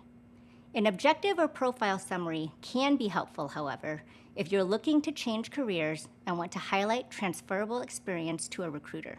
Next up is the central element of most resumes, your current and previous experience, whether work or education related. When listing your work experience, you'll include your current or previous employers and job titles. And for each job, you'll also include start and end dates, and 2 to 3 bullet points explaining your job responsibilities and accomplishments. Your educational experience isn't just high school or college, but can include online degrees, certificates, and other professional development you've completed. And finally, you may choose to include skills, especially those that are relevant to the project management roles you're applying to. As we've discussed earlier, some core skills that project managers possess include enabling decision-making, communicating, flexibility, and strong organizational skills. I'd add that it also includes skills like ability to manage tasks effectively, work well with others, follow through on tasks, and hold teammates accountable. It could also include industry knowledge, like experience with digital tools or work management software. You can highlight these skills and more on your resume, either listed out in a dedicated skills section or incorporated into your section on current and previous experience. Another great skill that some people forget to add are additional languages spoken. If you have a high level of fluency in another language, it's definitely worth mentioning. Another way to show off skills is to mention hobbies on your resume, like volunteer work or experience working in your community. Sometimes, listing hobbies that speak to your interests and background can say a lot about you, and that can be helpful to a hiring manager. In addition to highlighting what you're passionate about, Many hobbies also require skills that a project manager can use on the job. For instance, some hobbies I see on a resume, coaching a youth sports team or teaching an art class, may tell me you're able to solve problems and connect with people. Things like that really stand out to me because they show that you're someone who has interests beyond their career. Including a broad variety of items on your resume can help show that you're excited about learning new things outside of work. Personally, I think this makes for incredibly interesting candidates. And these are the kinds of qualities we look for when hiring program managers at Google. We are always looking for people who can bring new perspectives and life experiences to our teams. Google's culture is diverse and inclusive, and we look for people who are open to learn new things and are great collaborators. This is especially true in project and program management. We look for candidates who are open to trying new things, because sometimes your first attempt at something may not go as planned and you'll need to try a different tactic. And we look for people who can effectively collaborate with other teams outside their own project teams to help everyone reach their goals. As you can see, a strong resume can really help you tell a powerful story about yourself, providing a full picture of who you are, what your strengths are, and what you're passionate about. Before I wrap up, it's important to note that a resume isn't the only way to document your abilities. You can also use online communities like LinkedIn as an additional tool to increase your opportunities. The same details on your resume should be stressed in your LinkedIn profile. Additionally, recruiters and hiring managers use LinkedIn to scout for talent, view a candidate's professional journey, and gain insights to skills, networks, professional associates, things that may not have been included in the typical resume. A recent survey showed that 90% of recruiters use LinkedIn to search for qualified job applicants. Once you document your experience, you can begin to search for and apply to jobs at companies. You want to get it right on paper before you have the next conversation. You'll have the opportunity to continue building this skill in the associated readings and activities. So take advantage of these resources and polish or create that new resume. I'll see you soon.